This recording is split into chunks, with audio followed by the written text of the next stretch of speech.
Hello everyone, I'm Thomas, and I'm here to help you unwind and drift off tonight.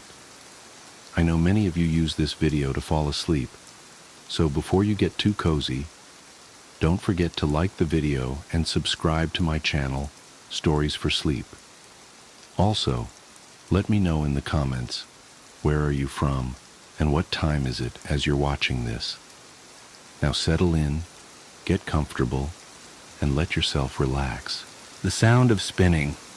I've been trying to write this down for weeks now. My therapist says it might help to get it all out, but every time I start, my hands shake so badly I can barely type. Even now, sitting in my well-lit home office at 2:47 p.m. on a sunny Tuesday, I keep glancing over my shoulder. The rational part of my brain knows there's nothing there, but rationality doesn't count for much anymore. Not since that night at Riverside Park. I should probably mention that I'm a photojournalist for the local paper. Nothing glamorous, mostly community events, high school sports, that sort of thing. The assignment that brought me to the park that night was supposed to be a simple puff piece about the holiday carnival. You know the type. Happy families, cotton candy, twinkly lights. The kind of wholesome content that fills space between car dealership ads. The carnival had been in town for about a week, and my editor wanted some night shots to capture the magical atmosphere. I remember rolling my eyes when she said that. If I'd known then what I know now, I would have called in sick. I arrived around 8:30 p.m., just as dusk was settling in. The temperature had dropped significantly from the warm afternoon, and a light fog was rolling in from the river. Not unusual for October in our area, but it gave everything a sort of dreamy quality that I actually thought would make for good photos. God, I was so focused on getting the right shots that I ignored all the warning signs. The first thing that struck me as odd was the music. Carnival music is always a bit eerie, but something about it seemed off, like it was playing at the wrong speed or maybe echoing when it shouldn't have been. I kept thinking I could hear laughter mixed in with it, but not the normal shrieks and giggles of kids having fun. This was different, more like someone trying to remember how laughter should sound. I started with some wide shots of the midway, capturing the way the colored lights diffused through the fog. The place wasn't exactly crowded, but there were enough people around that I didn't feel uncomfortable. Not yet, anyway. I remember checking my phone, 8:47 p.m., and calculating how many more shots I needed before I could call it a night. That's when I noticed the carousel. It was set back from the other rides, partially obscured by the fog. Standard carnival carousel, or at least that's what I thought at first. Painted horses moving up and down, mirrors and gold trim, all that classic stuff. But something about it made my skin crawl. I tried to tell myself it was just the fog playing tricks with the lights, but beautiful, isn't it? I nearly jumped out of my skin. The voice came from right behind me, but I hadn't heard anyone approach. When I turned around, I found myself face to face with what I assumed was the operator, an older man in a red uniform that seemed somehow both pristine and impossibly old at the same time. Yeah, I managed to say, trying to calm my racing heart. I'm just getting some photos for the paper. He smiled. At least I think it was a smile. Something about his expression made my stomach turn. You should take a ride, he said. Best view for pictures is from up there. He gestured toward the carousel, and I noticed his hand seemed too pale, like something that had never seen sunlight. Thanks, but I think I can get what I need from here, I replied, already taking a step backward. The carousel was still turning, but I realized I couldn't see any riders. Just empty horses moving up and down, their painted eyes reflecting the lights in a way that made them look almost alive. "I insist," he said, and his voice had changed. It still sounded pleasant, but there was something underneath it, like static on an old radio. "Everyone takes a ride, eventually." I turned to leave. I remember that clearly. I turned and started walking away, but somehow I was moving toward the carousel instead. The fog had grown thicker, and I couldn't see the other rides anymore. Just the carousel, spinning in that strange, silent way. No, not silent. There was that laughter again, coming from everywhere and nowhere at once. My camera was still in my hands, and I raised it almost involuntarily. Through the viewfinder, I saw something that made my blood run cold. The mirrors around the carousel's center column weren't reflecting the empty horses anymore. They showed riders, dozens of them. Some looked like they were screaming, but their faces were blurred, like long exposure photographs. And they were all looking directly at me. I tried to lower the camera, but my fingers wouldn't move. The operator was beside me again. How did he move so fast? And his hand was on my shoulder. His touch felt wrong, like pressure through several layers of thick fabric, even though his hand was directly on my jacket.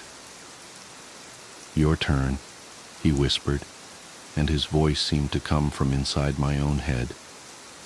"Everyone rides. Eventually." What happened next is confused. I remember the cold. God, it was so cold. The kind of cold that burns. The carousel was moving faster now, but also somehow in slow motion. The horses' painted eyes were following me, their frozen expressions twisting into something else, something hungry. That horrible laughter was getting louder, and I could smell something that reminded me of old pennies and burnt sugar. I don't know how I got away. I have a vague memory of running, of my feet slipping on wet grass, of my camera swinging wildly from its strap. I remember reaching for my phone and seeing that it was 11:23 p.m. Impossible. I'd only been there for a few minutes, hadn't I? When I finally made it to my car, I sat there shaking for what felt like hours, watching the fog swirl in my headlights.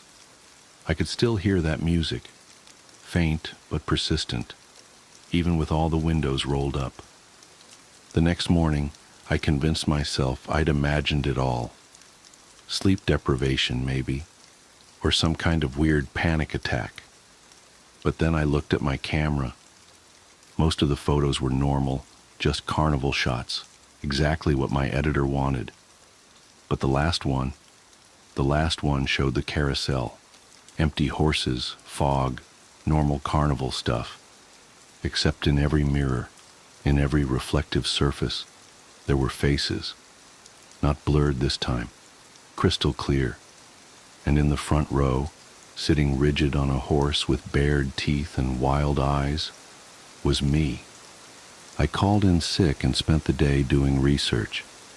The carnival had been setting up in Riverside Park for as long as anyone could remember, always in October, always for exactly 1 week.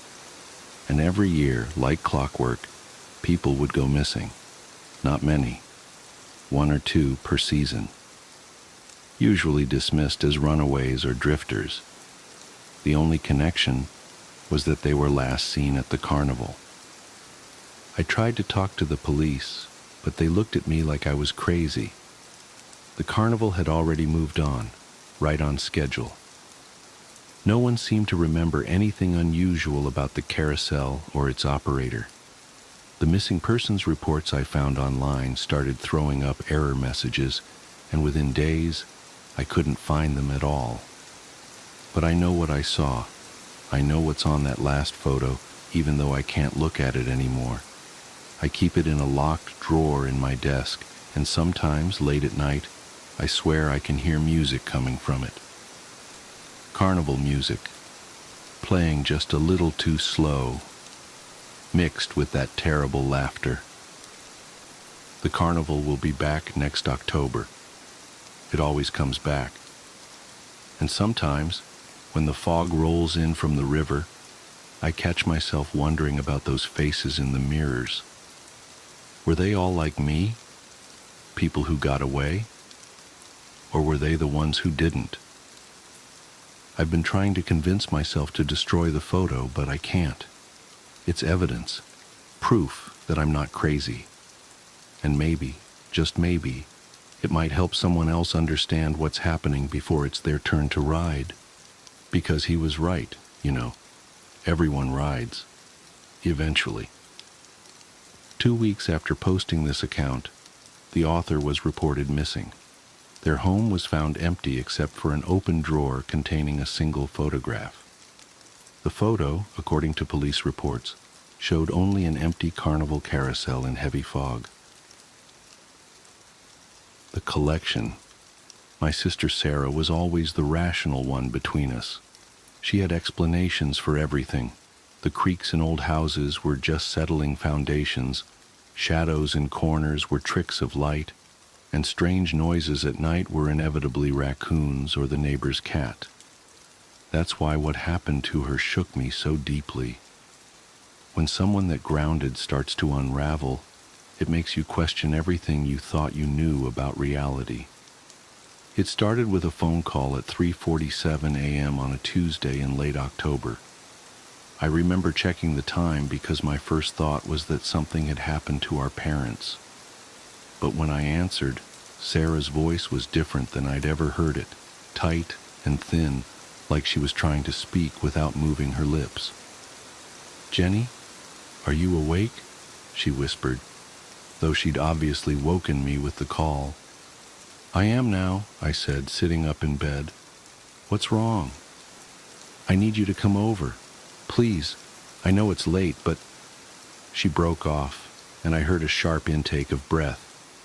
"Something's happening and I can't. I just need you here. Please." The tremor in her voice had me already reaching for clothes before she finished speaking. "I'll be there in 20 minutes. Did you call the police?" "No!" The word came out too loud, almost frantic. "No police, just you. And Jenny, bring candles. As many as you can find." "Candles? Sarah, what?" "Please, the power's out and I can't. I need light. Real light. From flame." She hung up before I could ask anything else.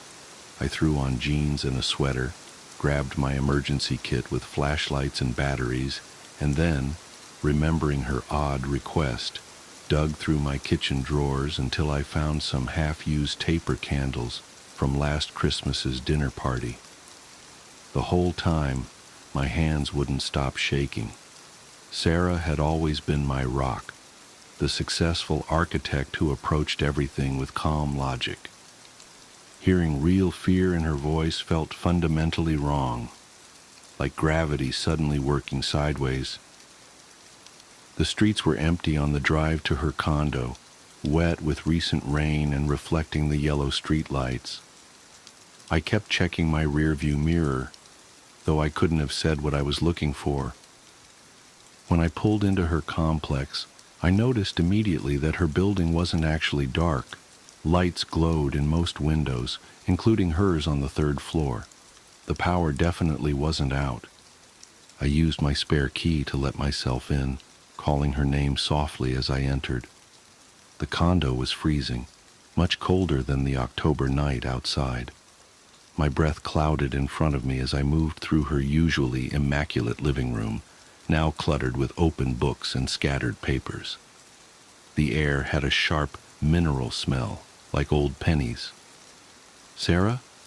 In here." Her voice came from the spare bedroom she used as a home office. When I pushed open the door, I found her sitting cross-legged in the center of the room, surrounded by a circle of lit tea lights.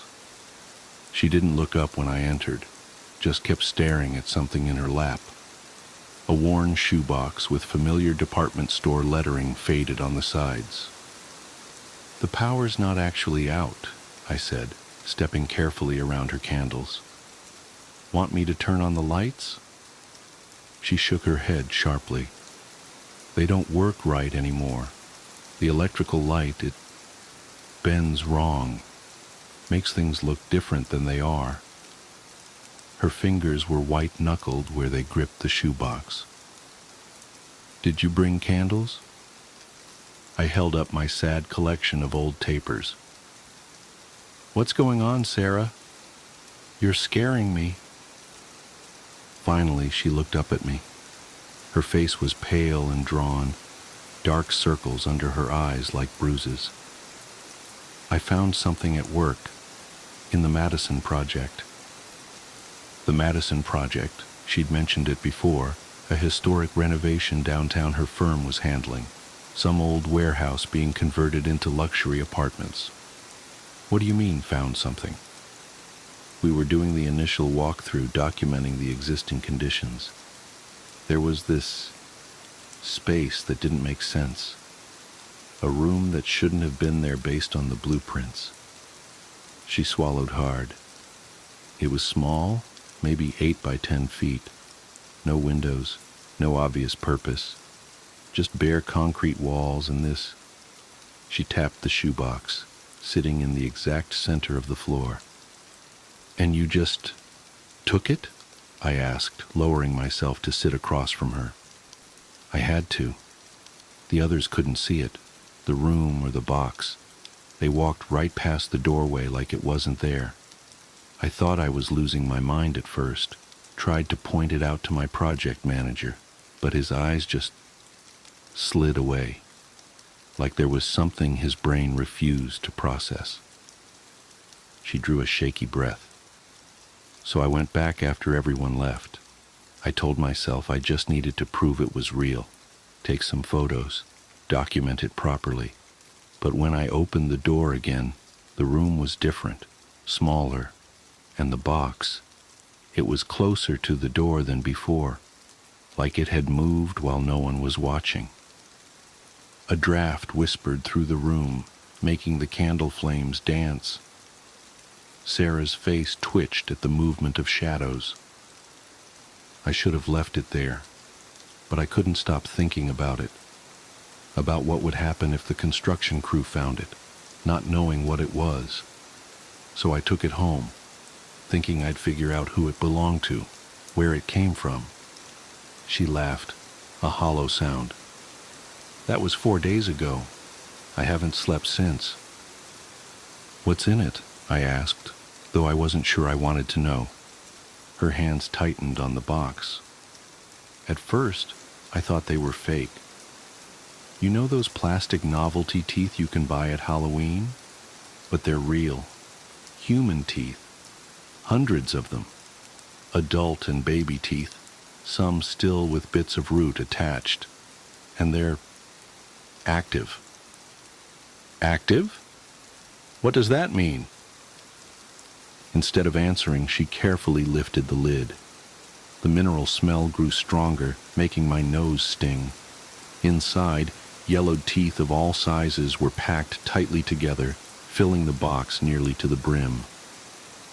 As I stared, trying to process what I was seeing, I noticed something that made my skin crawl. Tiny movements, like ripples through grain, as the teeth shifted against each other. They move more in the dark, Sarah said quietly, and they respond to things. Watch. She lifted one of my candles and slowly moved it to the left. As the light shifted, the teeth subtly rolled in that direction, like iron filings following a magnet. They follow the flame, but electronic light makes them agitated, aggressive. The first night I had my desk lamp on while I was examining them, and they started vibrating, chattering against each other, getting faster and faster until... She pulled up her sleeve, revealing a series of small, crescent-shaped scars on her forearm. They jumped, just a few at first, then more and more like popcorn kernels hitting the lid. I barely got the box closed in time. That's when I noticed the temperature drops. It gets colder the more active they are. And sometimes when it's really quiet, I can hear whispers, like hundreds of tiny voices speaking just below the threshold of hearing. I wanted to tell her she was sleep-deprived, imagining things, but I could see the teeth moving with my own eyes, rolling gently toward the candlelight, and the longer I looked, the more I noticed other strange details. How some seemed to have impossible angles and edges, how the shadows they cast didn't quite match their shapes. "We need to get rid of it," I said firmly. "Throw it away, bury it, whatever." Sarah shook her head. I tried, drove out to the state park, hiked way off the trail, and buried it deep. But when I got home, it was here on my desk. Tried throwing it in a dumpster across town. Same thing. Even tried burning it, but the flames just curved around it, like they were afraid to touch it. She looked up at me with bloodshot eyes. And now I think they're getting stronger. The whispers are getting clearer. Sometimes I catch words, fragments of sentences. They want something, Jenny. They're waiting for something. And I think, her voice cracked, I think they're starting to affect my own teeth. She opened her mouth, and I had to stifle a gasp. Her teeth, normally straight from years of childhood braces, were subtly misaligned. Some seemed longer than they should be, others tilted at odd angles. As I watched in horror, I could have sworn I saw one of her molars shift slightly in its socket. "Jesus, Sarah, we need to get you to a doctor." "No." She grabbed my arm. "No doctors, no authorities. I've been researching, trying to figure out what this is. I found references, old stories about objects like this, collections of things that shouldn't be collected, gathered for purposes that human minds can't comprehend. If the wrong people find out about it," she shuddered, "we have to contain it ourselves. The candles help. Fire is pure somehow, keeps them calm. But it's not enough anymore. They're getting stronger every night, and I can't stay awake forever." As if in response to her words, a stronger draft swept through the room, extinguishing several tea lights. Immediately, the temperature plunged. My fingers went numb with cold, and my breath came out in thick white clouds. From the shoebox came a sound like sand shifting, but with an underlying rhythm that was almost like language. Sarah's hands were shaking as she tried to relight the candles. "No, no, no," she muttered. "Not now. Please, not now." The remaining flames flickered and died, plunging us into darkness. In the sudden quiet, I could hear it clearly. Hundreds of tiny voices speaking in overlapping whispers, growing louder by the second. The shadows seemed to thicken, becoming almost solid around us. And beneath it all was a steady, rhythmic clicking, like thousands of teeth chattering in perfect synchronization. "Sarah?" I reached for where I'd last seen her, but my hand passed through empty, freezing air.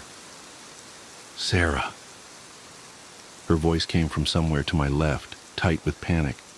"The candles, Jenny! Light them, please! You have to!" The whispers rose to a fever pitch, drowning out her words. I fumbled with my lighter, hands trembling so badly I could barely work the flame. As soon as it caught, I saw Sarah sprawled on her back, hands clasped over her mouth, eyes wide with terror.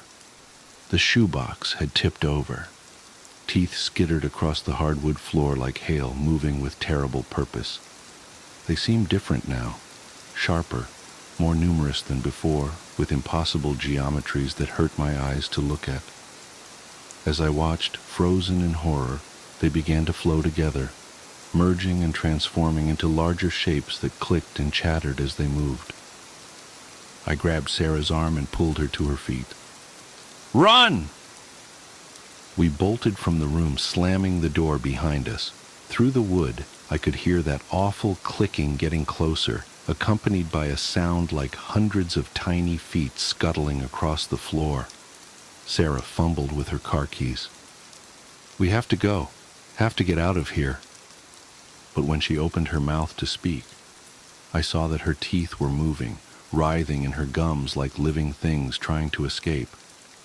She saw my expression and reached up to touch her mouth. When her fingers came away, they were streaked with blood. The next few hours are fragmented in my memory.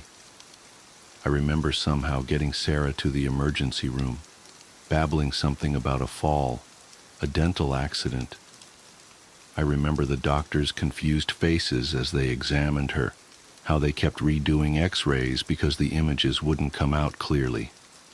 And I remember Sarah's last words to me before they took her back for emergency surgery. "Don't let them find the box." I drove back to her condo as sunrise was turning the sky a sickly gray. The spare bedroom door was still closed. When I finally worked up the courage to open it, I found the room empty. No teeth, no box, just scattered candle stubs and Sarah's research papers.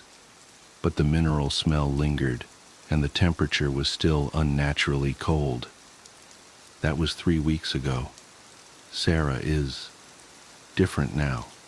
The doctor said the surgery went well, but she had to have all her teeth removed. The dentures don't fit quite right, they say, though they can't explain why. She doesn't talk about what happened, doesn't seem to remember most of it. Sometimes I catch her running her tongue over her artificial teeth with an expression I can't read. I've been going through her research notes, trying to understand what she found. There are patterns emerging, similar stories scattered through history, always involving collections of things that shouldn't be collected, always with witnesses who either disappeared or changed fundamentally after their encounters. The locations vary, but they're always spaces that shouldn't exist. Rooms that appear and disappear, doors that lead somewhere different each time they're opened. I haven't seen the box again, but I know it's still out there. Sometimes at night, I wake up to a familiar mineral smell and the sound of tiny whispers just below the threshold of hearing. My dentist says my teeth are fine, perfectly normal, but I catch glimpses sometimes in the mirror, moments where they don't look quite right, moments where they seem to move when I'm not watching directly. I keep candles with me now, all the time. Fire helps, just like Sarah said. Keeps the whispers at bay, keeps my teeth feeling solid and real in their sockets. But I can't help wondering, what happens when the candles burn out? What happens when the flame isn't enough anymore? And sometimes, in my darkest moments, I wonder about that empty room in the Madison building. I wonder if it's still there, appearing and disappearing, waiting for someone else to find what was left behind. I wonder what's inside it now. Because the thing that terrifies me most, the thought that keeps me awake at night, is this.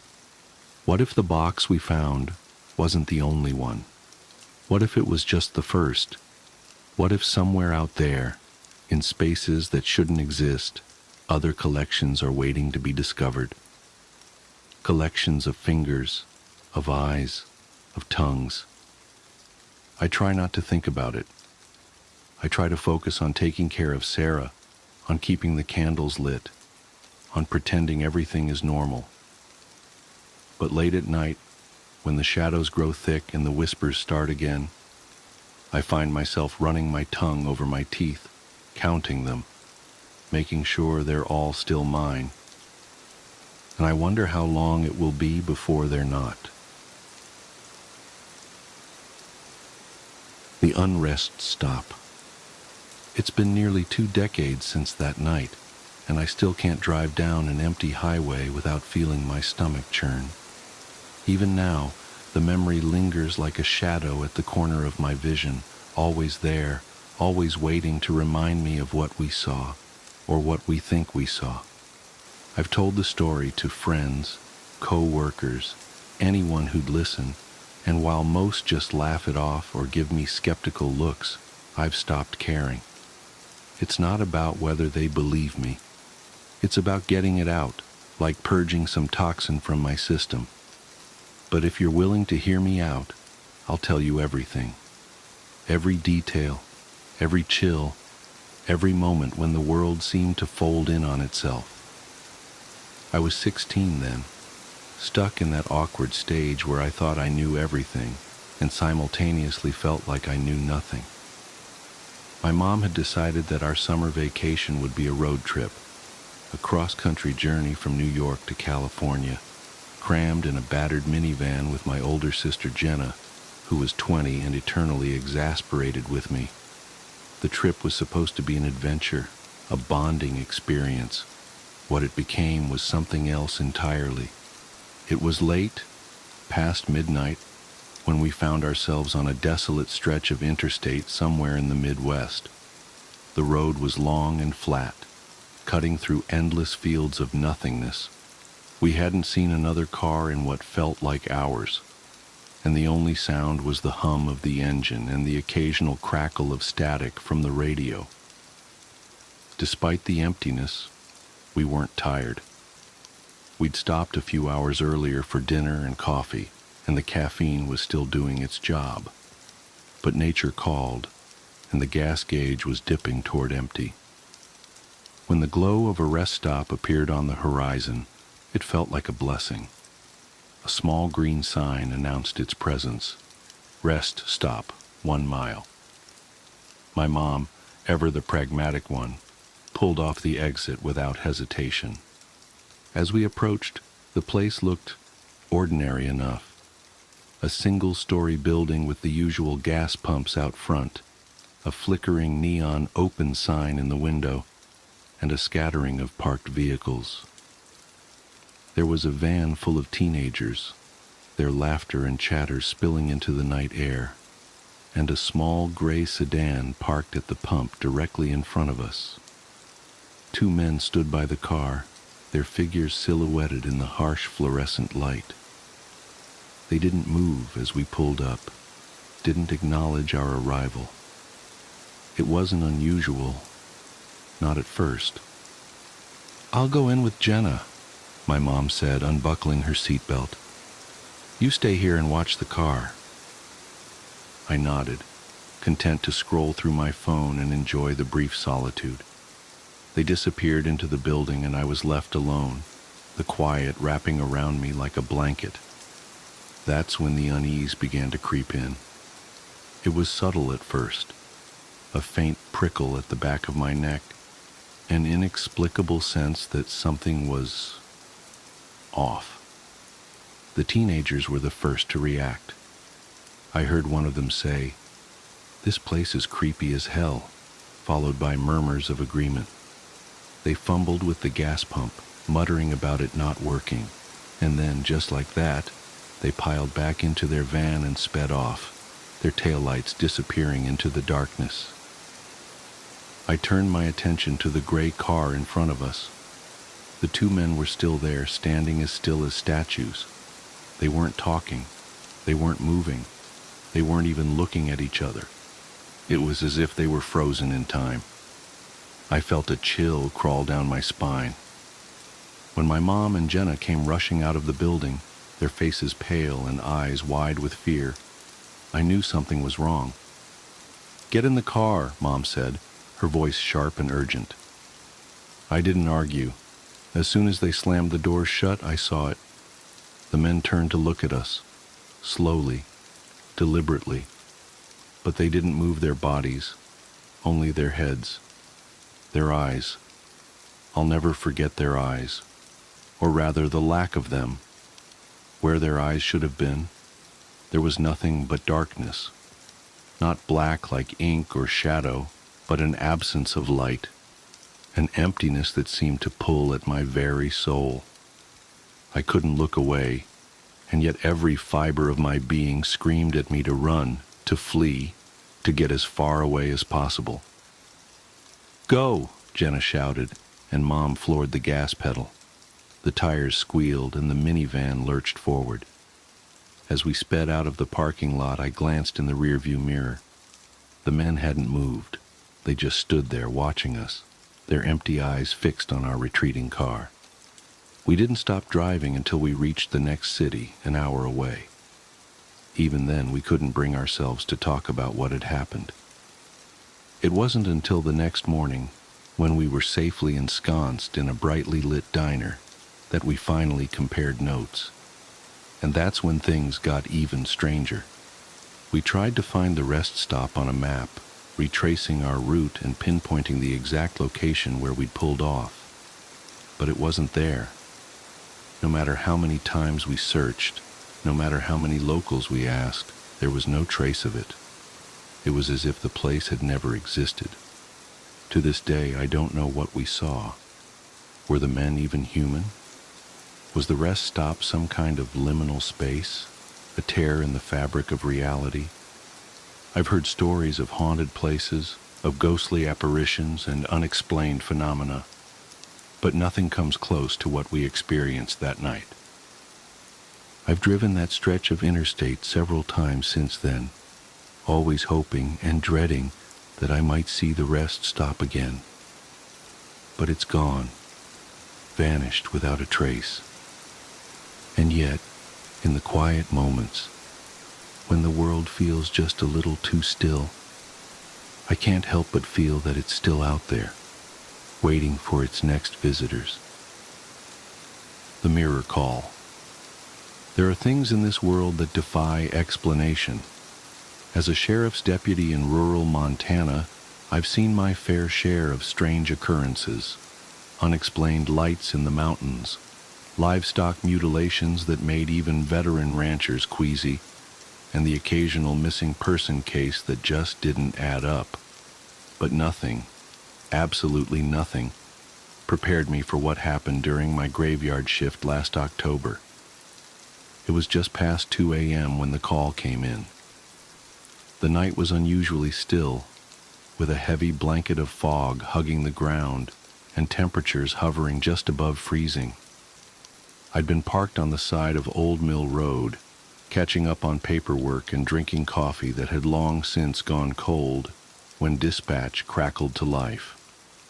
Unit 47, we've got a 1091V at 1879 Stillwater Lane. Elderly female resident reporting a possible intruder. I keyed my radio. Copy that. En route. A 1091V meant a suspicious person or vehicle, but something in dispatch's tone made me uneasy. Susan, our night dispatcher for the past 15 years, usually maintained a matter-of-fact demeanor. Tonight, there was an edge to her voice I'd never heard before. Be advised, she added after a pause. Caller is unusually distressed. Claims someone is in her mirror. I frowned. Come again? Caller states there's someone in her bedroom mirror mimicking her movements, but with a delay.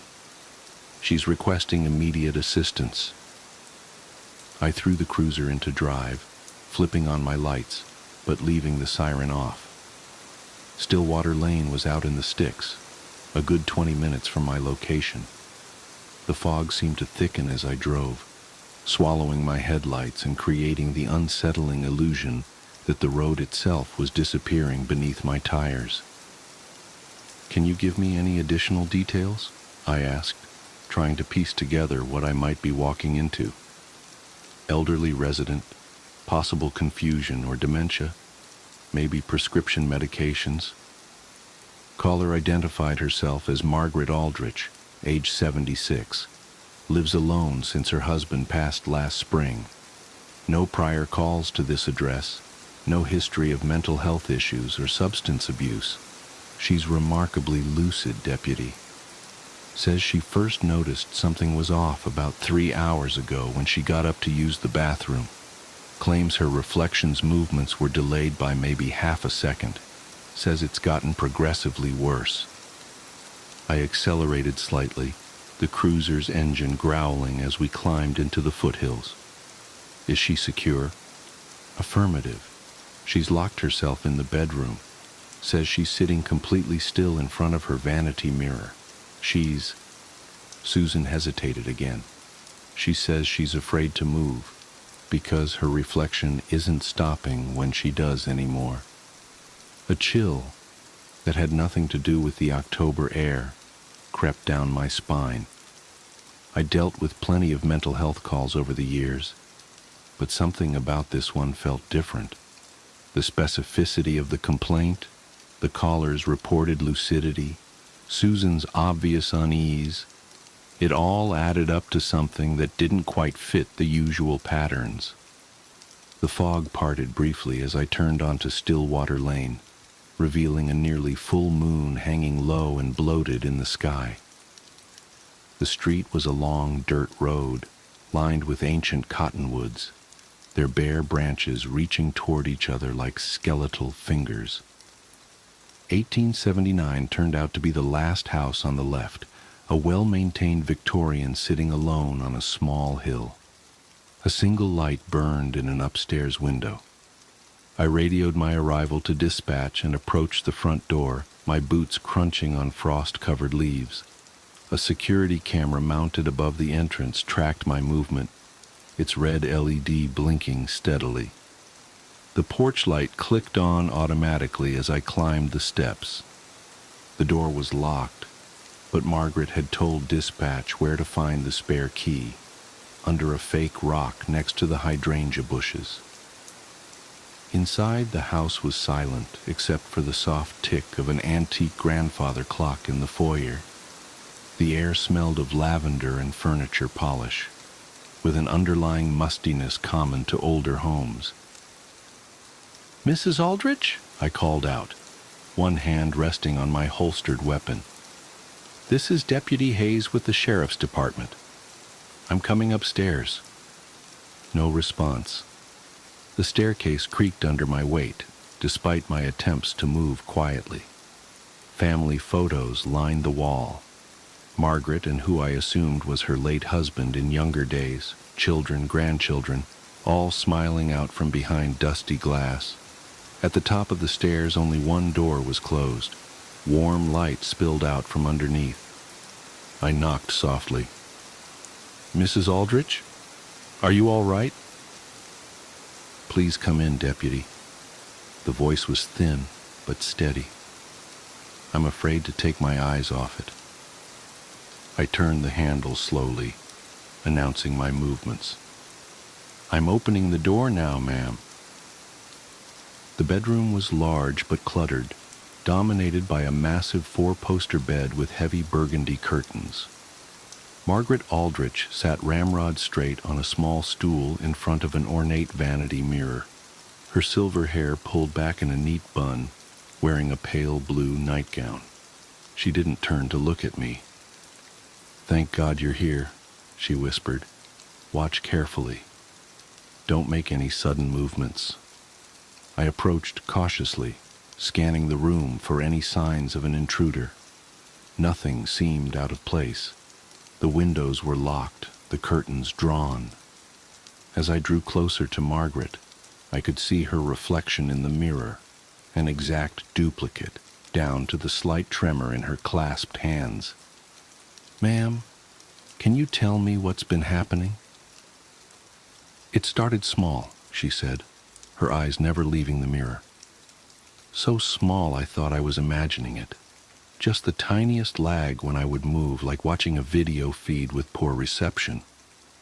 But it got worse. The delay kept growing. And now, she swallowed hard.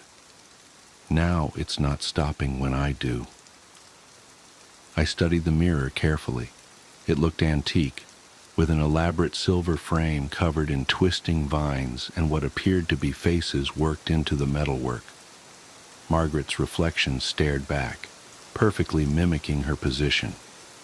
"I don't see any," I started to say, but Margaret cut me off. "Wait, watch. I'm going to raise my right hand very slowly. Keep your eyes on the mirror." She lifted her hand with agonizing slowness. Her reflection did the same.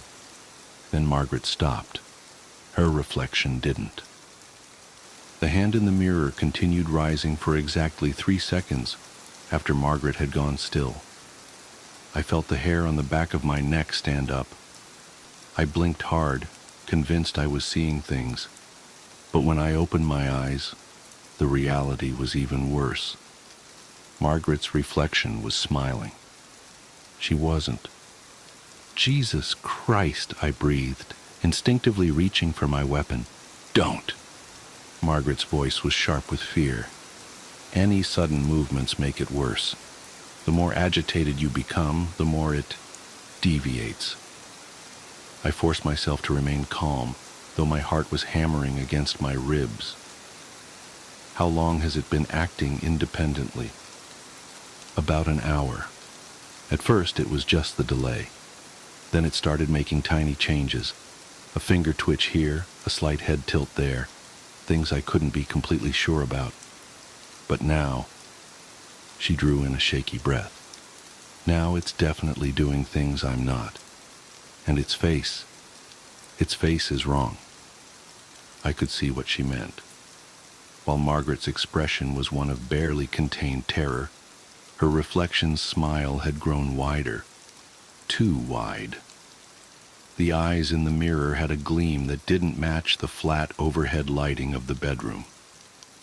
Mrs. Aldrich, I'm going to call for backup, and then we're going to get you out of here. I reached for my radio, keeping my eyes locked on the mirror. The reflection's head tilted slightly, though Margaret hadn't moved a muscle. Its smile widened further, revealing too many teeth. Dispatch, this is Unit 47. I'm going to need additional units at 1879 Stillwater Lane, and maybe contact Father Morrison at St. Augustine's. Copy that, Susan replied. What exactly are we dealing with, Deputy?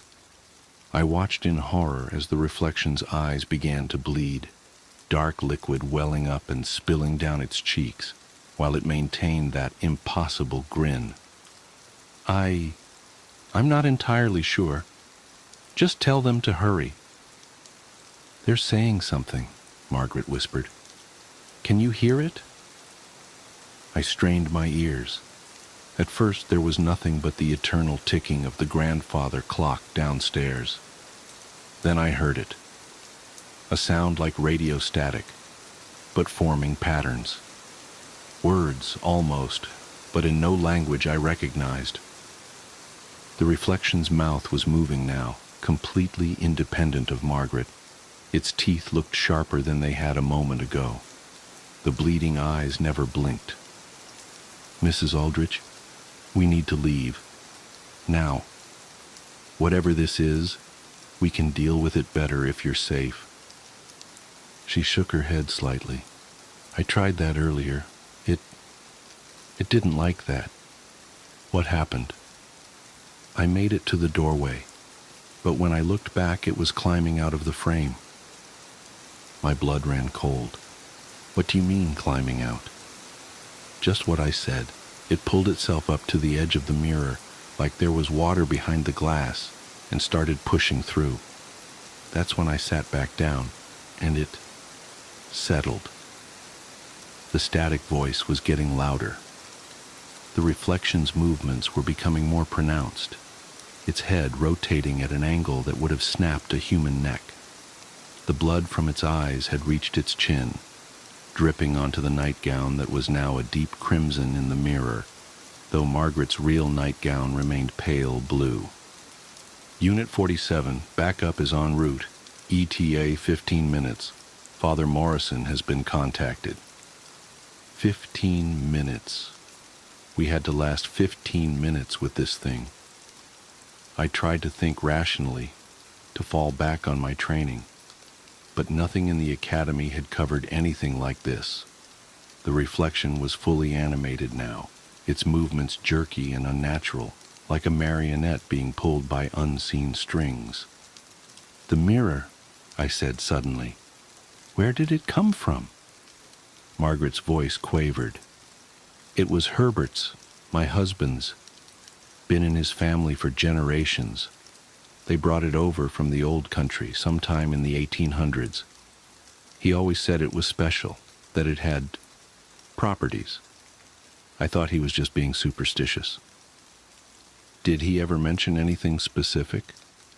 Any rules about using it or times when it acted strangely? He said never to look into it too long after midnight, and never to let it see you cry. I didn't understand what he meant. How can a mirror see anything? But now, the static suddenly resolved into words, horrible, guttural sounds that made my teeth ache and my vision blur. The reflection's face was barely human now, the skin rippling and bubbling like hot wax. Its hands were pressed against the glass from the other side, the fingers elongated and jointed in impossible ways. "Margaret," it said, in a voice like grinding glass. "Margaret, Margaret, Margaret." She began to tremble. It's never said my name before.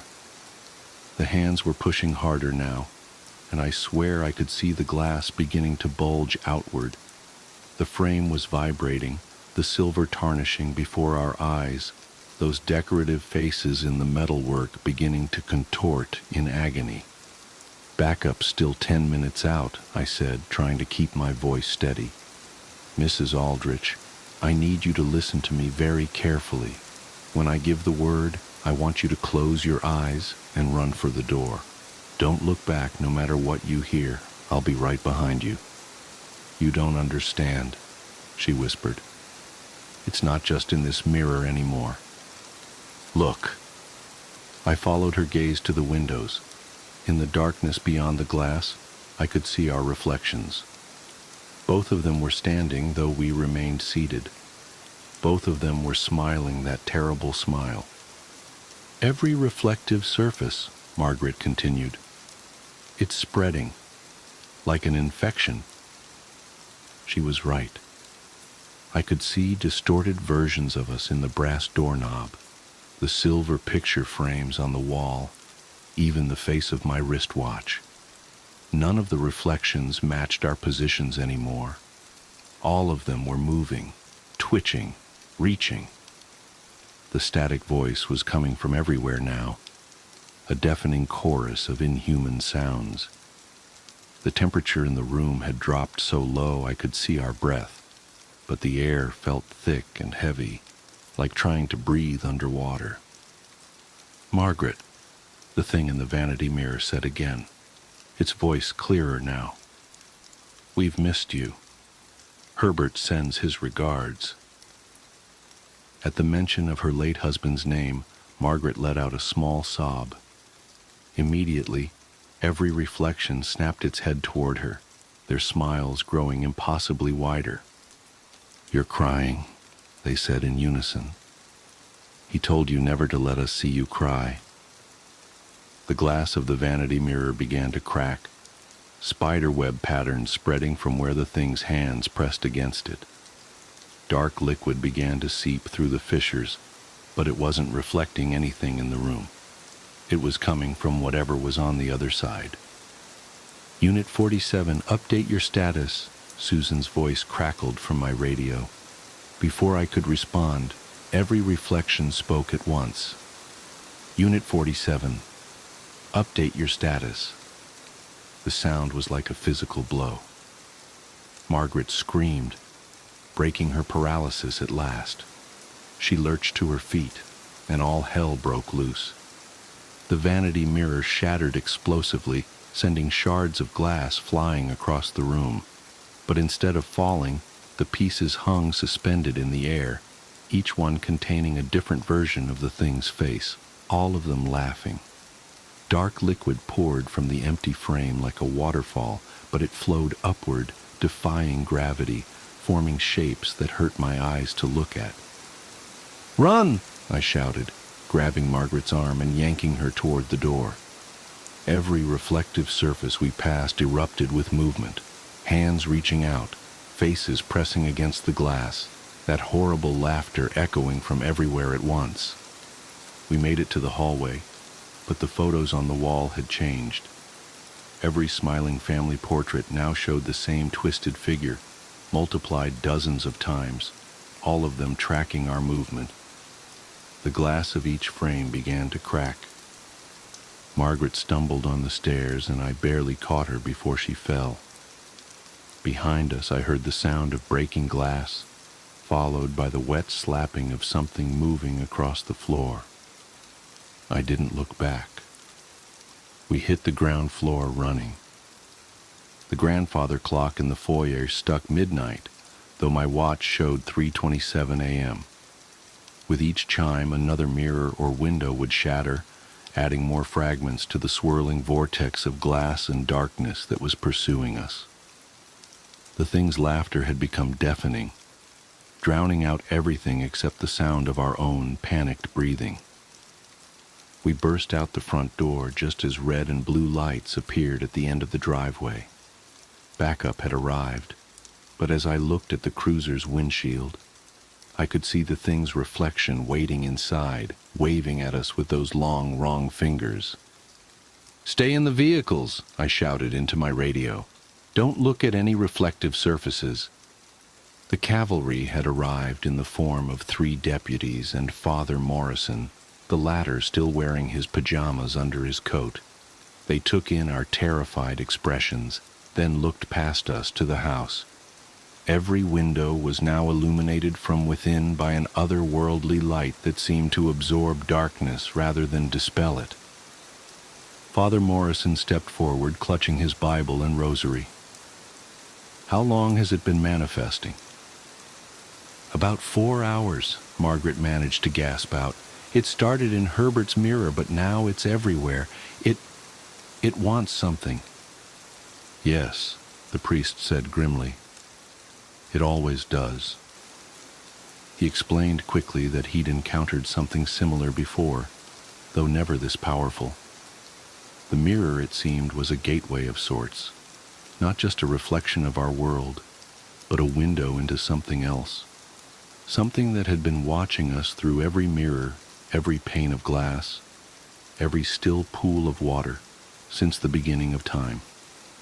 Usually the boundary between our world and theirs was solid, impassable, but certain objects like Herbert's mirror could wear thin spots in that barrier.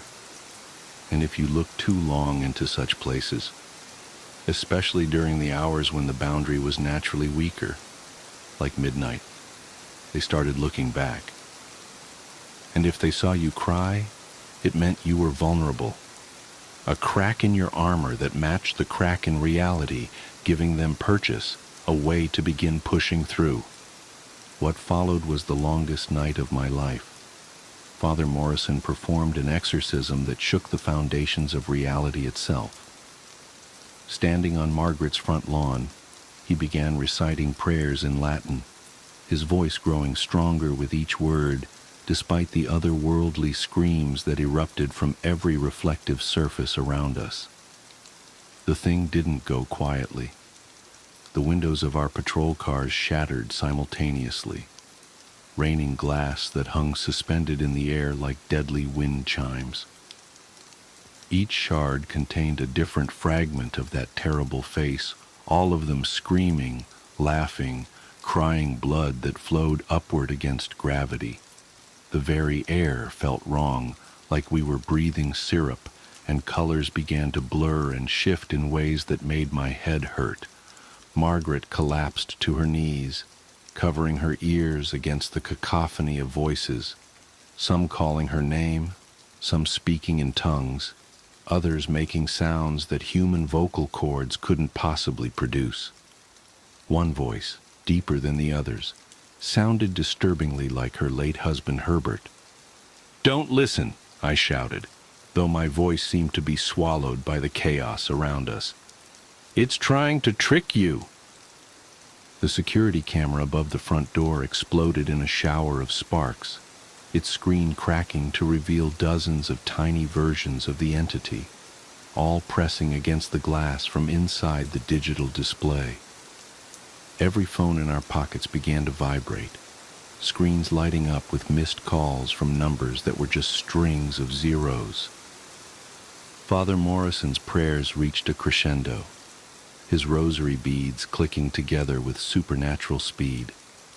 The temperature plummeted so rapidly that frost formed on the grass around our feet, spreading outward in patterns that looked unsettlingly like handprints. The fog that had blanketed the area all night began to coalesce into shapes, tall, spindly figures that lurched and twisted at the edges of our vision. Then Margaret screamed, a sound of pure anguish that cut through everything else. I turned to see her staring at her house, where every window now showed the same image. Herbert, as he must have looked in life, pressing his hands against the glass. But his face was wrong, stretched into that same impossible smile we'd seen in the mirror. "He's been with us all along, Margaret," the thing said, using Herbert's voice, but distorting it, making it echo and overlap with itself until it became a chorus of horror. "Looking through every mirror, every window, every photograph, waiting, watching, wanting to bring you over to our side." "That's not Herbert," Father Morrison declared, his voice carrying an authority that seemed to make the very air vibrate. "Your tricks won't work here, deceiver. You have no power over the truth of her love, the reality of her memories." The thing laughed, a sound like breaking glass mixed with radio static, and suddenly every reflective surface in sight filled with images from Margaret's life with Herbert. Their wedding day, family picnics, Christmas mornings, but all twisted, wrong. In each image, Herbert's face was slightly too wide, his smile too sharp, his eyes reflecting light like a cat's. "Are you sure?" the entity taunted. "Are you sure you remember things as they really were, Margaret? Look closely. We've been here all along, in every reflection, in every captured moment. Reality is so fluid, after all, so easy to reshape, to rewrite, to reimagine." I could see Margaret's resolve weakening, confusion and horror warring on her face as she stared at the corrupted images of her life. The thing was trying to make her doubt everything, to break down her understanding of reality itself. And it was working. That's when I had an idea. "The surveillance footage," I said suddenly, grabbing Margaret's shoulders. "The security camera caught everything that happened tonight before it was corrupted. Real footage, digital recordings that show the truth." Father Morrison caught on immediately.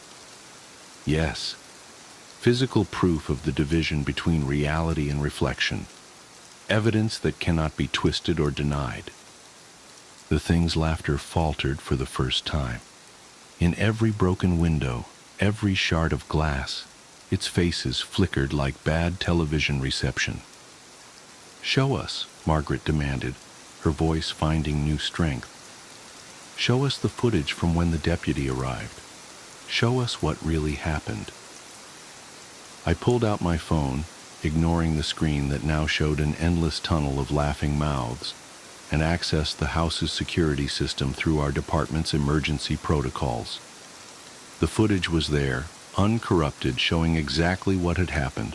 Margaret sitting still while her reflection continued to move, proving beyond any doubt that the entity was separate from reality, that it had no claim on her memories or her life. The effect was immediate and dramatic.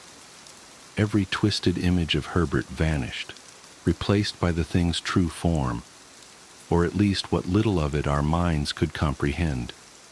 It was like looking at a tear in the fabric of reality, a wound in the world that leaked darkness and chaos. Father Morrison seized the moment, his prayers reaching a fever pitch. The rosary in his hands began to glow with a soft, warm light that seemed to push back the unnatural shadows. The suspended glass shards started to vibrate, each one emitting a high-pitched tone that combined into a deafening shriek. Margaret stood up, tears streaming down her face. But these were different tears. Tears of relief and understanding, rather than fear and doubt. "You never had him," she said firmly. "You never had any of us. You're nothing but a reflection, a distortion, a lie." The thing screamed in 1,000 voices, its form becoming more fractured and unstable with each passing second. The glass shards began to fall, no longer under its control. The darkness pouring from the windows started to retreat, sucked back into whatever dimensional rift it had emerged from. In the vanity mirror upstairs, the origin point of this nightmare, there was a sound like a vacuum seal being broken. A final, massive surge of dark energy erupted from the house, and then silence. The fog dissipated, the frost melted. The broken glass lay inert on the ground, reflecting nothing but the normal, natural world. Father Morrison collapsed to his knees, exhausted but triumphant. The other deputies, who had maintained a perimeter throughout the ordeal, finally lowered their weapons. Margaret's house stood quiet and still, its windows now showing only the peaceful darkness of a normal October night. We had won, but victory brought more questions than answers. The cleanup and documentation took hours. Every mirror in the house was carefully removed and wrapped in consecrated cloth. The security footage was downloaded and secured as evidence, though I doubt it will ever see the light of day in any official capacity. Margaret agreed to stay with her daughter while a team of specialists from the diocese examined her home. Father Morrison explained that the entity would be weakened for a long time, unable to manifest so powerfully again in this area. But he warned us to be careful around mirrors, especially in those dark hours between midnight and dawn. "They're always watching," he said. "Usually they can't do more than watch, but sometimes, in the right conditions, with the right gateway." He didn't need to finish the thought. I submitted my official report the next morning, carefully worded to emphasize the mental health aspects of the call while omitting the more inexplicable elements. But Susan, my dispatcher, knew. She'd heard everything over the radio, including the sounds that no human throat could make. Margaret sold the house a month later, after the church had thoroughly cleansed it. She moved to Arizona to be closer to her family, somewhere bright and dry and modern, with few shadows for things to hide in. She emails me sometimes, keeping me updated on her life. She's doing well, all things considered, though she mentions that she's replaced all the mirrors in her new home with brushed steel. I've changed too. I keep my mirror time to a minimum these days. No more long glances while shaving or fixing my uniform. I've angled my rearview mirrors slightly off-center, just enough to see the traffic behind me, but never catching my own reflection. And I've started taking my coffee breaks somewhere other than Old Mill Road. The fog there seems darker now somehow, more purposeful. But the hardest part is knowing what I know now. That there's something else out there, watching us through every reflection, waiting for a chance to break through. That reality itself is thinner and more fragile than we imagine. That the boundary between our world and whatever lies beyond the mirrors is not as solid as we'd like to believe.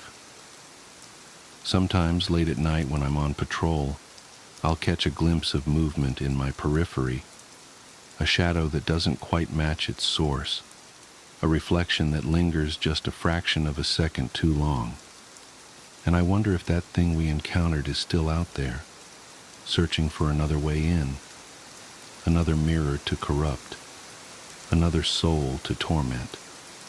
Or worse, I wonder if it ever truly left at all. Because here's the thing about the security footage that still haunts me, the detail I left out of my official report. When we reviewed the tapes the next day, going frame by frame through the night's events, we found something disturbing in the final moments of the exorcism. Just before the camera exploded, in a single frame lasting only 1/30th of a second, every person present, Margaret, Father Morrison, my fellow deputies, and myself, cast reflections that didn't match our positions. And every single one of them was smiling that terrible, impossible smile. I keep a copy of that frame buried deep in a secured file. Sometimes, on nights when I'm feeling particularly brave or particularly foolish, I'll take it out and study it. The image quality isn't great. Security cameras rarely are. But it's clear enough to see that our reflections are all slightly wrong, slightly distorted, slightly other. And I swear, though I know it's impossible, the smiles in that image get just a little bit wider every time I look at them. So take my advice. Be careful around mirrors, especially after midnight. Don't look too long or too hard at your reflection. And if you ever notice it moving just a fraction of a second slower than you do, or smile just a little differently than you are, run. Because by the time you see them watching, it's usually too late.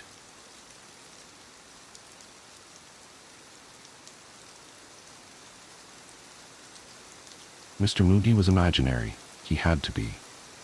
My daughter started talking about Mr. Moody on her 4th birthday.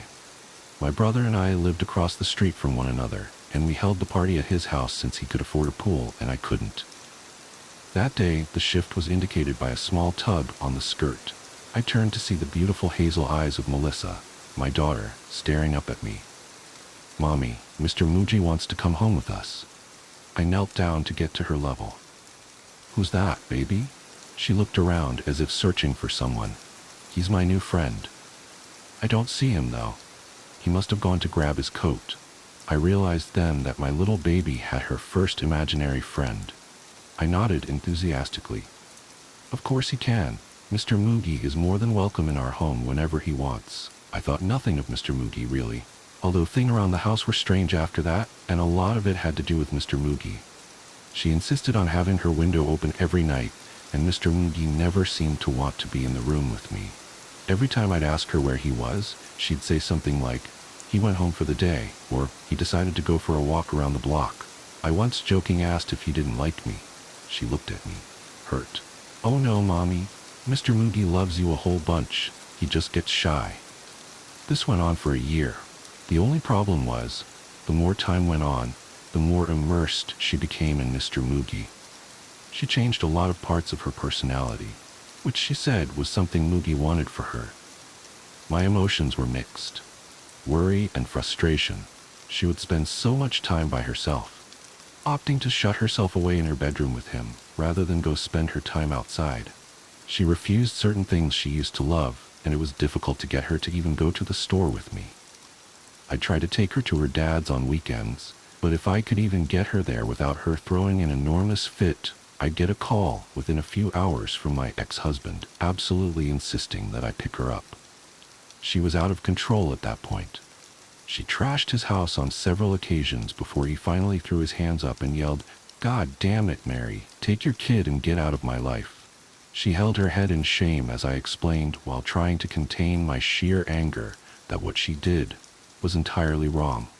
She just kept saying, "Mr. Moody said it was the only way I could stay with you." I felt fed up, but I was more worried.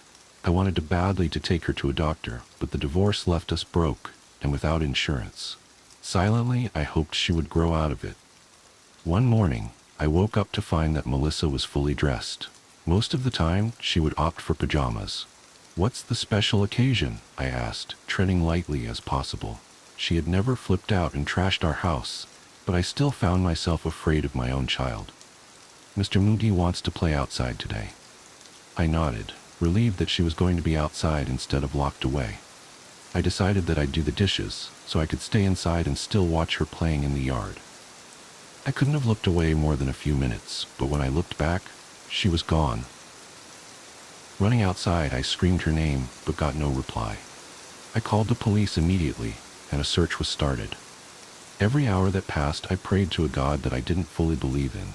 I prayed for my daughter's safety. I prayed that this was just one of many odd but harmless occurrences. Hours turned into days, then weeks, months. Half a year had gone by, and there was no sign of Melissa. At 2:37 a.m. on an abnormally warm October night, a call came into the station from a man claiming to have seen someone carrying a body through his backyard. The police caught him in the act. Older man, probably in his 40s. Thick glasses, lanky body. Nothing at all special about him, other than the fact that the body he was trying to bury was that of my little Melissa. I'm sure you don't want the gory details, and I'm not willing to relive them. She had been abused in disgusting, inhuman ways for the entirety of the 6 months she had been gone. She was so thin and bruised, she was barely recognizable.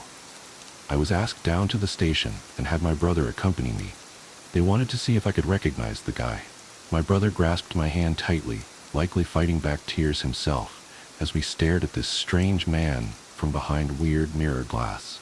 It all felt like a bad episode of SVU. Detective Lorenzo stared with sympathy in his eyes. "Do you know this man?" I shook my head. "No, I've never seen him in my life." My brother looked at me with confusion. "What are you talking about? Don't lie to them, Mary." My head was so foggy, it took a few moments for me to realize what was said and reply. No, I've never seen him." He looked a bit angry with me then. "Are you shitting me? He was in and out of your house for that past what year?" That was the tipping point. Later, I sat at a metal table across from Detective Lorenzo. His tone had changed from sympathetic to accusatory. "How do you know Thomas Mooney?" He pushed a photo of the man that killed my daughter across the table. I shook my head, almost too bewildered to speak. "I don't know that man." He stood quickly, slamming his hands on the table. "Yeah, this definitely seemed like a bad episode of SVU. He was in your house. People saw him walking everywhere with you and your daughter. Your own brother saw the man come in and out of the house." I think that's when I made the connection. Mooney. There was no way. Mr. Moody was imaginary. It was not possible that a man could have avoided me, been in my home with my child for a year. Yet, the evidence was there. The neighborhood watch had surveillance cameras installed a few years before we moved in. The footage showed Thomas Mooney, a man I never met until I saw him in that interrogation room, crawling through the windows of my home, mostly Melissa's bedroom window. Hell, he even came and went through the front door several times. They asked a few people around the community if they ever saw him. Most of them nodded solemnly. They all assumed that he was a relative or a family friend. He'd always follow at a distance, and I never thought to look over my shoulder. I never saw him. Not once. The house with painted doors. The doctor told me it was a figment of my imagination, a hallucination, a phantom limb, cut off, but the ghost of a feeling remains. The doctor tutted and prescribed me a different pill. I've lost count of how many pills I've tried. There was the yellow one, and the red and white capsule, and the green one. They have succeeded in giving me incontinence, nausea, and hair loss. But they haven't taken my girl away. My doctor told me to talk about it. Tell people. Who the hell am I supposed to tell something like this? My last friends abandoned me when Sylvia left. It's late here. It's just me and no sleep. Where to start when there is so much to tell? At the beginning, I suppose, it's always a good place. We thought we'd had it made when we moved into the suburbs. We had well-paying jobs. Fluke or competence had saved us when the waves of cuts hit around 2010. For once in our lives, money wasn't a problem. 8 years earlier, we had Annabelle, Belle for short. She was our little angel.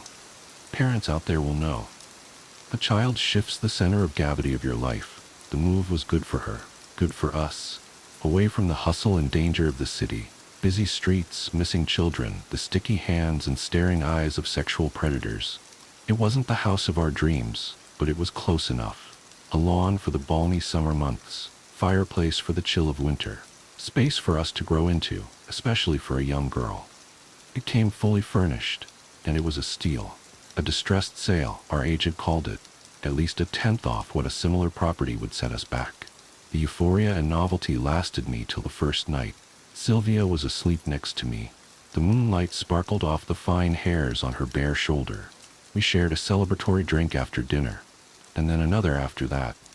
I was lying in bed, basking in the warm glow of alcohol when I first heard it. My first thought was rats. That was exactly what it sounded like, the little tap dance of tiny claws on hard wood, coming from the walls. The delicate snoring from next to me told me that Sylvia was undisturbed by the scratching noise coming from the walls. I flinched as my bare feet touched the cold floor. The floorboards groaned in protest as I padded across the room like an overweight ninja. The tapping paused at the first creak of the floorboards, then resumed. The rough weave of the wallpaper under my palm as I leaned in to track the pitter-patter behind the walls. The scampering sounds eluded me. Every time I attempted to track the rats, the sound seemed to come from another part of the room. My knees grew sore from pressure. I wasn't some young child at a playground. I was a grown man, and my weight pressed down on the bony points of my kneecaps. Out of desperation, I put my ear to the wall, hoping that the source of the little noises would reveal itself to me. I was only met with a stubborn silence, or almost a stubborn silence, on the edge of my hearing, so quiet that I had to strain my ears to pick it up. A child's laughter from inside the walls. I did not speak of the incident. I spent more time trying to convince myself that there hadn't been that childish giggle. Wind, perhaps. The rattle of a toy.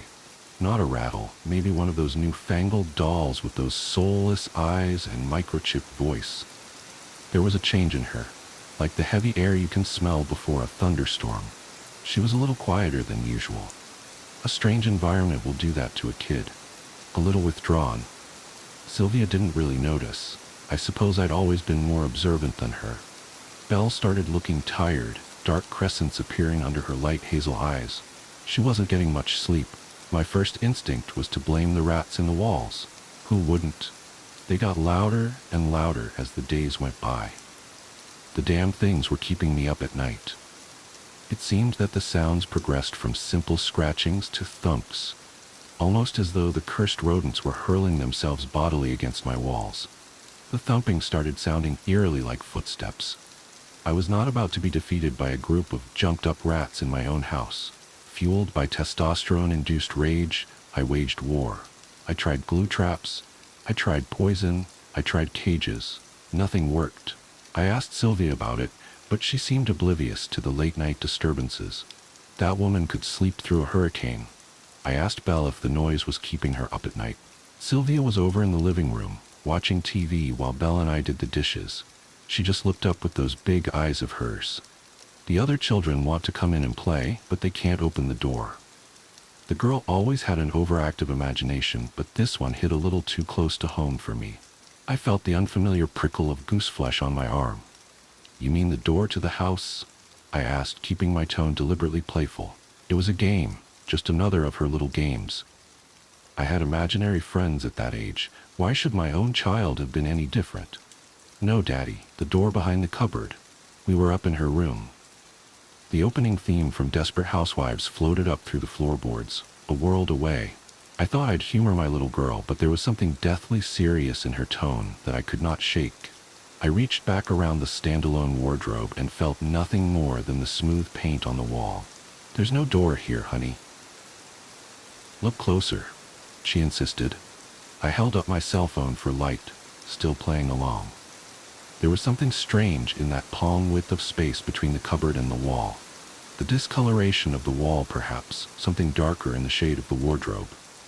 The hard edges of the wardrobe bit into the soft flesh of my fingers.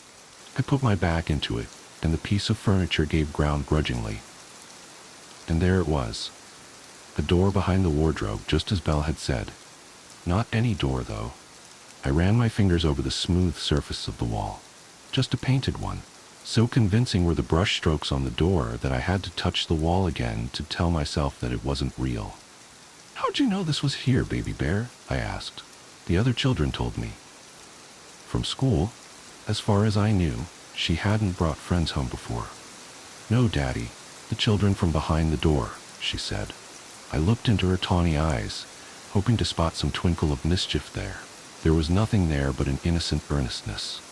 I lay in bed that night, studying the cracks on the ceiling. My heart pounded hard in my chest, a heavy bass line above the distant rumble of the heating. My daughter's words had unsettled me in a strange way I could not pinpoint. It felt off somehow, like a surrealist painting, one tiny detail throwing my carefully ordered world into disarray. I took deep breaths, trying to drive away that strange tight fear in my chest.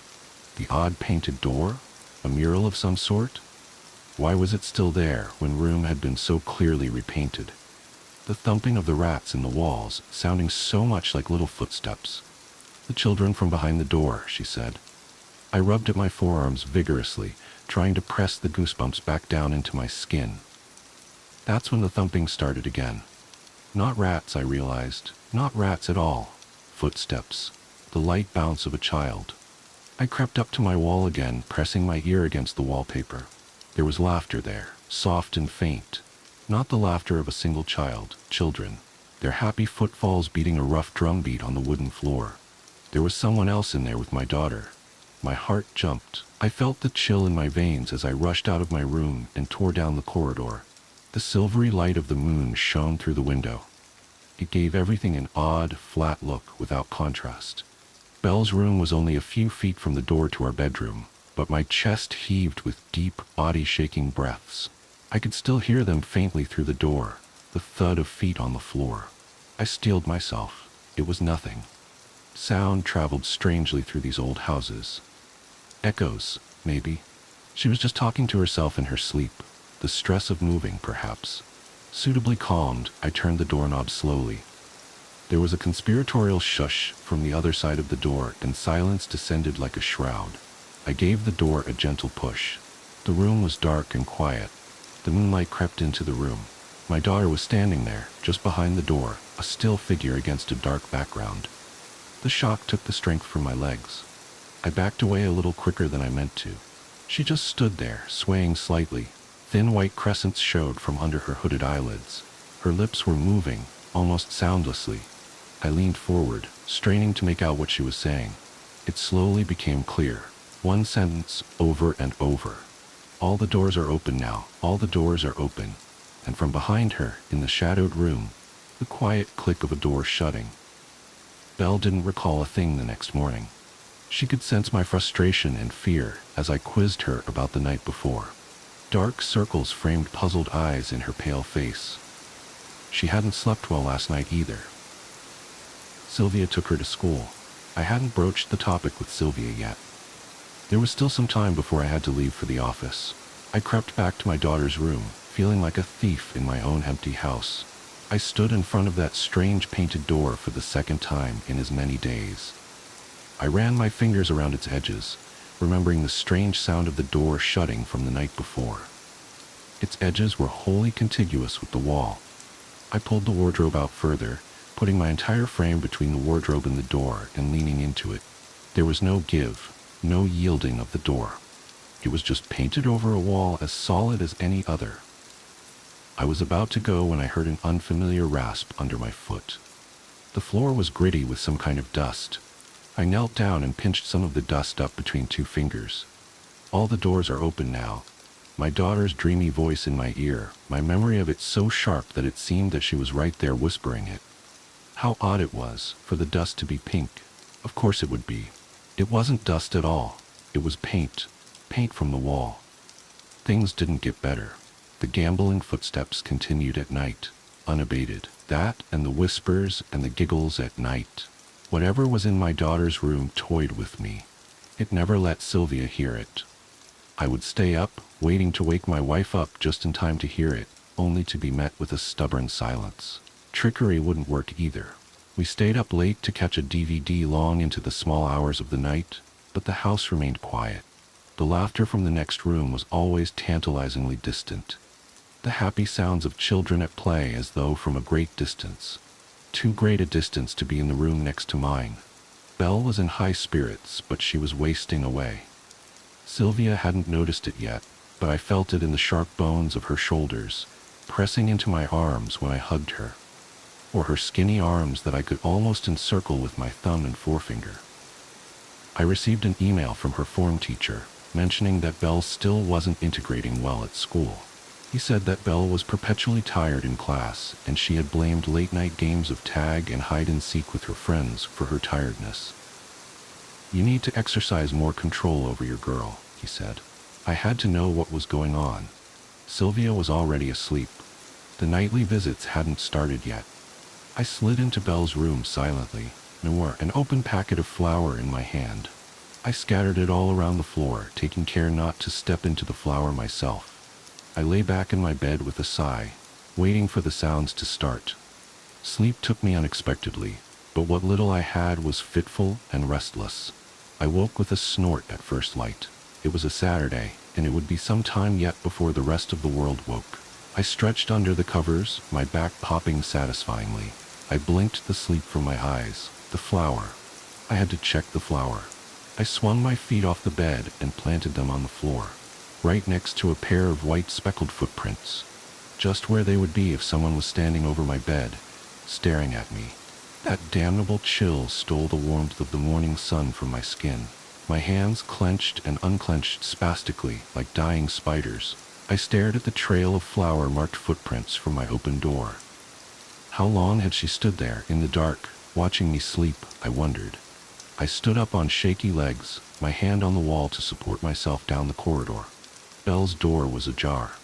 It swung open silently. The sound of deep breathing told me that Belle was still asleep. There was but a single set of footprints, just starting from her bed where her feet would have landed if she got off. No multiple footprints, just a single set from my daughter. Typical somnambulism, perhaps. The stress of the move, the new school could have brought it on. She'd never sleepwalked before, but who knew what dark things lurked in her psyche? I heaved a sigh of relief, chastising myself for a week's worth of irrationality. How reassuring the illusion of normalcy in our lives, and how quickly it shatters. Not with a roar or a flash, with something simple. Something simple like my daughter's shoe, bouncing off my toe as I tried to leave the room. Flipping once, twice, and coming to rest next to a hollow in the flour on the floor. The size, the shoe, the prints. It didn't fit, it didn't match. Whatever had gotten off the bed had stood next to me the night before. It wasn't Belle. After that cruel prank, the noises at night returned unabated. The strangeness started to leak. The night was no longer its sole province. I was waiting for Belle outside the upstairs toilet another Saturday morning, when I heard the familiar taunting voices start up over the sound of the shower. A chorus of children's voices saying something with a strange cadence, a chant almost. Stay. They seemed to say. Stay, stay, stay. They were in there. There was no way for them to escape. I found the door unlocked. I turned the knob, braced my legs, and threw the door open, and found nothing. Hot water still gushed from the shower head. Steam billowed out into the cooler air of the corridor. No one was there. I'd seen her go in. I would have wagered my life on it, and yet she was gone. The giggling started again, coming down the corridor, mocking. Her room. I bolted down the corridor. I found her there, a towel wrapped around her bare body, staring at me with cold mirth from her bed. Her dripping hair had left a trail of water on the wooden floor, a trail which led to the wall with the painted door. I felt her eyes trailing me as I left the room. I shut the shower off, looking for how my daughter and the voices had escaped the tiny toilet. It took a minute. Like the picture with the young lady that turned into an old crone, the answer was right there in front of me. Sketched out between the tiles in front of me, in bold strokes of dark mildew, was the vague outline of a door. It was another sleepless night. I thought long and hard about trying to explain everything to Sylvia. It sounded crazy. There were doors in the walls. Doors that our daughter had walked through. Doors let in something strange into our house. Something that wanted her to stay. The thought lingered in the back of my head like a suppurative scab, itchy and red and raw. Sleep would not come easy. I was contemplating a little chemical assistance to aid me along my way when I grew aware of a soft sliding sound. Movement caught my eye. I saw a slim figure slowly shuffle by the door to our bedroom. Belle? I called out to her softly. She didn't break step. And what a step it was. A stiff-armed and stiff-legged march down the corridor, her feet scraping over the wooden floor.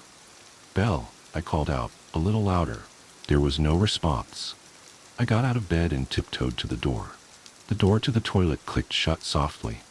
I followed, The lights revealed an empty corridor. The toilet door yielded with a squeak of complaint. The silence was thick and cloying. It seemed that no sound would carry through the air. The light clicked to life in the toilet. Shadows leapt and danced with its first few flickers. The shower curtains swayed. The draft I had left in when I opened the door, I told myself. It did not help. I chided myself for my childish fears, but the flutter in my gut remained. I yanked the curtain aside roughly, my other hand balled into a fist to protect myself. From what, my daughter? Nothing awaited me on the other side of the curtain. Nothing but that strange outline of a door etched out in lines the tiles. I heaved a sigh of relief. Perhaps the lack of sleep was getting to me, my fears spilling over into waking dreams. The calm was short-lived. I heard another door slammed shut. Downstairs, a series of childish titters carried up through the floorboards. I bolted downstairs. Again, the lights revealed nothing. Almost nothing. The huge throw rug that had come with the furnished house had been tossed aside. There, hidden under it, was another door, scratched into the parquet flooring. I felt sick to my stomach, thinking of the days we'd spent on the couch with our feet on that hideous thing. I ran my fingers around the thin grooves of the scratch marks. The door felt cool to the touch, cooler than the surrounding wood. The same feel of a front door guarding against the winter chill. Whatever it was that the door guarded against, it was cold. Very cold. The laughter started again, taunting, mocking. I heard the creak of my daughter's footsteps on the stairs to the basement. The light of the living room seemed to shy away from the depths of the basement. I could make out Belle's outline, just where the light of the living room met the darkness of the basement. The light switch was at the foot of the stairs. The steps sang under my weight. Belle didn't turn around. I reached out to grab her shoulder. Her bony shoulder was icy cold. I pulled her towards me. I could just nearly see her face. Something blotted out the light. I blinked at the silhouette at the top of the staircase. "Daddy, why are all the lights on?" Belle's voice. Oh God. Belle was at the top of the stairs. I felt the light caress of fingers on my hand. The girl in front of me, her fingers on mine. Her voice was a hoarse whisper, as though forced from a throat long turned to dust. "She's ours now." She giggled and twisted away from my grasp, vanishing into the dark. The dark space under the house suddenly filled with the patter of feet on the dusty floor, 2 pairs, 3 pairs, until it seemed that an entire legion of light feet were dancing across the floor. The sound was deafening in that confined space. I reached forward and thumbed the light switch, only to be greeted by silence and the slowly settling dust. Something was wrong with the wall again. I already knew what to expect. With a sweep of my hand, I cleared the dust from the wall. Just as I expected, another door, this one a huge set of double doors, painted on the wall with garish colors. Just before I left the basement, I saw the clean circles on the floor where the opening door had swept the dust away. We had to go. There was something dark in the house. Something wholly unnatural about those strange painted doors. I sprinted up the stairs. "Grab some clothes," I told Belle as I passed her. I did not stop to see if there was a shred of understanding in her blank eyes. She turned and followed me silently upstairs. I shook Sylvia awake roughly. 4 weeks to the day we moved in and we were fleeing our own home. She blinked the sleep from her eyes. In hushed tones, I tried to explain the situation to her. The painted doors, the sounds of the children, the danger we were all in. Her expression slowly changed from sleepy bewilderment to one of disbelief and annoyance. She told me that I was overreacting, that the stress of the move and our job was taking its toll on me.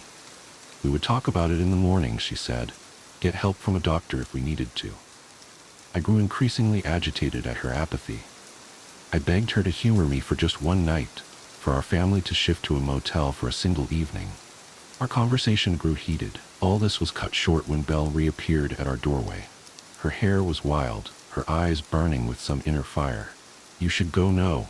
All the doors are closing soon. I must stay with them."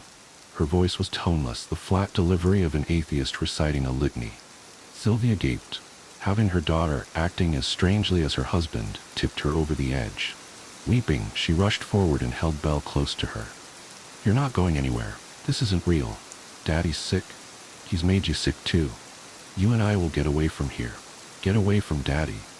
Those words felt like physical blows. I felt sick. My wife started pulling at Belle's hand, trying to move her. Belle stood fast, and there was nothing my wife, with her advantages in strength and weight, could do to shift her an inch. Sensing their prey about to evade them, the things in the house grew restless. Our room filled with the sound of feet on the floor, the sound of little feet running up and down the corridors. With a squeak, Sylvia pulled the door shut and leaned against it. The door shuddered on its hinges as unseen things flung themselves against it. Unsuccessful, the house grew silent. Sylvia stared at the doorknob. I shook my head, stepping off the bed. I had just gotten onto my feet when a new horror showed itself. Our wall was stretching, distending like a boil, bulging obscenely towards us. There was a door in our room, under the wallpaper. It had been here all along. Sylvia began to sob, big hiccuping sobs of fear. We heard the tearing sound of the glue ripping off the walls. The blister on the wall took shape. I saw the hard edge of the door pressing, straining against the wallpaper, and behind that, the sharp points of fingers pressing against outwards. Many pairs of hands. And then, a rip. A pale finger burst through the thick wallpaper. It hooked downwards and began to tear at the fabric. Sylvia and I were transfixed by the sight, paralyzed by fear. Sylvia screamed as Belle tore herself free from her mother's grasp. Belle took a step forward and placed her hand on the light switch. In that moment I saw my daughter again. For the last time, her eyes sparkled with tears. Don't look. You don't want to see them. I love you. With a flick of her wrist, she plunged the room into total darkness. The sound of the wallpaper ripping was very loud. The temperature in the room fell. It felt larger somehow, that we weren't in the bedroom of our home anymore, but in some vast and empty space. A chill wind blew, and it smelt of dry dust. When the wind died down, we were alone in our room. Our girl was gone. What is there left to say after that? We did what we could. We moved into a motel. The police came. They looked for prints. They asked questions. They took pictures. They broke down the walls behind the doors with their hammers.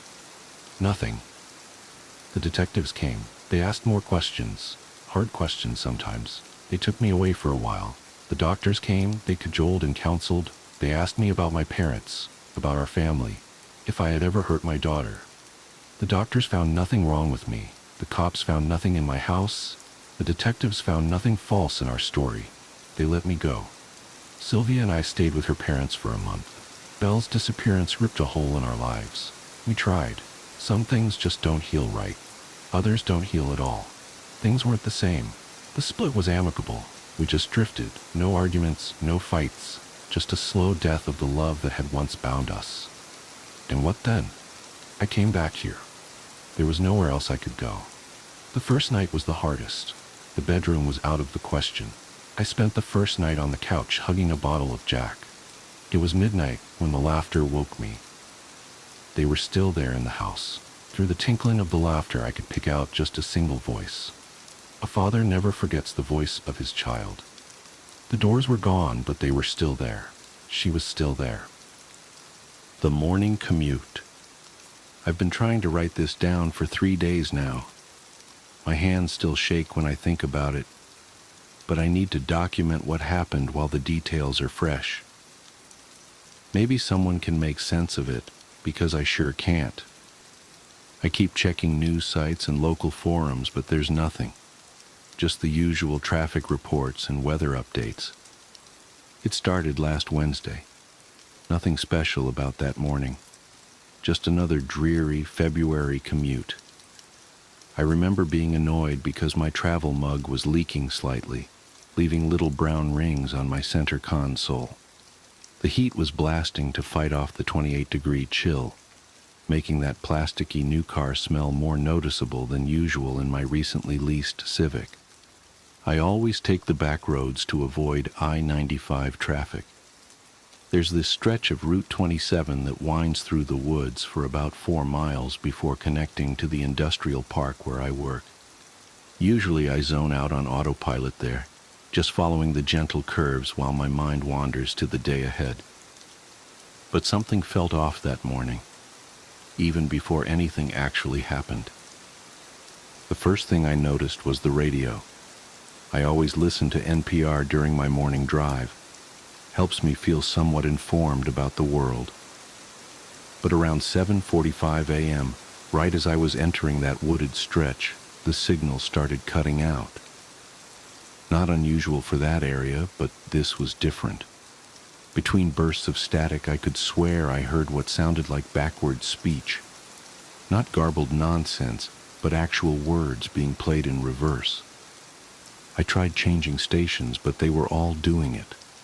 I switched the radio off, deciding to drive in silence rather than deal with the unsettling noise. That's when I noticed how quiet everything was. No wind in the trees, no birds. Even my engine seemed muffled, like someone had thrown a heavy blanket over the car.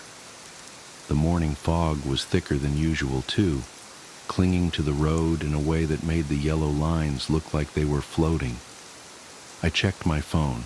No signal, which wasn't completely unusual for that stretch, but the time display caught my eye. 7:47 a.m. I distinctly remember because I had just checked it 2 minutes earlier when the radio started acting up. Still 7:47 a.m. I watched for another 30 seconds or so. Still 7:47 a.m. The seconds weren't moving. My rational brain kicked in. Obviously, the phone's frozen. Force restart it later. But my skin was starting to prickle. That animal instinct that tells you something's wrong before your conscious mind can process why. I pressed the accelerator a little harder, wanting to get through the woods and back to civilization. That's when I saw the first one. At first I thought it was just a trick of the fog, a darker patch that seemed to be moving wrong. You know how fog usually drifts with the wind? This patch was moving perpendicular to the rest, like it was cutting through it. As I got closer, it resolved into what looked like a person walking alongside the road. Nothing inherently scary about that, except they were walking backwards, perfect fluid backward steps, like a video being rewound. And they were wearing what looked like business casual clothes, slacks, button-up shirt. But the fabric was wrong. It rippled and shifted like static on an old TV, black and white pixels constantly rearranging themselves. I gripped the steering wheel harder, my knuckles going white. Just someone exercising in weird athletic wear, I told myself. One of those recovery suits with the electronic muscle stimulation or whatever. But even as I thought it, I knew that wasn't right. As I passed them, they turned their head to track my car. That's when my heart nearly stopped. Where their face should have been, there was just more static. Not blank skin, not a mask, but a void of shifting black and white pixels, like a TV tuned to a dead channel. I looked straight ahead, pressing the accelerator harder. Don't acknowledge it. You're tired, you're imagining things, just get to work. But in my peripheral vision, I could see more dark shapes emerging from the fog. 3, then 7, then dozens, all walking backwards along both sides of the road, all wearing those business casual clothes that weren't quite clothes, all turning their static-filled faces to watch my car pass. The air in the car felt thick, like trying to breathe underwater. My ears popped like I was changing altitude, and the engine noise became even more distant. The forest beyond the figures was wrong too. The trees looked like cardboard cutouts, flat and artificial.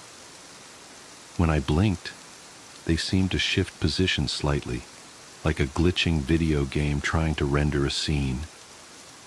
I reached for my phone to try recording what I was seeing, but my hands were shaking so badly I dropped it between the seats.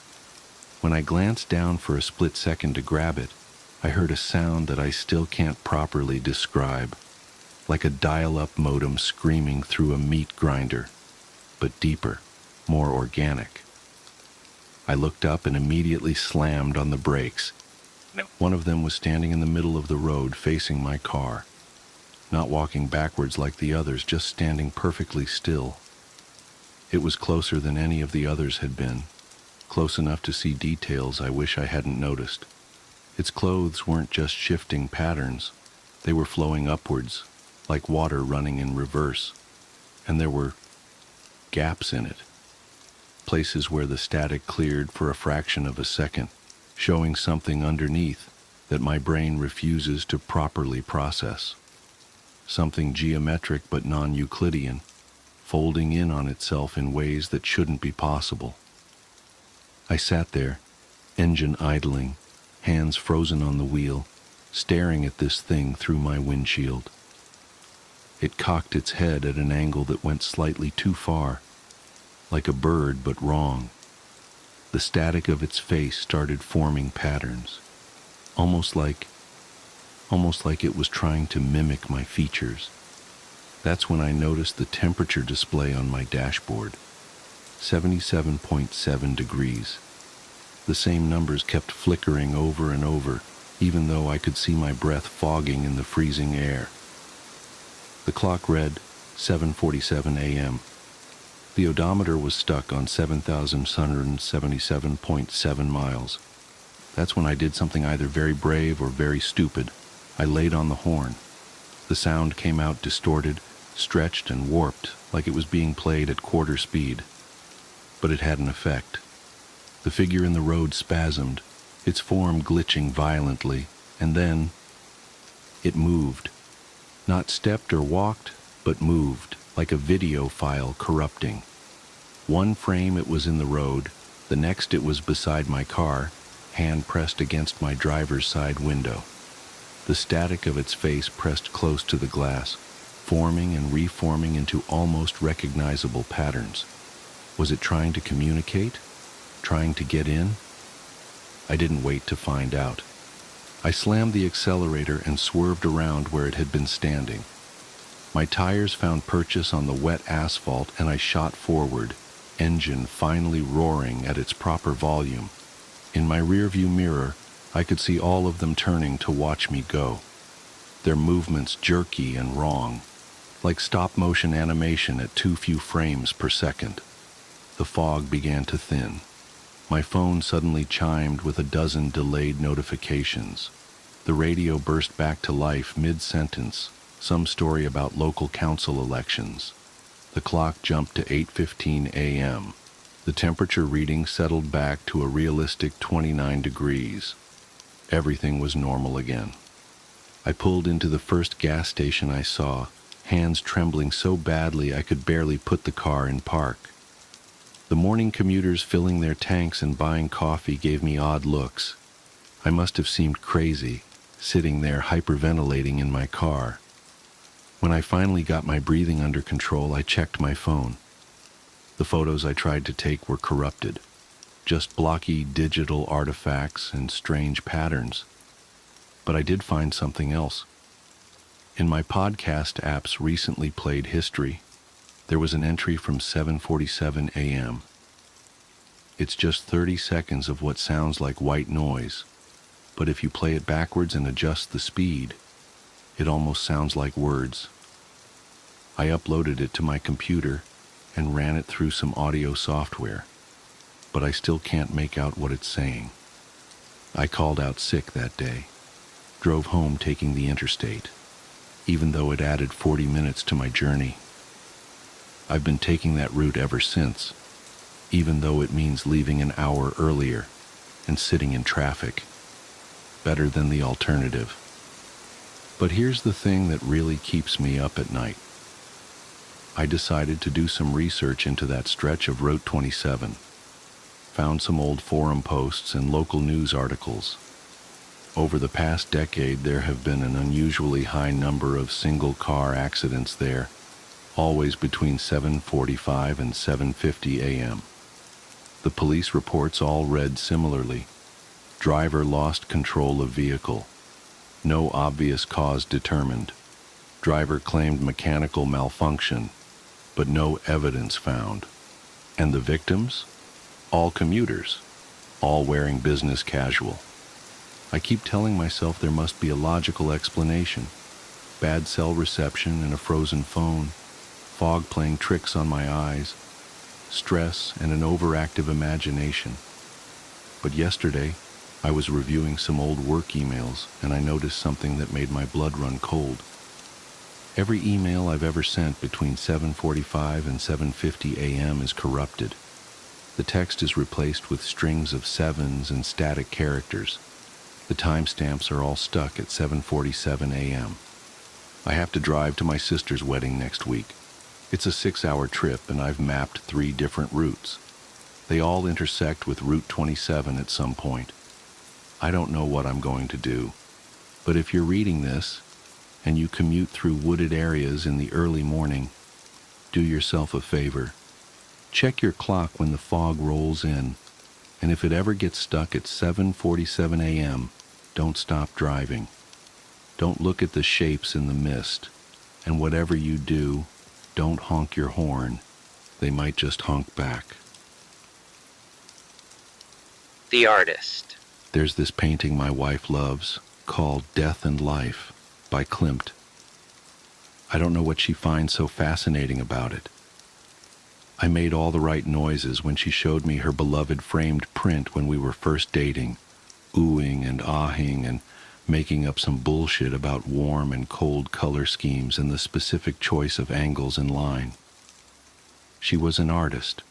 Our first few dates involved long walks through museums, starting in Picasso's Blue Period and ending in heavy petting and blue balls. I took an art history course as an elective when I was finishing up my doctorate. I remembered enough of the lingo to charm my fantastically gorgeous future wife and lure her back to my stupidly filthy apartment. We're talking me as the foul bachelor frog, sitting on a lily pad made of empty takeout containers surrounded by pond, of enough unwashed clothes to keep a laundromat in business for a cool 6 months. I remember scrambling to find 2 of any sort of cup-like container for the bottle of wine we had brought back while she was in the bathroom. I rinsed out a couple of coffee mugs and ran into the bedroom to try to clean up the condom wrappers that had been sitting on my bedside table since 2003. On the bed, neatly laid out against the rest of the chaos, were my wife's dress, bra, and panties. She came out of the bathroom completely nude aside from a pair of high heels, took the wine from me and took a swig straight from the bottle. I fell totally, completely, and irrevocably in love.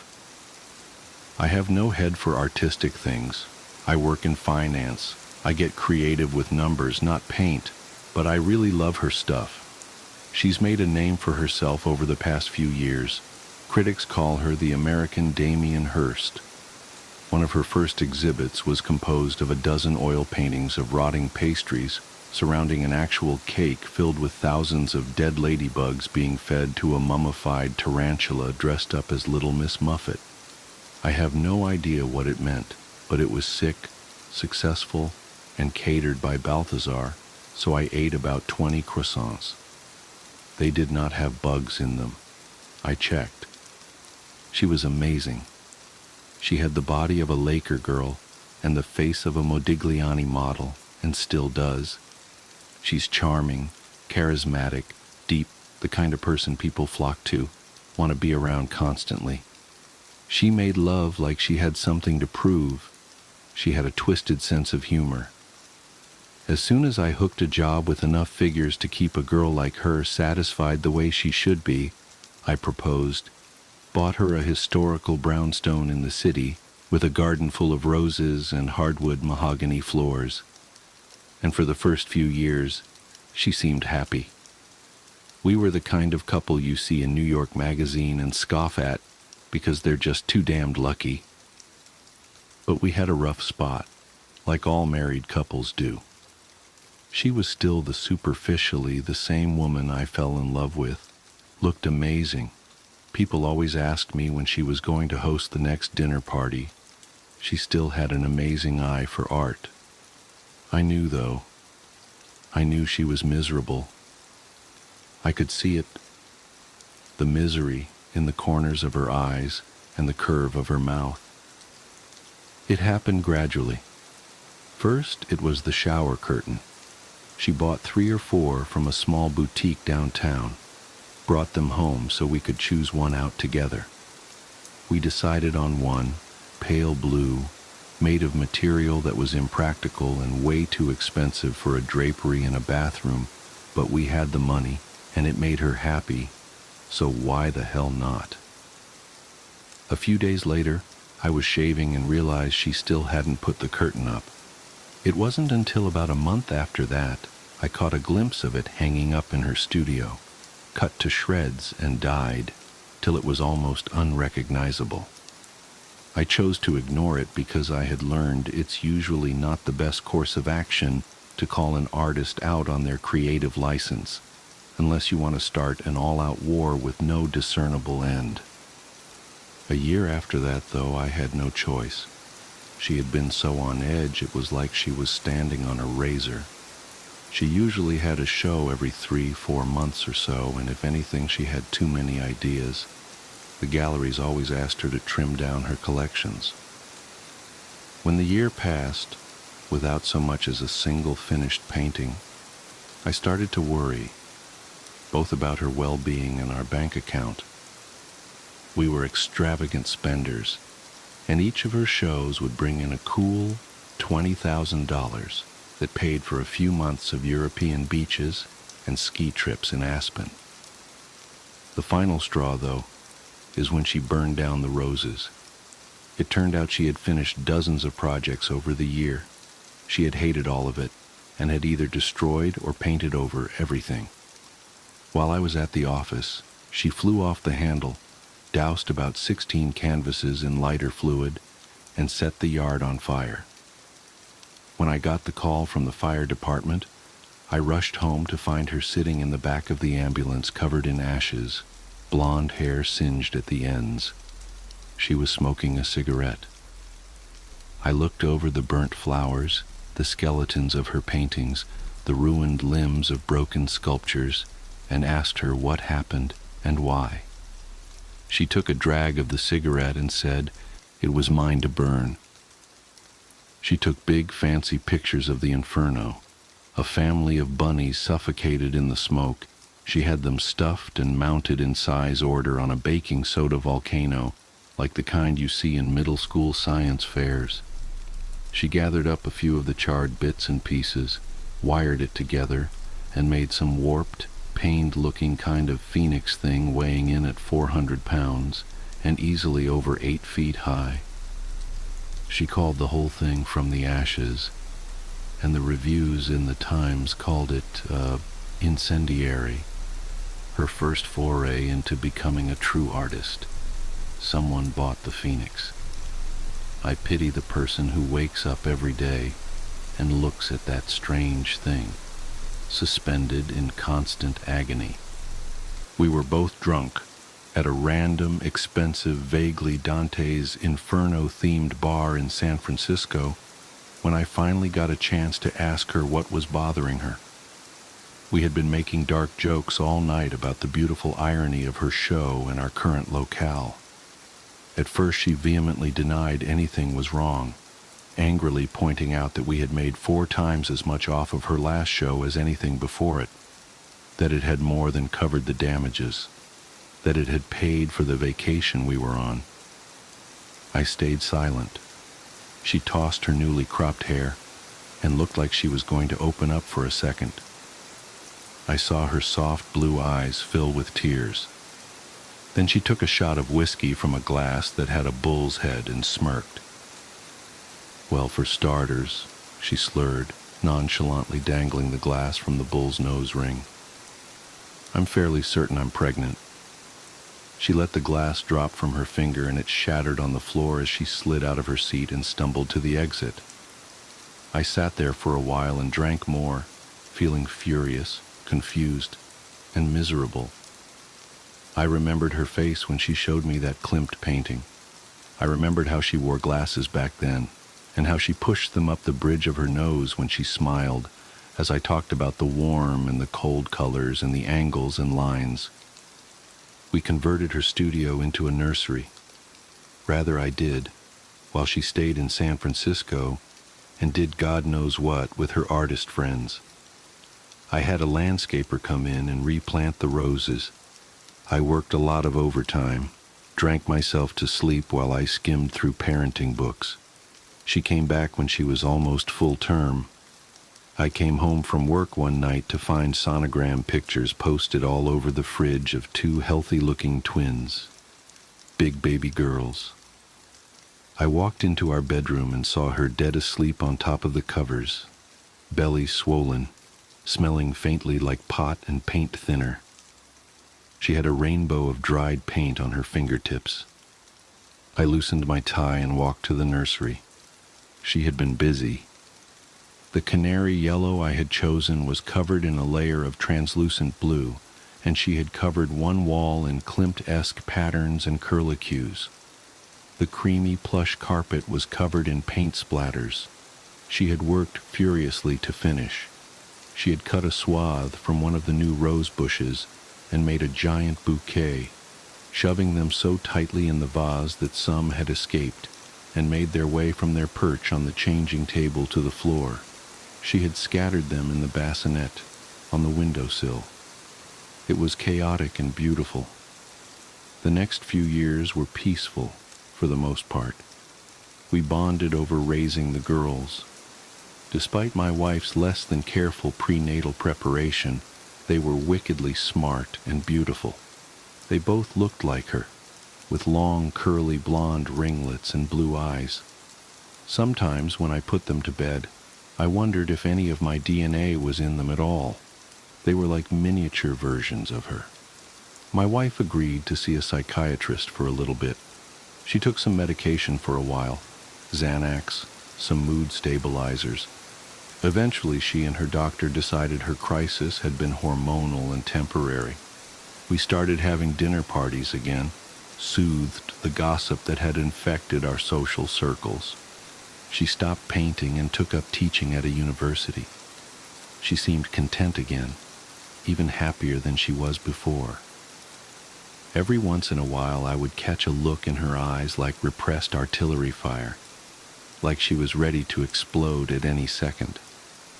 But it never lasted for longer than a few seconds before they went back to the soft cornflower blue I knew so well. And who doesn't get a little agitated every once in a while? I rose through the ranks at work. I loved the feeling of power that came with promotions. I loved my girls, and by God, I loved her, my crazy, disgusting, beautiful, hateful, and loving, extraordinary wife. Then came today. Today, I came home from work early. Today, my wife took the day off to be a chaperone on a class trip to the Metropolitan Museum. They were after her for months because of her expertise in the art world. They wanted the children to experience the culture in the most sophisticated way possible. I thought it was ridiculous. They were 1 to 3-year-olds in a private daycare. They saw more beauty in Cheerios than in Monet's water lilies. But they wore my wife down. And she was given a gaggle of toddlers and wide-eyed teachers to tour around the museum. I came home for lunch because I had forgotten my iPad that had notes on it for a presentation I was giving that night. I walked through the rose garden and noticed a tiny piece of sculpture left over from the Ashes exhibit from so long ago. It was half of a tiny bird. It had the kind of exquisite detail that my wife used to be so famous for. I was pretty sure it was an actual bird that she had cast in clay. I thought I could see a small piece of feather in one of the cracks. I idly wondered why I hadn't noticed it before. I went inside and poured myself a glass of orange juice. The fridge had pictures that my daughters drew, happy, crooked stick figures that looked nothing like the beautiful horrors their mother used to churn out. I was happy about that. I hoped they would fall in love with numbers like I did. It was absolutely silent, and I sipped the sweet citrus and enjoyed the nothingness. Then I thought I caught a vague scent of fresh paint in the air. Curious, I walked into the living room, and there was my wife, sitting on the leather couch with a bottle of wine, looking like an angel of death. She was covered head to toe in blue-gray body paint, with a special concentration underneath her eyes. She was wearing a revealing patchwork blue dress, covered in crosses of various shapes and sizes.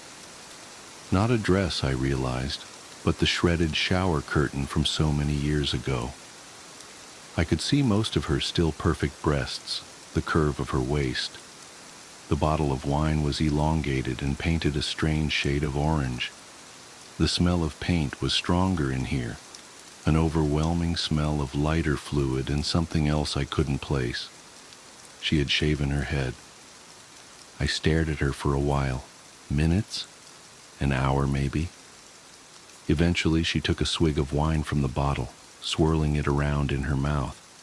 I noticed paint, deep blues and even deeper reds around her fingers. I sat down in the armchair across from her, unable to think of what exactly I wanted to ask her. Maybe because I knew, maybe because I didn't want to know. I noticed a camera on the table between us. I went to pick it up and she rested her gray hand on mine before I could, softly, gently, with all the familiarity of years of marriage. She opened her mouth to speak, soft pink lips made pallid by the paint. They were mine, and I've been sitting here, knowing what's behind the door to my daughter's room, with the klimt wall we never repainted, knowing why my phone keeps ringing with calls from the school, from the NYPD, knowing why I couldn't find my sleeping pills last night, knowing what that smell is, seeing in my peripheral the red pooling and staining the carpet from underneath the door, the pile of clothes neatly folded next to my wife on the couch. I can picture that thick wire she used to fit all of her subjects where she wanted them. What a perfect, detailed recreation it must be, because she's so perfect. I see the phoenix in my mind's eye. I hope, when she flicks that cigarette she's about to light, we both fiercely burn. The Forest of 1,000 Legs. Little Lucy Lockhart ran from her daddy's frying pan. The forest of 1,000 legs killed her and then laid their eggs. That's a jump rope rhyme my classmates used to sing on the playground in elementary school. It's really ed up that they sang that because Lucy Lockhart was a real person we attended school with. She vanished when we were in 2nd grade, so we must have been around 7 years old. The rhyme was loosely based in truth, in that the official story was that Lucy Lockhart did in fact vanish into the Lockhart Wood 50 yards from her father Robert's house, but he wasn't chasing after her brandishing a frying pan to beat her with. I was too young at the time to understand what was happening, and it wasn't until much later that my mom actually explained it to me. It wasn't a particularly shocking story, just sad. I remember the day Lucy went missing, at least the first day she didn't come to school. It was Monday. She went missing the Friday before. My mother told me it was a few days before Lucy's 7th birthday, and that Lucy had asked her father if she could have a birthday party at the house. I remembered that. Lucy and I had been in the same group of friends, and I remembered her telling us that she was going to ask her dad about having a birthday sleepover. I especially remember being annoyed that she wanted it to be a sleepover because I was the only boy in the group and was never allowed to sleep over with them. I was still excited at the prospect of a party, though, as we all were, because we knew her father, Robert Lockhart Jr., was a retired entomologist, we just called him the Bug Man, and had lots of pretty preserved specimens like butterflies and beetles in cases that Lucy would sometimes bring in for show and tell. Anyway, according to my mother, Lucy asked her father if she could have a sleepover for her birthday, and he said no, because she was going to spend her birthday at her mother's house while their house was being fumigated. It was a normal enough reason for a 6-year-old to cry and storm out of the house. But running into the Lockhart Wood was a bad idea for any person of any age without the proper equipment. Here's the thing about the Lockhart Wood. Some people call it the Forest of 1,000 Legs, presumably to make it sound creepier than it already is. It doesn't need help. There are roughly 4,000 species of spider in America. and the Lockhart Wood is a phenomenon on its own in that it's home to all of them. Not only that, but there are documented populations of some spiders previously thought endemic only to certain countries, such as the Goliath bird eater, a couple of funnel web spiders, and some species of peacock spiders. There's that myth that says you're never more than 3 feet from a spider at any given moment. In this forest, it's not a myth. It's filled to the brim with spiders. I think at this point it goes without saying that if you're arachnophobic, this story is not for you. The forest is naturally of great interest to biologists and arachnologists, but Lockhart Wood is private property, and restricted guided access to the forest was hard to come by even before Lucy Lockhart's disappearance. Afterwards, nobody could go in. Obviously, anyone could get into the forest if they wanted to. It's not fenced off or anything, but there's a steep fine if you're caught trespassing, and nobody's exactly clamoring to delve into a forest full of venomous spiders anyway. You need the right kind of boots, clothes, gloves, first aid kits, and knowledge of the forest to step past the tree line. The most common spiders at the edges of the forest are jumping spiders, various wandering spiders, and orb weavers. Most people who emerge from the forest have a number of banana spiders clinging to their hair and jackets, startled by the destruction of their webs. If visitors are allowed deeper into the forest, the spiders get bigger, and they lurk on the ground. According to my mother, Robert Lockhart Jr. lived with his father in that house for a long time. They were father-son duo of entomologists from Alabama, but Robert Lockhart Sr. had a focus on arachnology. He had bought the house and the forest specifically for its spider population, which also made it super affordable, and he usually worked from home. Robert Lockhart Jr. did a lot of work at a university 3 towns over. He married a professor there who taught evolutionary biology, and the 3 of them lived in the elder Robert Lockhart's house until Robert Sr.'s sudden passing during a study on tarantula hawks. Lucy Lockhart was born a year later, and Robert Jr. was able to retire from teaching and live as a stay-at-home dad while Lucy's mother continued teaching at the university. He still worked collecting and preserving specimens, mostly butterflies and moths, and had reports published in the entomology scene, and very, very rarely led guided tours around parts of Lockhart Wood for a price. My mother only got to know Robert Jr. once Lucy and I became friends. She said he didn't talk about the forest very much. She got the feeling that he was afraid of it. When he and his wife divorced, my mom suspected part of their irreconcilable differences was Lockhart Wood. She never really pried into it. After all, she and Robert Jr. only spent time together because Lucy and I spent time together, although I remember hoping they would get married so that Lucy and I could be brother and sister. Robert Jr. hated the forest he owned and made sure that anybody who stepped foot in it was dressed and prepared for the occasion, which is part of the reason why my mother never believed he killed Lucy when he was the prime suspect in the investigation. When Lucy ran off into Lockhart Wood that evening, my mom said Robert Jr. gave chase without hesitation, in socks, sweatpants, and a t-shirt. He must have received a dozen bites of varying severity the second he went in. He was in there for 4 hours. My mom was working a night shift at the hospital when he was brought in, delirious and swollen all over. There was no telling how many bites he'd received, and to this day my mother doesn't know how he survived. He needed anti-venom that no hospitals in the United States could offer, and when he had dragged himself back home after desperately searching for Lucy in the forest, he could only self-administer so much. Maybe luck and a developed resistance was what saved him. He lost both legs below the knee, but he lived. From what my mom could gather in the weeks following Lucy's disappearance, the investigation was chaotic. Search teams entered the forest, but they never spanned it all. 2 officers on the initial search team were bitten by what was most likely a Sydney funnel web spider, and unfortunately both died. After all, the Sydney funnel web spider is otherwise found only in Australia. We don't have that anti-venom at the ready here in the States. Anyway, the search of the forest lasted maybe a week before branching off elsewhere. My mom says they couldn't, maybe wouldn't search the whole forest. More than one officer who searched Lockhart Wood left the force and subsequently skipped town. Those who didn't leave might as well have. They don't get out much anymore.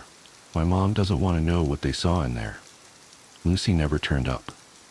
It didn't take long for suspicion to fall on her father before he was even discharged from the hospital. My mom says there was a point where he was handcuffed to his hospital bed, even though both of his legs had been amputated. For a while she couldn't tell if he was totally lucid because he would spend hours sobbing. That forest's got her. Those spiders got my baby girl. But there was no evidence to convict him of kidnapping or murder. My mom and the parents of Lucy's other friends and mine were involved in the trial as witnesses, and they all insisted that they never had any reason to believe Robert Jr. was abusive towards Lucy or that he would be driven to hurt her. I didn't know any of this at the time, as my mom responsibly sheltered me from the details of Lucy's disappearance, but obviously some other kids we went to school with got wind of some information, hence the morbid jump rope rhyme. It upset me a lot when I heard kids chanting it during recess. I was young, and I missed Lucy very much. It's been 11 years since Lucy went missing. It doesn't really upset me anymore. It's just a sad mystery that I still think about sometimes. The group of friends that Lucy and I shared stayed close until middle school, and then we all branched out a bit. I don't think any of us ever forgot about Lucy. I recently graduated high school, and the original group of us got together at a diner to discuss in amazement how we were all finally done with high school forever. At one point, I nudged my omelet around my plate and said absently, "It's been years, but I still wish, I wish Lucy could have graduated with us, you know?" My friend Stella leaned her shoulder into mine and knocked our mortar boards together with an understanding smile. "Same here, bud, but she'd be proud of us for doing it." The conversation drifted elsewhere, but that poignant thought of Lucy stuck with me for a long while after that evening. It wasn't until the day before I went off for my freshman year at college that I told my mom I wanted to stop by the Lockhart house and sort of say goodbye to Lucy, if Robert Jr. would let me. "Well," she shrugged over breakfast, "I guess it couldn't hurt. You don't ever get over losing a child, but all things considered, he seems to be okay. He might oblige you." So later that afternoon I drove across town towards that dark, looming forest that stretched into the sky on the horizon. I hadn't been to the Lockhart house in over a decade, but the sight of it instantly made me happy. I no longer mourned Lucy. I only cherished the brief time we knew each other as children, and I had lots of fond memories in that house. As I pulled into the gravel driveway, I saw the curtains in one of the front windows shift, so I knew someone was home. He might not want to let me in, but there was no harm in trying. I went up the front porch steps and found a wooden hanging of a Luna moth adorning the front door. It had no sign of grime or weathering, and the pale green paint still had its glossy finish, so I guessed it was fairly new. I don't know what I expected from Robert Jr. Maybe that he was too far gone after the loss of Lucy that he wouldn't bother decorating anything, but it had been more than 10 years and recovery is possible. I knocked, and he answered a few moments later, frowning curiously at me from the gap in the door. "Hey, Mr. Lockhart, I floundered a little stupidly because I hadn't planned on how I was going to talk to him. "I'm Aaron Zinsky. You know my mom Jane at the hospital." The door eased open a bit more, his face relaxing with recognition. "Jane's boy, yes. You were one of Lucy's little friends, weren't ya? Come in, wipe your feet." "I'm surprised you remember we were friends," I admitted, stepping inside and wiping my feet on the floor mat. It looked like a monarch butterfly. "I remember all you kids," Robert Jr. said with a wave of his hand, leading me inside. His prosthetics clicked on the linoleum. "It was Lucy. You, Stella, there was 2 little girls named Hannah, wasn't there? You were the one that cried a lot because you never got to stay for sleepovers." "Yes, sir, that was me," I said, embarrassed. "You gay, son?" It was a startlingly straightforward question, tossed over his shoulder as I followed him into the house. There wasn't anything accusatory in his tone, though, so I said yes. He grunted. "Knew you'd be fine to sleep over with the girls. Could have spared you a lot of whining and crying." He took me past numerous framed bug specimens as we made our way to his living room. It was a big room, cluttered with bookshelves and workbenches with papers strewn about. Dozens of terrariums of various sizes dotted the room and lined the walls like trophy cabinets. the only gap where the den opened into a kitchen. A bright desk lamp illuminated the whole room, and the light bounced off a magnifying visor headset and a laptop screen. It looked like he had been dissecting a large beetle before I knocked on the door. It was good to see that his passion for bugs hadn't been destroyed after losing his daughter to the Lockhart wood. "So what brings you here, Scooter?" he asked, going into the kitchen to retrieve something from the fridge. "Well, we graduated in May, and I'm leaving for school tomorrow," I explained. "And I just I still think about Lucy a lot, so I was wondering if you had kept any of her things over the years that I could see and sort of, remember her by. If you're okay with that, sir?" Robert Jr. came back over to me with a shrug and 2 beers. He said, "Ain't much a little girl has to her name but Hello Kitty bedsheets and Beanie Babies." Oh man, Beanie Babies. I couldn't help but grin at the memory. That was always my go-to gift. I gave her a bunch of mine. "What, you want 'em back or something?" Off my startled look of chagrin, he chuckled and handed me the second beer. "I'm messing with you, boy. Her room's this way." He led me down a long, familiar hallway, down which Lucy and our friends and I had sprinted recklessly over a decade ago. I recognized a few framed insect specimens that we had knocked from the walls in our roughhousing fits. We went into Lucy's bedroom at the end of the hall, and it was virtually unchanged from how I remembered it. The walls were still pale pink and decorated with pastel-colored cross-stitch artwork made by Lucy's late grandmother. The canopy bed was neatly made, the Hello Kitty bedding crisp and unfaded from years of disuse, the shelves upon shelves of stuffed animals, with an army of Beanie Babies gifted by me populating their own full shelf, and, surprisingly, a long terrarium against the wall with an enormous black spider sitting motionless underneath a black light. I recognized that spider. "No way. That's not." Robert Jr. flipped on the lights, which turned off the terrarium's black light. The massive spider retreated into a hide with a twitch of its long, slender legs. He grunted, "That's her." Lady Legs was a type of huntsman that Robert Lockhart Sr. had discovered in the Lockhart wood and kept for 10 years before Lucy was born. There were plenty of live specimens in the Lockhart house over the years, but Lady Legs was the only one that Lucy seemed to cherish as a pet. Robert Jr. had said in the past that some tarantulas can live to be 25 years old, but Lady Legs wasn't a tarantula. And if this was the same Lady Legs from that time, that would make her over 30 years old. "Do huntsman spiders live that long?" I asked incredulously, moving to the terrarium with a fascination I hadn't felt in years.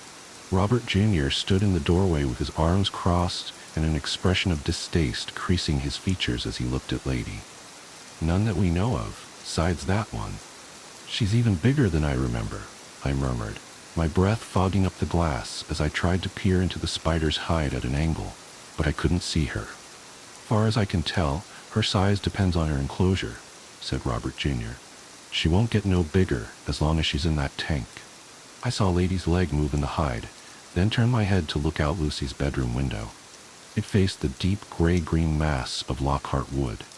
I stood, absently tracing my fingers through the condensation on the bottle in my hand. "Lady came from the forest, didn't she? How big do they get in there?" Robert Jr. didn't respond. I looked over at him. He was downing nearly his entire beer. He finished it with an angry-sounding hiss and said, "Finally, ungodly big. Anyway, take your time in here. Do what you want. Look at what you want. I'll be down the hall." "Okay, thanks." As he started to leave, I remembered the drink in my hand and held it out to him awkwardly. "Oh, hey, I'm not 21. Ain't nobody gonna snitch on you." He left the room, and I hissed open the beer. I don't know how long I spent in there, meandering around fondly, maybe an hour. I took a spider Beanie Baby off the shelf and held it as I looked around. I stood over the dresser looking at the framed pictures on top of it. Most were of Lucy and her parents. A few of Lucy from toddlerhood to age 7, holding the gargantuan Lady Legs in her comparatively tiny hands. I was in a couple of pictures too. Group pictures of us and our other friends at birthday parties. Our messy little faces smeared with cake. I found an old elementary school binder from the first grade class Lucy and I had together, where the first activity of every day was to make an entry in our journals following a simple prompt given by the teacher, and then draw a picture to go with it. Naturally, lots of Lucy's entries were about Hello Kitty, play dates with me and our friends, and bugs. Some of them made me laugh.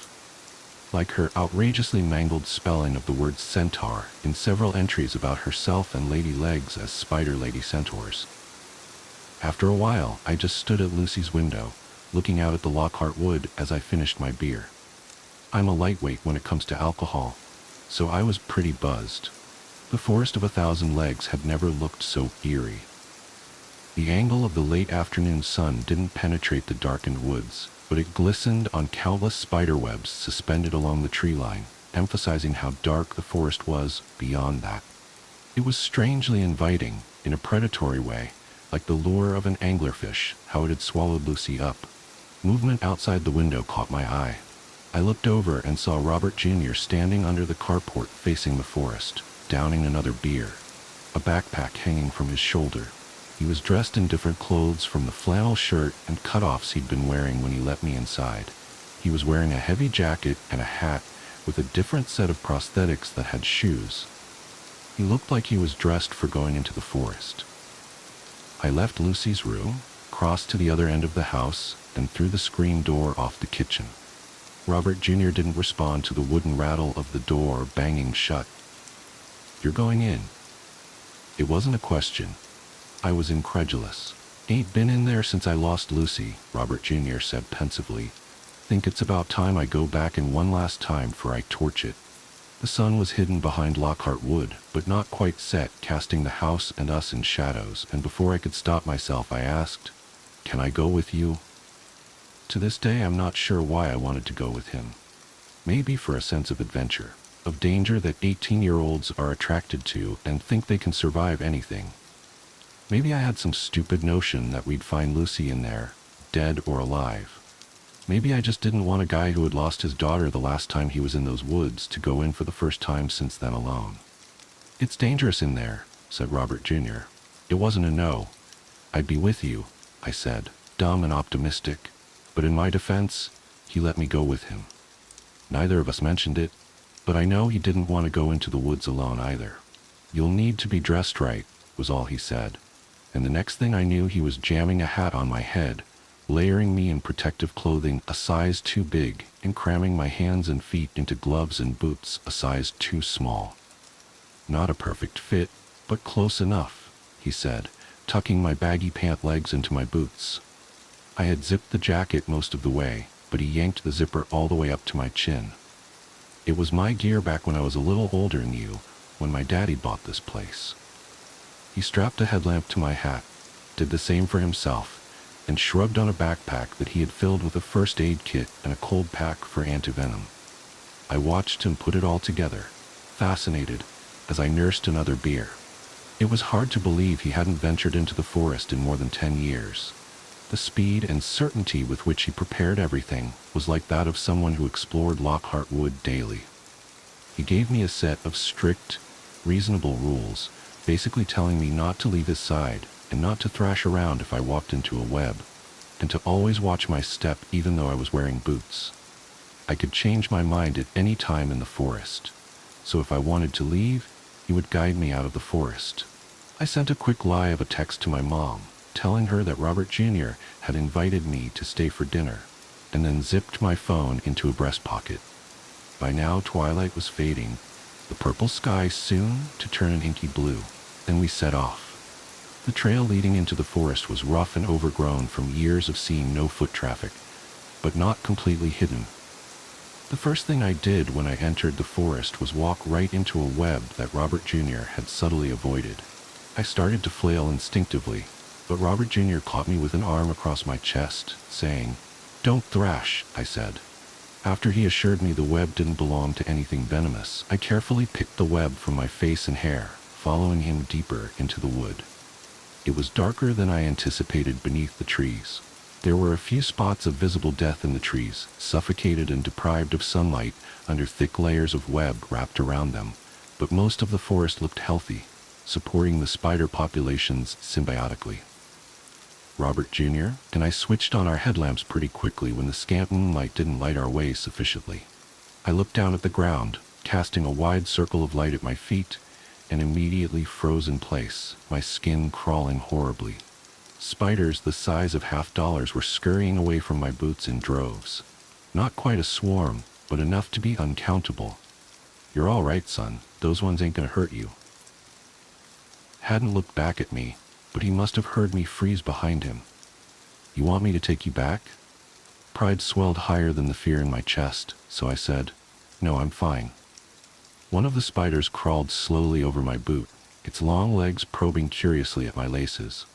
I wrenched my eyes away from the ground, shook the spider off violently, and pushed forward. I've never been particularly arachnophobic, but it was impossible not to feel itchy all over. Imagining hundreds upon hundreds of unseen spiders creeping into my protective clothing, slipping down the collar of my shirt and edging along my scalp into my hair. The tiny spiders became less of a presence, however, when we came to a fork in the trail and Robert Jr. dropped to a sudden crouch, grabbing my sleeve and yanking me down with him. "Look at this," he whispered, his headlamp fixed on a spider not 2 feet away from us. "This here's a nasty one." A spider the size of my hand stood strangely before us with 2 sets of thick, hairy legs thrown in the air. It might have looked silly if not for the vivid, violently red jaws on display pulsing angrily in our direction.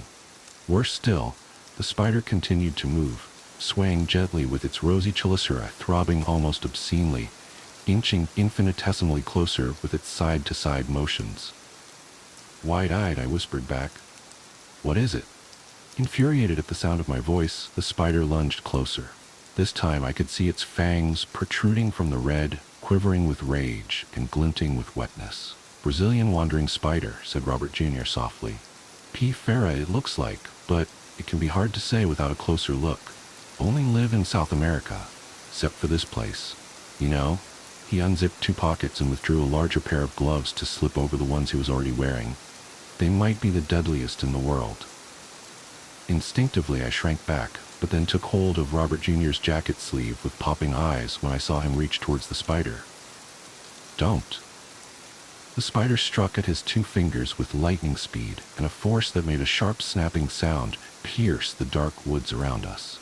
In the blink of an eye it struck twice, a red-brown blur. Horrified, I tugged frantically at Robert Jr.'s sleeve. "Relax," he said, pulling his hand back and showing me his intact glove. "Hoss can't quite bite through these." The spider darted out of our joined headlamp beams and off the trail into the woods. Robert Jr. removed his bulky second pair of gloves and stowed them away. "Can't do much delicate handling with gloves like that, but anything else, and those fangs will go right through." He stood suddenly, leaving me crouched and trembling. Clenching and unclenching my fists, unpleasantly aware of how thin my gloves were now, I stood slowly. My headlamp slid up the trees in front of me, where the bark seemed to shiver and shift with the traffic of smaller spiders oozing up and down the trunks. I turned my head to see where Robert Jr. was looking, and my light fell on his back several meters away as he moved down the left path in the fork. "Wait!" I squeaked, rushing after him.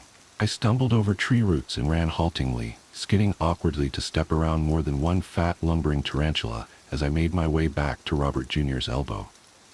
Our headlamps bobbed in the darkness, and my gaze was drawn farther up where the lamp's beams lit up vast labyrinthian webs high overhead, where nothing on the ground could destroy them. Glinting white gold in our light, they shuddered in an imperceptible breeze. "Those webs are way better high up there," I said with a breathless chuckle, trying to shake off the anxiety from the Brazilian wandering spider. "We won't walk into any down here." Robert Jr. walked briskly, barely acknowledging me with a grunt. While I looked all around me, casting my headlamp's light to and fro, Robert Jr. hardly moved his head, focused steadily on the twisting path down which he led us.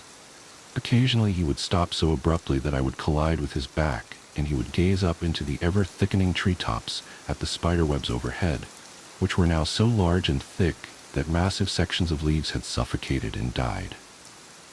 I could see clusters of spiders creeping every which way in the stuff, while more obscured movement shifted on the other side of the web, so thick that I couldn't see what it was. My depth perception was off in this environment. What with the distance between myself and the webs, and the number of different sizes of spiders I could see. Everything looked bigger up there from where I was standing. "Communal webs," said Robert Jr., pointing at the massive net of silk. "Most spiders live alone, but some are social. Bunch of different spiders taking care of the same babies, sharing the same food." "They must catch a lot of prey," I said, moving my headlamp over the vast web. "It's huge. Wouldn't be surprised if they make a regular meal of birds," Robert Jr. speculated. "Squirrels too, maybe, if any wander in this far." I looked at him, bathing his stubble-shadowed face in yellow light, and said slowly, That's kind of big for a spider, isn't it?" "P. blondie in South America has been known to eat birds," said Robert Jr. "It's the biggest spider in the world, at least outside of this god-forsaken forest. This place ain't like the rest of the world." He paused, a muscle jumping in his jaw, then said, "But they don't make webs, they live in burrows. So watch your step." I resisted the urge to clamp onto his arm, like a child, as I swept my hand lamp over the edges of our path. Spiders littered the forest floor, scurrying busily, but the irregularly spaced holes along the path and nestled between tree roots were what made me nervous now. The biggest hole looked like it could swallow my leg. We continued to walk, uninterrupted by webs for the most part, but there were a few low-built ones that I would walk into when I was staring off into the woods, and Robert Jr. wouldn't tell me to duck.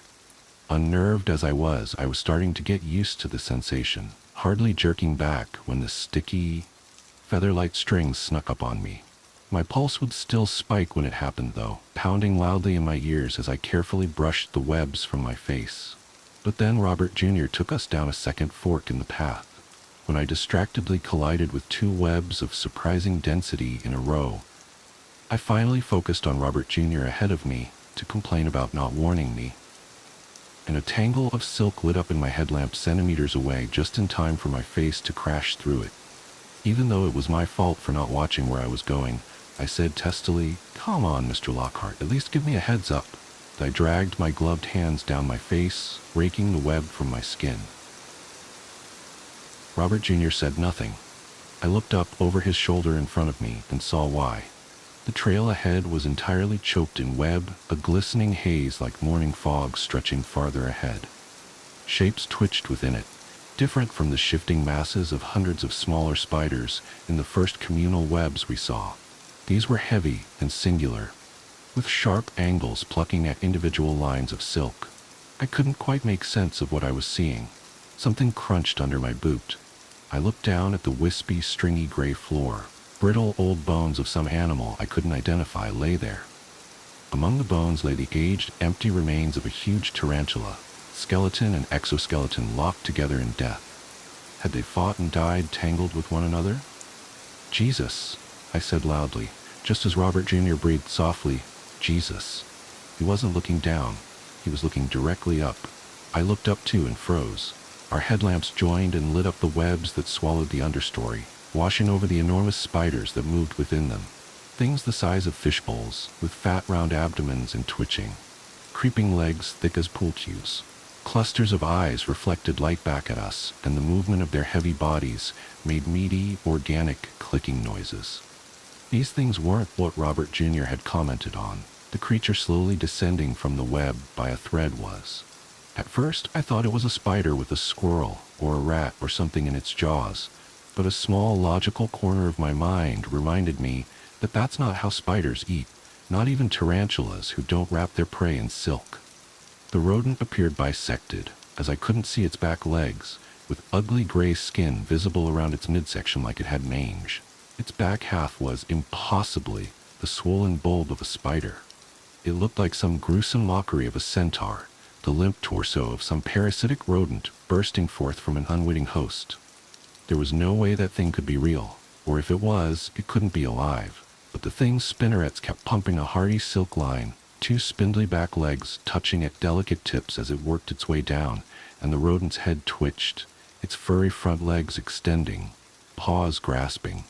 I saw its face, a squirrel with too many beady black eyes extending up the front of its head, blinking gummily down at us. I could see its long yellow teeth as its mouth lolled open. I was distantly aware of my body moving, weakly grasping Robert Jr. His jacket sleeve and yanking on it. His voice sounded very far away as he muttered, "What the?" movement in the corner of my eye somehow managed to pull my attention from the abomination above us. My eyes were drawn down to the edge of the trail on which we stood, and for a moment I thought the ground had dipped down an embankment, and we were simply elevated on the path.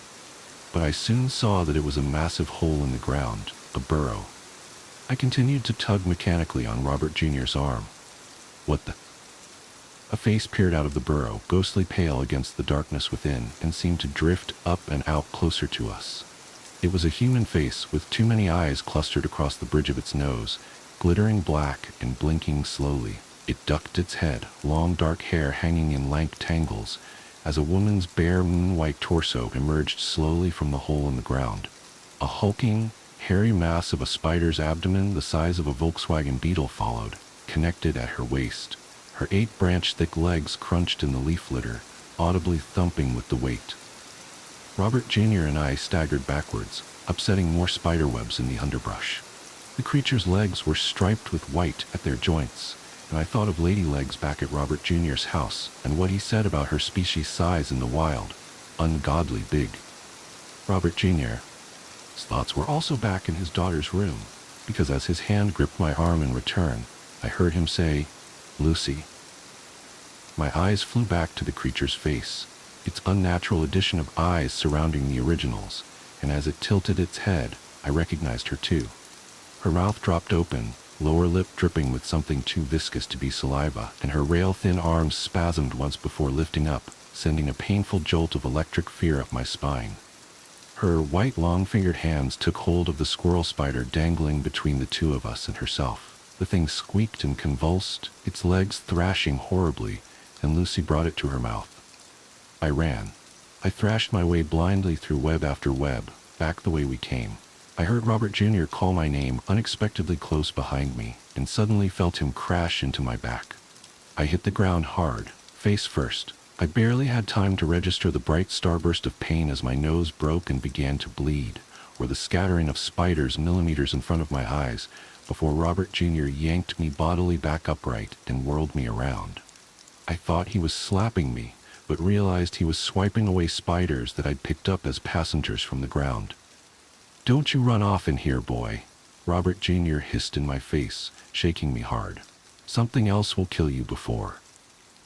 The enormous creature loomed behind him, creeping down the trail after us. I started to yell, but Robert Jr. clapped his hand over my mouth, spinning to face her. He forced us into a sort of half-crouch, his body weighing me down to keep me from running again, and I stared with bulging eyes, struggling to breathe through my bleeding nose, as Lucy bore down upon us. "It's okay," Robert Jr. said, but he wasn't talking to me. I could feel him shaking against my back.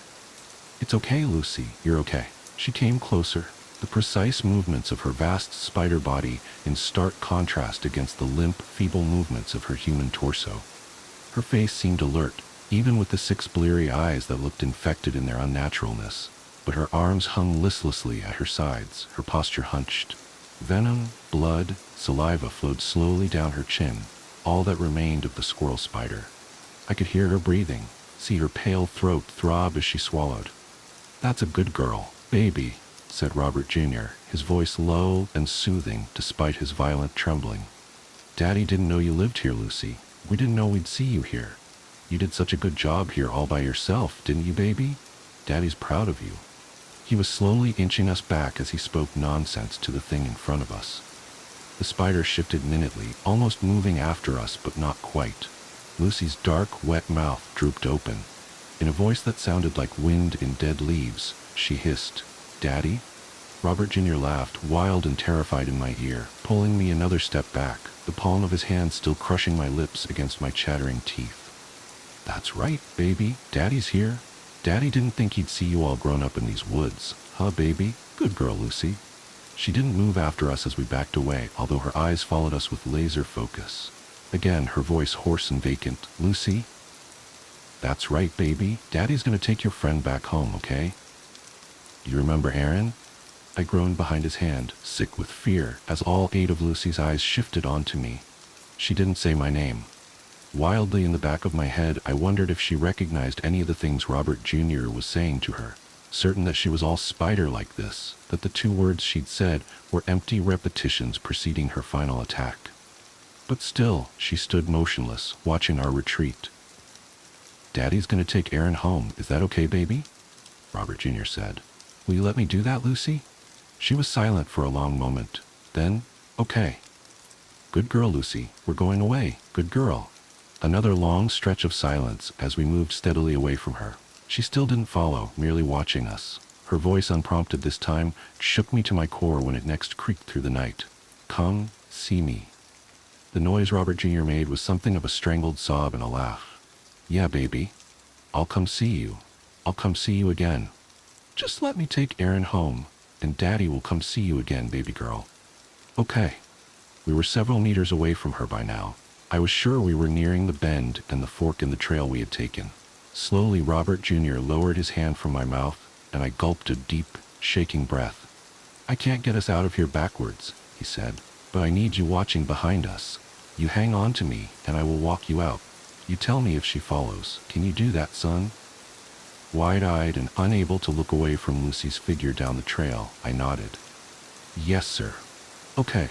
Careful now." His hand encircled my wrist tightly, and with a firm tug he took us around the bend. I struggled to walk in reverse, my legs like rubber and my pulse roaring in my ears. Lucy didn't follow us once I lost sight of her. Robert Jr. navigated us back through the forest, avoiding all webs this time around. I don't know how long it took to get out of the woods. For all I knew, it took days. But eventually we broke through the tree line, and the unobstructed moonlight was blinding. I felt separate from my own body as I brushed harmless jumping spiders and orb weavers from my hat and jacket. Distantly, I heard Robert Jr. chuckling weakly. I turned around to look at Lockhart Wood. Almost casually, I leaned over and threw up on the grass. A few yards away, Robert Jr. did just the same, coughing and laughing harder when he was done. He gasped, hands on his face. I watched him stagger and fall heavily onto his ass, giggling manically. Dazed, I went over to him and sat beside him on the grass, staring at the forest. I spat remnants of bile on the ground between my knees. I fumbled with my headlamp, turned it off, and threw my hat aside. I peered at Robert Jr.'s tear-streaked laughing face, vaguely concerned. I can't tell if that's good laughter or bad laughter. "Christ," he gasped, possibly hyperventilating. "You and me both." He pressed 2 fingers to his neck, checking his own pulse. "What are you going to do now?" I asked weakly. "Shit, Scooter, I don't know. Probably visit my daughter every now and then. Damn." He scrubbed his hands over his face, groaning deeply. My head swam. I flopped backwards, staring at the night sky. The stars looked like little white spiderlings. I thought suddenly of my mother back at the house, and for whatever reason, all I could think to say was, "Hey, so I was thinking, you should give my mom a call sometime. She's not seeing anyone." I don't remember getting home that night. I don't remember getting settled on campus the next day. But I think I'm going to change my major to biology. I'd like to see Lucy again, and I think maybe a study in arachnology might be a good place to start. Uncle Jerry's Family Fun Zone. I didn't know Will could draw. I remember thinking as my friend's hand quickly moved across the page. And then I looked more closely at Will's impromptu sketch, and I immediately regretted it. I tried to unsee it. I shifted my attention to other things around me, anything at all that wasn't ink on the page. The blur of Will's hand, the beads of sweat gathering at his temples, the gentle autumn breeze creeping through the crack of the window. Don't look at the page, just don't look at it. But I knew I had to, so I looked, and it was worse than I expected. Much worse. Will had sketched a near-carbon copy of those wartime Uncle Sam posters, except not quite. The suit was there. Bow tie, check. But no Uncle Sam head. The Uncle Sam body had the head of a goat. The animal flashed a welcoming, toothy smile. A hoof pointed at me, nearly coming right out of the page, but it didn't want me to join the U.S. Army. No, this goat-headed creature had something else in mind. "I want your kids." Under that declaration, in slightly smaller letters, it read, "At Uncle Jerry's Family Fun Zone. Opening soon." I'd never heard of Uncle Jerry's Family Fun Zone before yesterday. The place, I quickly learned, played host to a significant moment in Will's childhood. And although I'd been good friends with him for 15 years, he'd never told me the story. But today, he'd opened up. I wasn't trying to reopen any wounds from his past. I just wanted him to tell me a story. Any story. I'd been listening to a lot of NPR and being inspired by their storytelling segments and slices of American life. I purchased some professional recording equipment and set up a makeshift studio in my house. My goal was to capture and archive the stories of my friends, relatives, really anyone who had something to say. Call it boredom. I was a widower with a 7-year-old son. Besides doting on my kid, I needed something productive to fill the time. My recording area was cozy, just a couple microphones, a small table, a few chairs. I'd sit a few feet from my interview subjects. The intimacy would induce real honesty and emotion. That was the plan, and it worked a little too well. I never thought my storytelling experiments would go so wrong, so quickly. And it wasn't just Will's story and his sketch of the Uncle Sam human-goat hybrid thing. Before I'd interviewed Will, I heard another version of Will's events from the other person involved in the family fun zone incident. Will's wife and my good friend Caroline. Caroline and I dated for a little while in college, a stretch of time we now joke occurred in a parallel universe. We were never supposed to happen, we decided. Instead, there was some sort of a cosmic hiccup, and different universes intersected for the briefest of times. Our relationship was over before it started. Caroline then began dating Will. The two lived happily ever after, and the three of us have been close ever since. Caroline and Will's history predated our collective existence in college. The two went to high school together. But I never knew exactly what they'd experienced as classmates and friends. Not until I set up my little recording studio. I interviewed Caroline first, and Will's interview occurred the following day. Both of my friends requested I not tell the other about the contents of their respective interviews. I'm certainly not planning on it. Both interviews were long and free-ranging. I'll just transcribe the relevant portions of their stories, the stuff about relationships and about Uncle Jerry's family fun zone. It's important that these stories be shared in some form. Excerpt of Caroline interview. So how did you and Will meet? We went to the same schools growing up, but we weren't friends or anything like that. You know how you kind of know everyone you go to school with, but most people are just on the periphery? That was Will. Always there, but not really. We ran with different circles. You can't pinpoint the moment you actually met for the first time? I can't. I can remember the first meaningful interaction we had, though. I was writing for the school paper, and, God, I can't believe I actually wrote for the paper because I was a terrible, just horrible writer, and I was researching a story. It was a legend in our town, something all the kids talked about, but no one could prove. Did you have any of those? I think so. I'd have to think about it, but I'm sure I had some. Yeah, so you know what I'm talking about. One of those, my brother's friend's mechanic had this experience type thing. It was pretty famous growing up where we did. Kind of a spook story to scare kids from staying out late at night or running around doing irresponsible things. It was this place called Uncle Gary's Family Fun Zone. Gosh, I haven't thought about that place in years. Uncle Jerry's Family Fun Zone? Just saying it out loud sounds so weird, right? Just completely and utterly made up. And when we got older, most of us thought that it was made up because it was just a silly and stupid legend. So of course it would have a ridiculous name. What was the legend? It's been so long. But from what I remember, it was a children's play zone type place that existed in the late 70s or early 80s. No one could pinpoint it. But the story was this guy, Jerry something, but everyone called him Uncle Jerry, inherited a piece of land out in the woods from his grandfather. He took all of his money and turned it into the fun zone. You know, slides, games, trampolines, kind of like an indoor rec type place, but all barnyard themed. So the place looked like a red and white barn with a silo, but inside was all of this kid stuff. He built this out in the woods. That's what everyone said.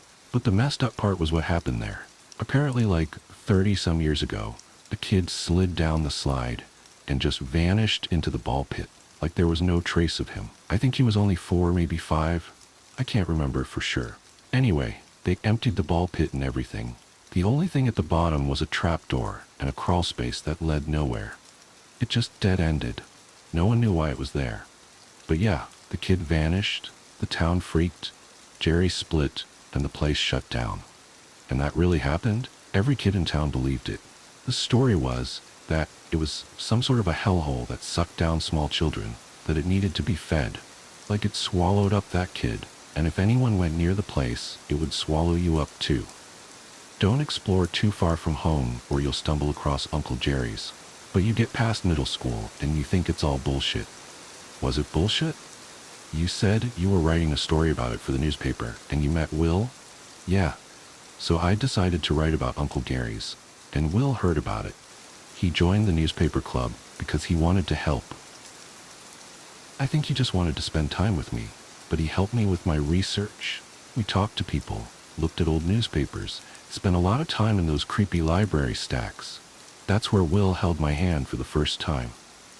God, we were so young. Did you find anything? Nothing. There was no record of the place. We even talked to the police department. They had nothing. Did they know what you were talking about? Oh yeah, everyone had heard of Uncle Jerry's. And everyone was really nice about helping us, but nothing factual existed. My article was going terribly. It was all dead ends. Was that what you expected? I don't know what I expected. I just thought it'd be a cool article. So I had a lot of interviews of people telling the stories, and I was going to write this oral history type article. But then, God, I haven't thought about this in years.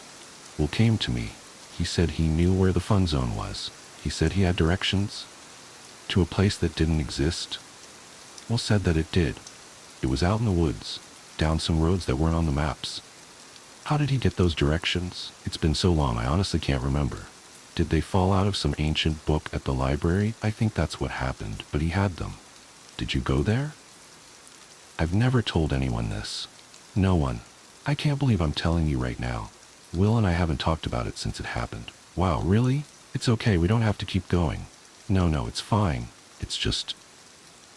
Seriously, Caroline? I'm not trying to psychoanalyze you or ruin your marriage by making you dredge up terrible memories. That's not what I'm trying to. It's okay. I want you to know. I want you to know it wasn't supposed to be there. It just wasn't. What happened was Will was going to go there first to make sure it was safe, and I'd meet him there later on. And I did. I followed the directions perfectly, down all of these forgotten dirt roads that used to be real roads. Right turn at a rock the size of a Volkswagen, go 3/4 of a mile and take left at the pine tree with the downed limb, stuff like that. All landmark stuff. But the directions were perfect. I drove what felt like forever down this bumpy road, and it just ended. Nowhere else to go. And there was Will, standing at the side of the road next to his car, hands jammed in his pockets. And he had this look in his eyes. He just looked different. It's almost like after that night there were two Wills. The first Will, who had worked on the story, helped me research and held my hand in the library. He was so sweet. Just so shy, tender, innocent. But after that night, he'd changed forever. Like he never looked at me the same way again. And we've been married now for 9 years and together since junior year of college, so 13 years. And he's never looked at me the way he looked at me in the basement of the library back in high school. It was that night at the fun zone that changed him. I know it.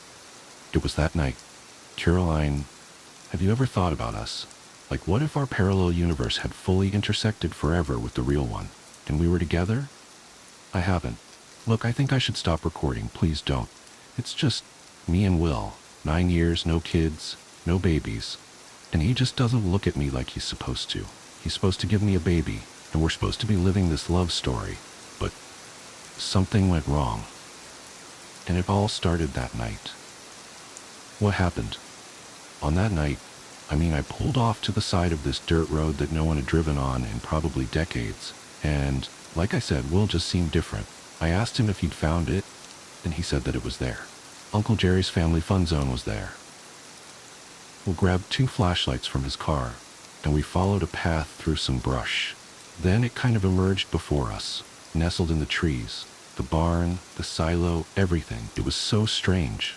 It was almost like it materialized, if that makes sense. It was dark, so yeah, I know what you mean.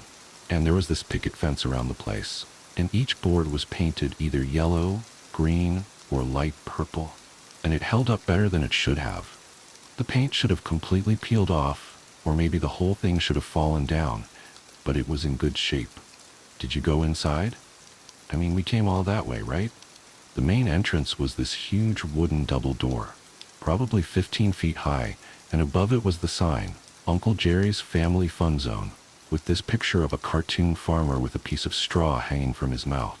And the sign had been vandalized. Someone had spray-painted X's over the farmer's eyes, and nearly every letter had been scribbled out. Everything except for fun, but the F was turned into an R, and an exclamation point was added. So it just read, "Run." So we weren't the first people that'd been there. And I remember thinking, I don't know if this makes me feel better or worse. Who went in first? Will did. He pushed open the door and it creaked the whole time. I was nervous someone would hear it, but we were out in the middle of nowhere, you know? So that was kind of dumb. Will raised his flashlight and jumped backwards into me. We were staring at this giant goat statue made out of fiberglass. Had to have been 7 feet tall. It was standing on its hind legs with its other front legs reaching out like it was hugging something invisible. I guess it was a photo op. You know, stand inside it, take your picture. And they were everywhere. What was everywhere? Fiberglass farm animals. Goats, sheep, cows, pigs, all standing on 2 legs, all of their front legs extended. They were scattered around the whole place, almost like soldiers keeping watch. Most of them were covered with some black soot substance. I ran my hand across one of the sheep. The soot was probably a half-inch thick. I still remember it trickling through my fingers. It was wet and almost gooey. I honestly don't know what it was. What else was inside? Slides. They were everywhere. Slides, jungle gyms, swinging bridges, a basketball court. We crept around for I don't know how long, just not believing it was real. And it was just so dark and utterly silent. We got turned around so many times. It was like we were going deeper and deeper, and I know this doesn't make sense, but it felt like we walked longer than we should have. Like the place was bigger on the inside than it looked on the outside. At one point, I remember looking back at Will and saying, "It's like a maze in here." And right at that moment, we almost ran into a sign that said, "Uncle Jerry's Amazing Cornstalk Maze." We were right at the entrance to a maze, but it wasn't made out of corn. The walls were wooden, with cornstalks painted on them, and there was no way we were going in there. Not a chance. Did you find the ball pit? We did. It was at the bottom of the tallest and widest slide in the whole place, right in the center of the barn. And the pit was just massive. Had to have been 40 feet wide and maybe 6 feet deep, but it was empty. No plastic balls, just a giant, barren pit, and there was a ladder going down into it. And from where we were standing, we saw the hatch. Will looked at me and he just kind of shrugged and he said, "This is why we are here, right?" We climbed down, and as we walked towards the hatch, our feet echoed, but it was a different kind of echo. Like it died quickly, too quickly. Almost like something was sucking away the noise. I can't believe you guys did this. I guess it was adrenaline. Our flashlights were directly on the hatch, and it had one of those round steel rings, no lock. We stared at it for a while without saying anything, almost like we were expecting it to start pulsating or to pop open. But we wanted to know what was inside. Had to know, so we decided to do it together. We grabbed the steel ring with both hands and pulled it up. I thought I'd be greeted by the bones of that dead kid, but there was only the smell that rushed us. It was very cold and crisp, and with a tiny whiff of sulfur. Will hopped right in, and I reluctantly followed. The stories were all true. It was a crawl space to nowhere. We crouched down and crawled about 20 feet, and the tunnel just ended. Nothing but a smooth steel wall. We ran our hands across it. Maybe we'd find a secret handle or trigger a button or something, but there was nothing. And then we heard the noises from above. Holy God. Something had jumped into the pit, because the first thing we heard was this single, reverberating thud. It was unmistakable. And then the footsteps directly above us, walking towards the hatch. We killed our flashlights and pressed our backs into the steel. Will put his arm around me and covered my mouth, and I did the same to him. My legs started trembling and bouncing on the floor, and Will grabbed it, steadying it. We listened as the footsteps got closer to the hatch, and then they just stopped. And I wanted to look down the tunnel. I did. But I didn't want whatever was there to see the whites of my eyes. because I was terrified it would give me away. But I felt its presence across the tunnel. I knew it was there. I felt it leaning down and staring at us. I'm sure about that. I even heard it breathing softly. Did he say anything? No. It just watched us for a while, and I never opened my eyes. And the next thing I remember is the hatch slamming shut and both Will and I jumping and hitting our heads on the crawlspace ceiling. We stayed there silent for, it had to be an hour. We eventually worked up the courage to crawl to the other end in pitch black, and I was praying, just praying that this thing or person or whatever wasn't inside this crawlspace with us. We were too scared to even turn on our flashlights. Every inch we crawled, I thought, this is it. I'm going to reach out and feel something warm and snarling. But we made it to the end and we slowly raised the hatch. Thank God it hadn't locked us inside. We climbed out and we ran, just ran. I don't even remember my legs moving beneath me. I remember it being, I was in the crawl space, now I'm outside, now I'm at the car. Just like that, we were safe. Did you tell anyone about this? Did you write the article? Will followed me to my house. We promised each other to never talk about it ever again. We were done. No article, nothing. Why not? I think we stumbled across something we were never meant to see, and something knew we were there, and I think it let us off with a warning. We didn't want to make it mad. We were given a second chance. You keep calling it it? Is there a reason for that? Just a hunch. Just the sounds it made when it walked, the vibe it gave off. It didn't feel human. I honestly can't believe you haven't talked about this since high school. You or Will haven't brought it up? Not once? I love Will, but it changed him. It changed me. How long has it been since Grace died? 15 months. And you two didn't have secrets or things you didn't talk about? We talked about everything.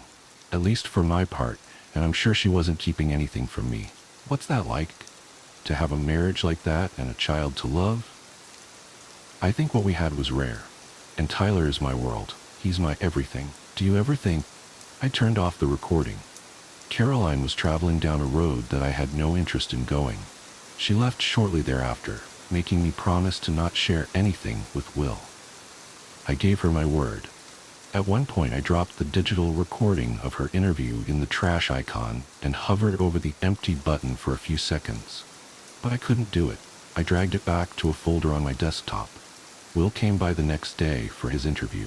It began plainly enough. The first 20 minutes focused on his grade school years, his baseball playing days in college, and his love of 80s action movies. Nothing revelatory, nothing deep. That quickly changed. The interview direction veered towards love and marriage.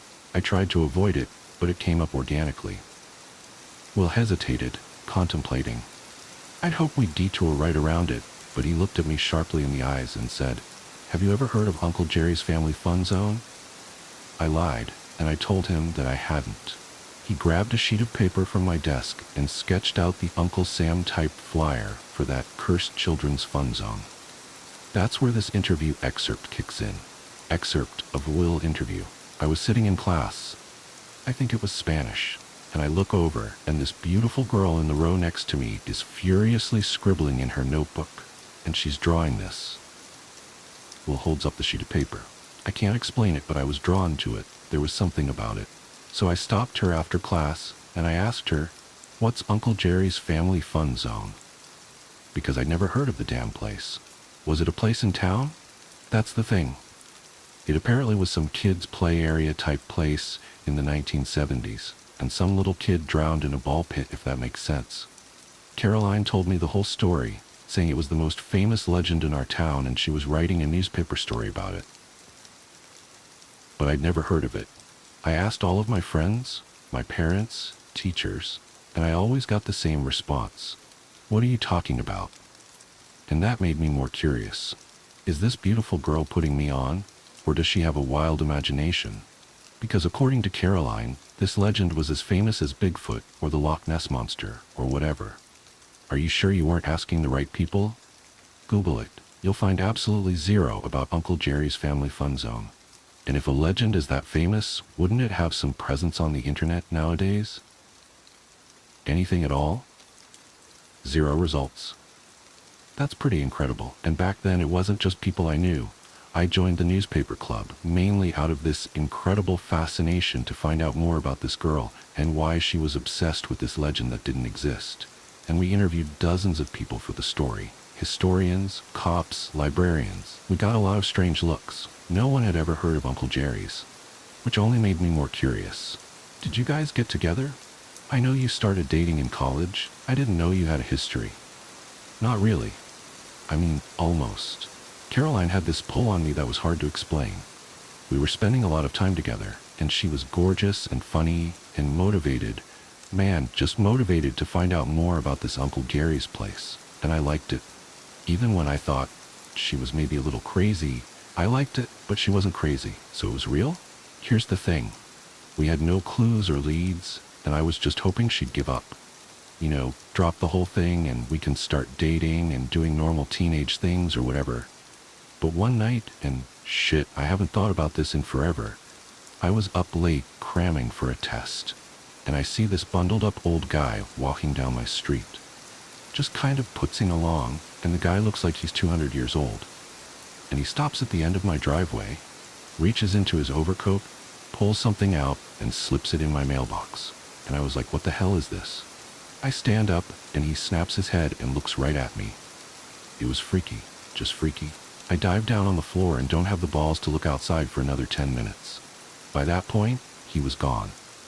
What did he put in the mailbox? I found out in the morning. It was directions, scribbled on a napkin.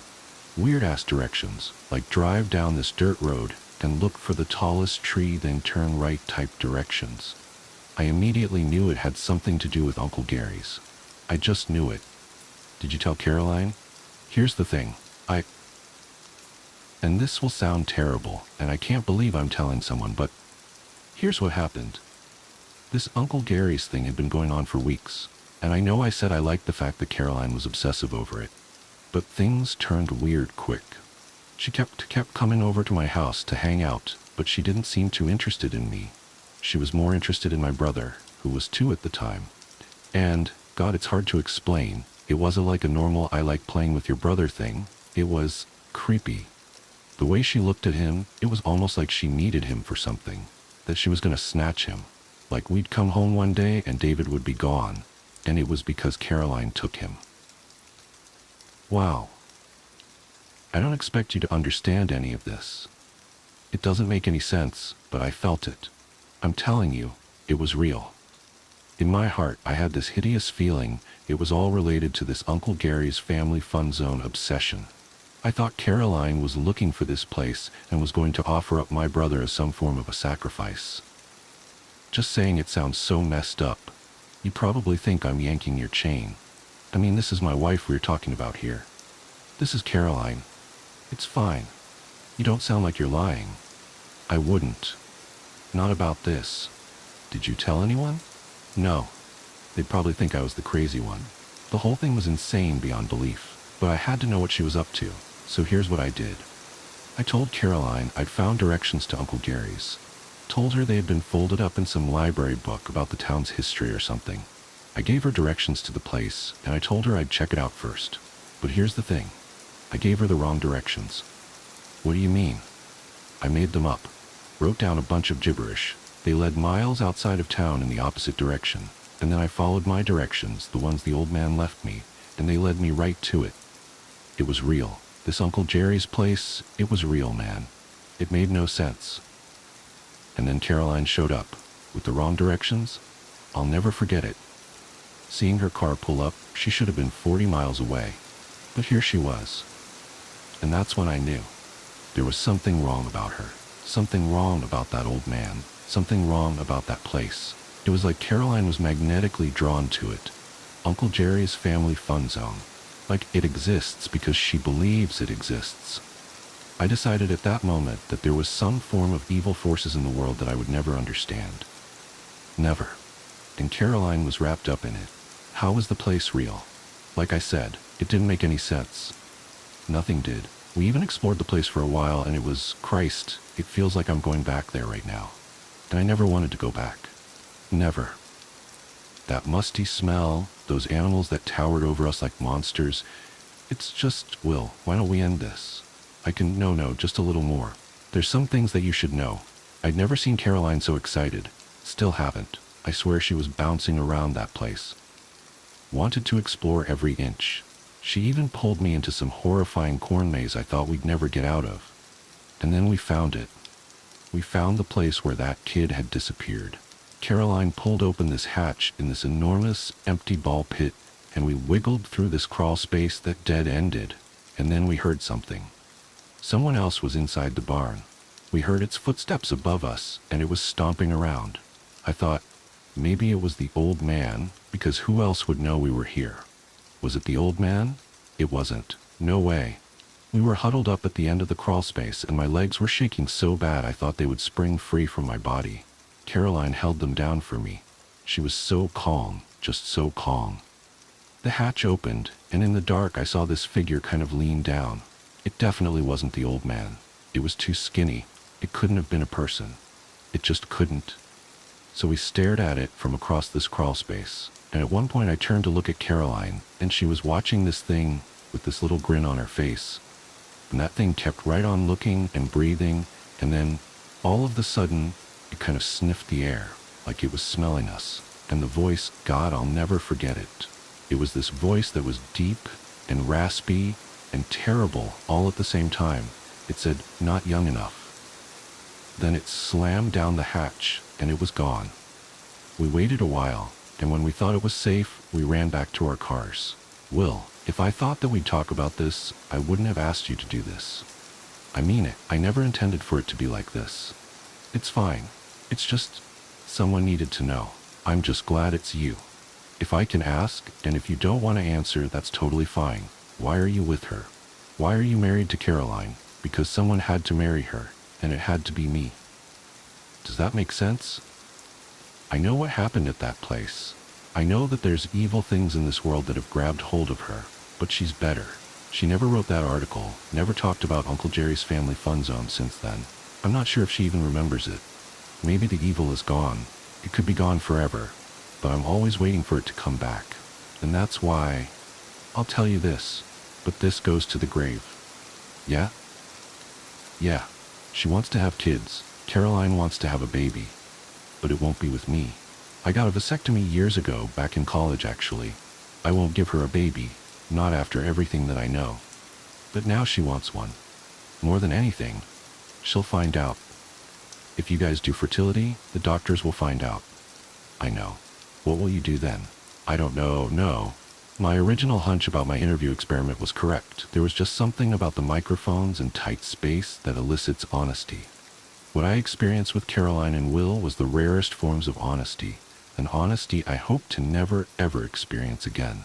I wanted to rid myself of the entire situation. Even having the audio files just felt wrong, like I was allowing evil to fester. But then I remembered what Will told me. Someone needs to know. So I spent hours transcribing their interviews, dumped the text file on a USB drive, and tossed it into a box in my closet. I deleted the audio files from my computer and then put my microphones and recorders out to the curb. It just wasn't worth it. But the purging didn't cure me. I was haunted by Will and Caroline's stories. And it wasn't just the horrific situations they found themselves in as high schoolers. It was the secrets and lies they've lived ever since.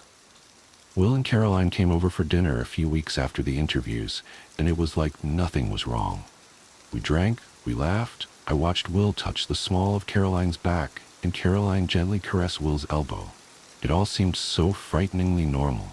But I knew what they were living with, and it terrified me. The next day, the doorbell rang. It was Caroline. She'd left her sweater at my place and was here to pick it up.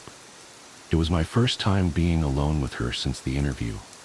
I was worried she'd bring up Uncle Jerry's family fun zone, or wanting to have a baby, or she'd again gently broach the topic of me and her, and what could have been, or what could be. I just wasn't sure. I retrieved her sweater from the kitchen and walked her to the front door. I tried to read what was going on beneath her eyes, and I looked for a flicker of that evil that Will said grabbed hold of her all those years ago. I didn't see it. I just saw a lonely, sad woman who wanted more out of life than what she was given. We reached the front door, and Caroline looked over towards my living room. Tyler lay nestled into the cushions, lost inside the pages of a fantasy book. Caroline smiled longingly at my boy and said to no one in particular, "Not young enough." The dollhouse tapes. It started last October when Jenny, my oldest friend from college, called me out of the blue. We hadn't spoken in months. Life, jobs, the usual drift. But her voice on the phone made my stomach drop. She sounded hollow, distant, like she was speaking from underwater. "Sarah, I need..." She trailed off, and I heard what might have been a shaky breath. "I need you to come look at something. Please, I can't tell if I'm losing it." "Jenny, what's wrong?" The autumn wind rattled my apartment windows, and I pulled my cardigan tighter. "Are you okay? Can you come over? Tonight? Please?" There was something raw in her voice that scared me. Jenny was always the collected one, the one who kept me grounded during finals week panic attacks and bad breakups.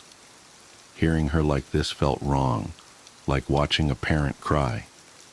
"Of course," I said, already reaching for my keys. "Text me your new address. I'll be there in an hour." The drive to Jenny's place took me through unfamiliar suburbs, rows of identical houses with manicured lawns fading to brown in the October chill. Her neighborhood was older, full of Victorian-style homes with wraparound porches and elaborate trim work. The kind of houses that look charming in daylight but menacing after dark. All sharp angles and deep shadows.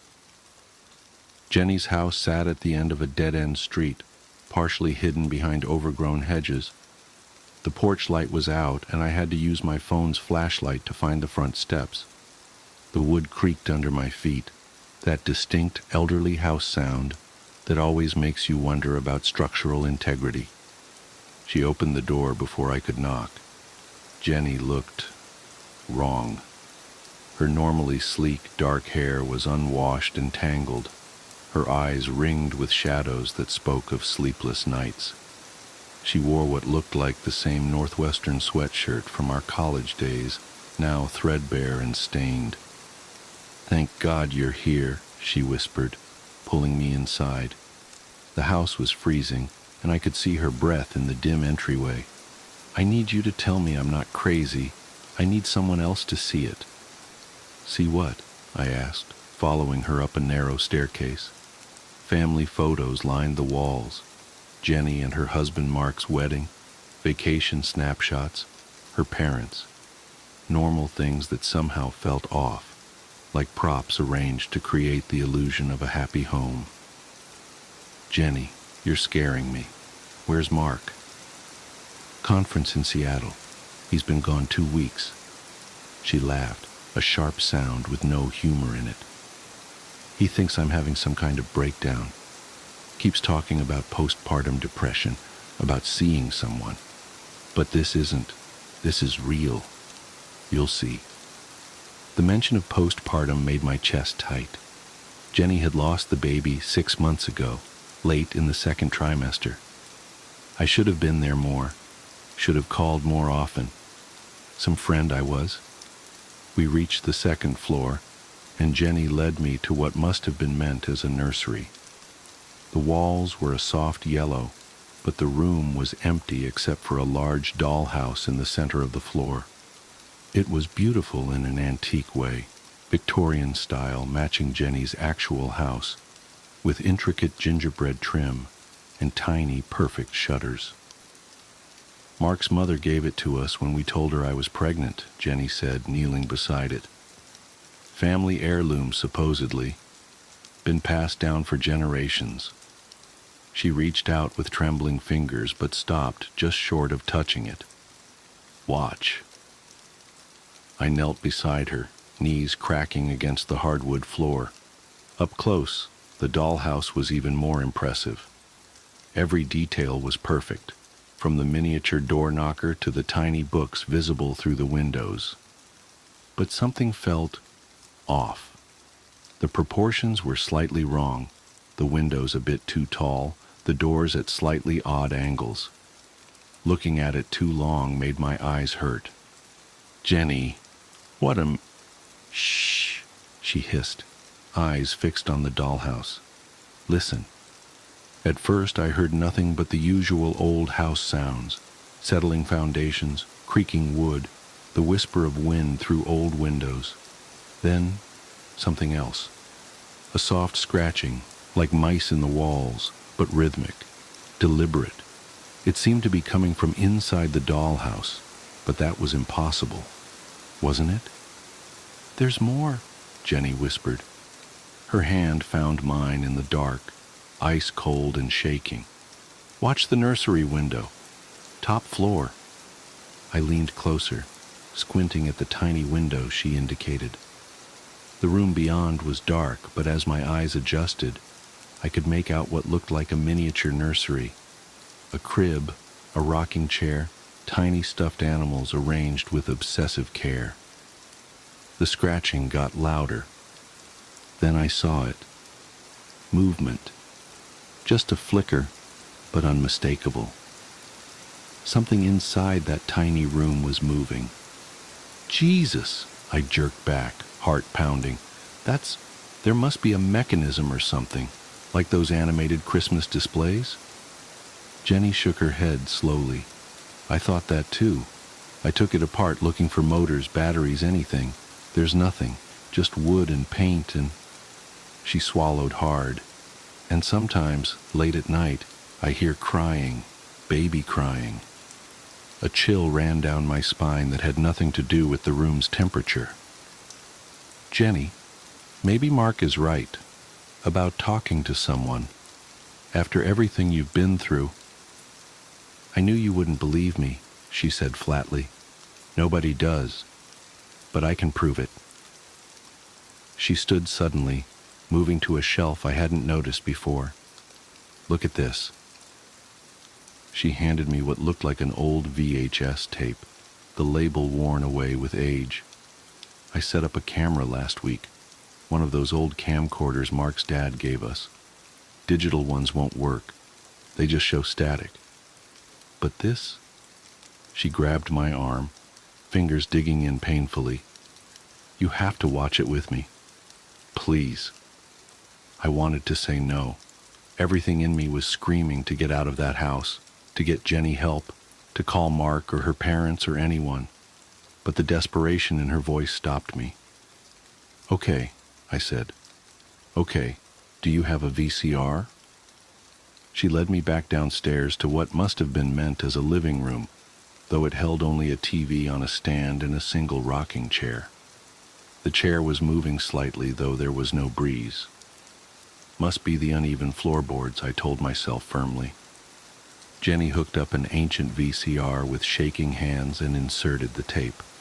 Static filled the screen, then resolved into a grainy image of the dollhouse at night, lit only by moonlight through the nursery windows. For several minutes nothing happened. Then, "There!" Jenny pointed. On screen, a shadow moved past the tiny windows, too large to be a doll, too small to be human. The image distorted, tracking lines rolling across the screen, but I could make out something rocking in that miniature chair, back and forth, back and forth. The static grew louder, took on an almost rhythmic quality, like breathing or crying. The tape jumped, skipped.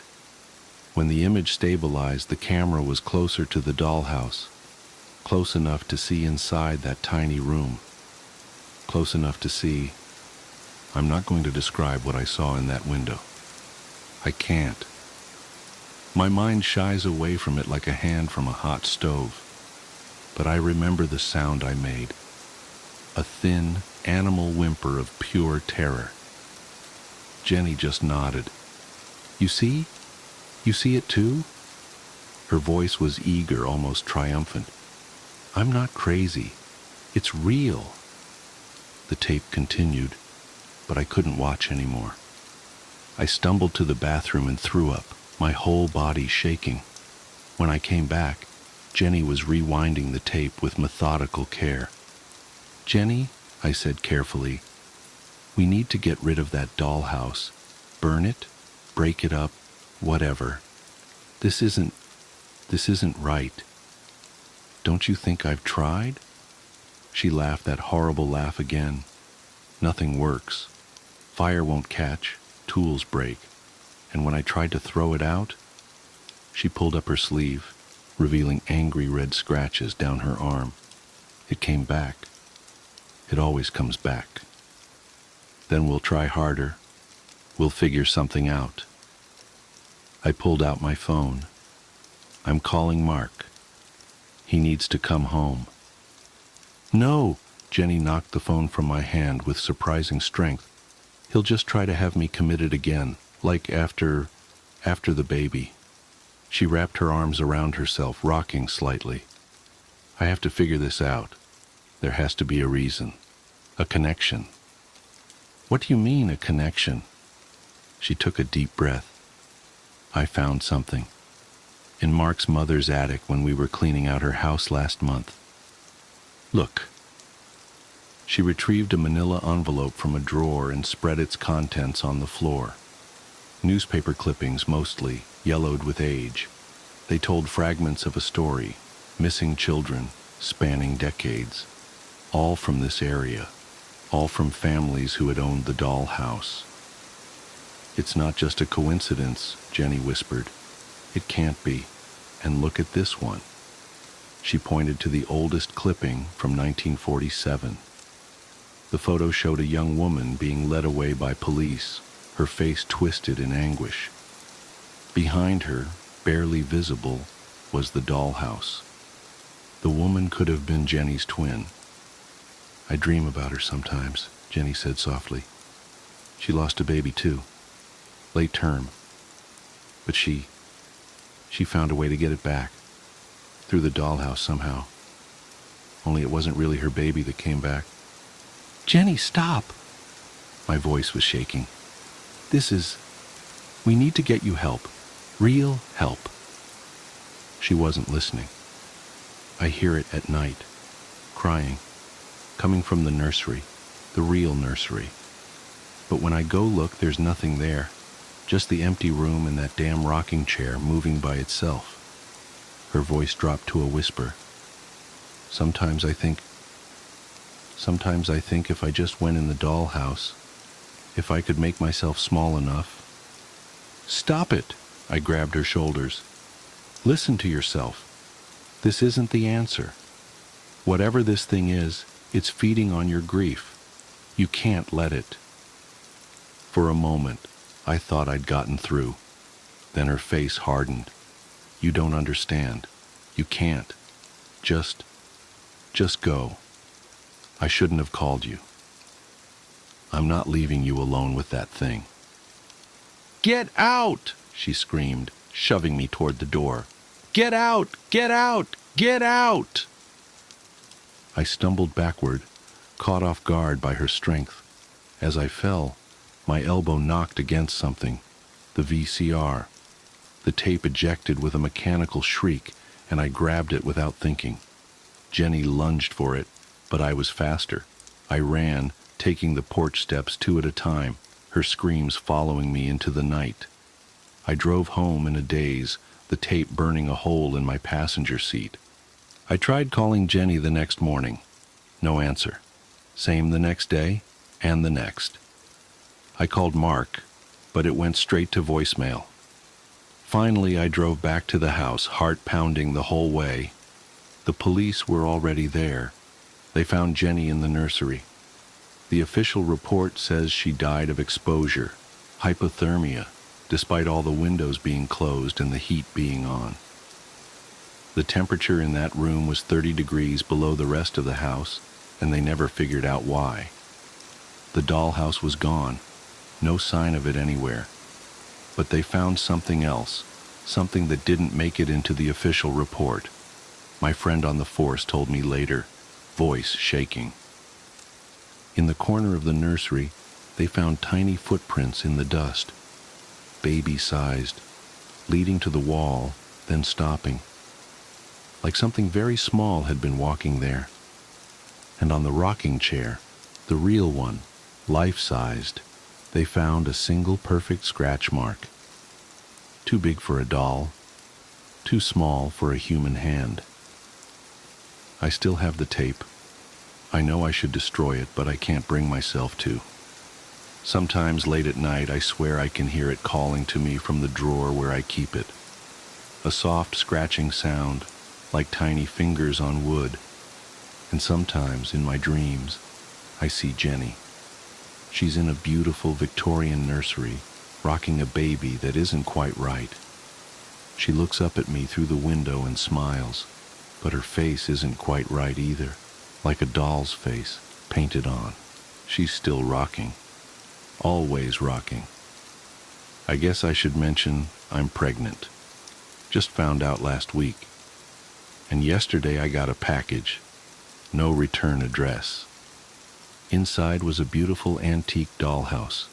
I haven't opened it yet. But sometimes, late at night, I hear crying.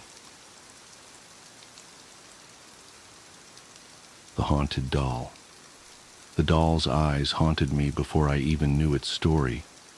They were glassy, unsettling, and seemed to follow me as I browsed the tables of trinkets and antiques at the garage sale.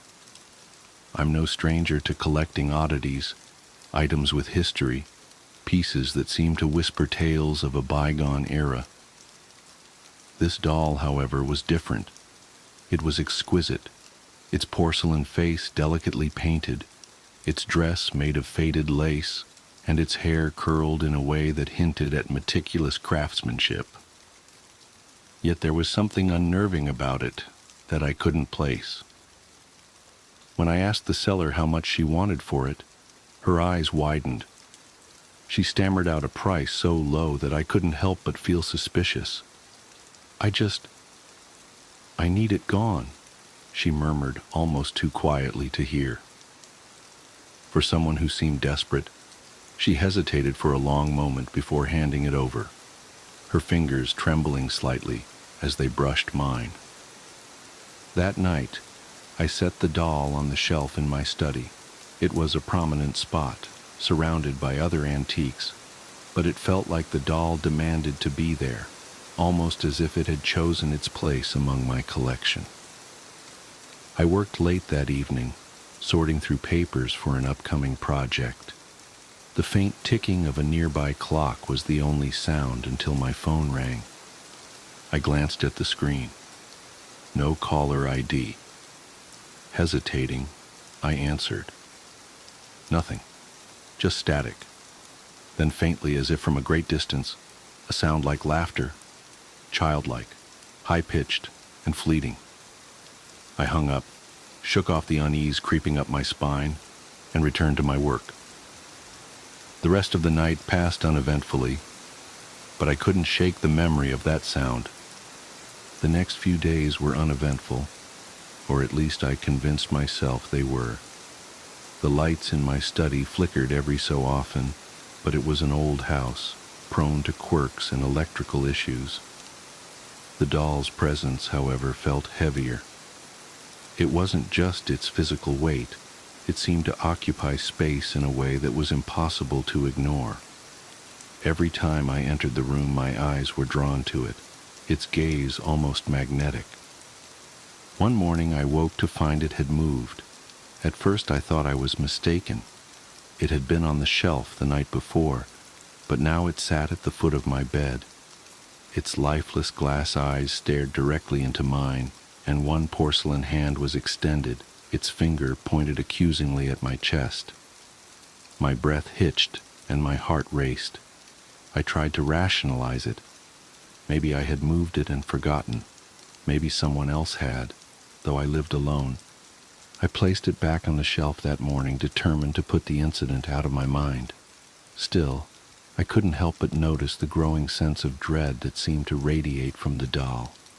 It was as if the air around it had grown colder, heavier, more oppressive. The breaking point came 3 nights later. I was jolted awake by the unmistakable sound of laughter. It was faint but clear, echoing through the otherwise silent house. My bedroom door creaked open on its own, and I swear I saw a shadow dart across the hallway. Trembling, I grabbed a flashlight and crept downstairs to the study. The doll wasn't on the shelf. I found it sitting on my desk, its head tilted slightly as if it were studying me. Its expression seemed almost mocking now, its delicate features twisted into something sinister. My instincts screamed at me to destroy it, but I hesitated. I couldn't bring myself to act. Instead, I grabbed a blanket from the couch and spent the night huddled in the living room, unable to close my eyes. The next morning, I took the doll to the local church. The priest was a kind man, someone I had spoken to a few times before, and I hoped he could offer a solution. As I explained the events, his expression grew grim. When I placed the doll on the table before him, he refused to touch it. "This isn't something we can help with," he said, his voice low and steady. "You need to get rid of it." "What do you mean?" I asked, panic rising. "Burn it? Throw it away?" He shook his head. "It's not that simple. Be careful how you proceed." Desperate, I decided to bury the doll in my backyard. I dug a deep hole beneath the gnarled oak tree at the edge of the property, placed the doll inside, and covered it with soil. For a moment I felt relief, as if I had finally rid myself of the strange and terrible presence that had invaded my life. That night, I slept peacefully for the first time in days. But it didn't last.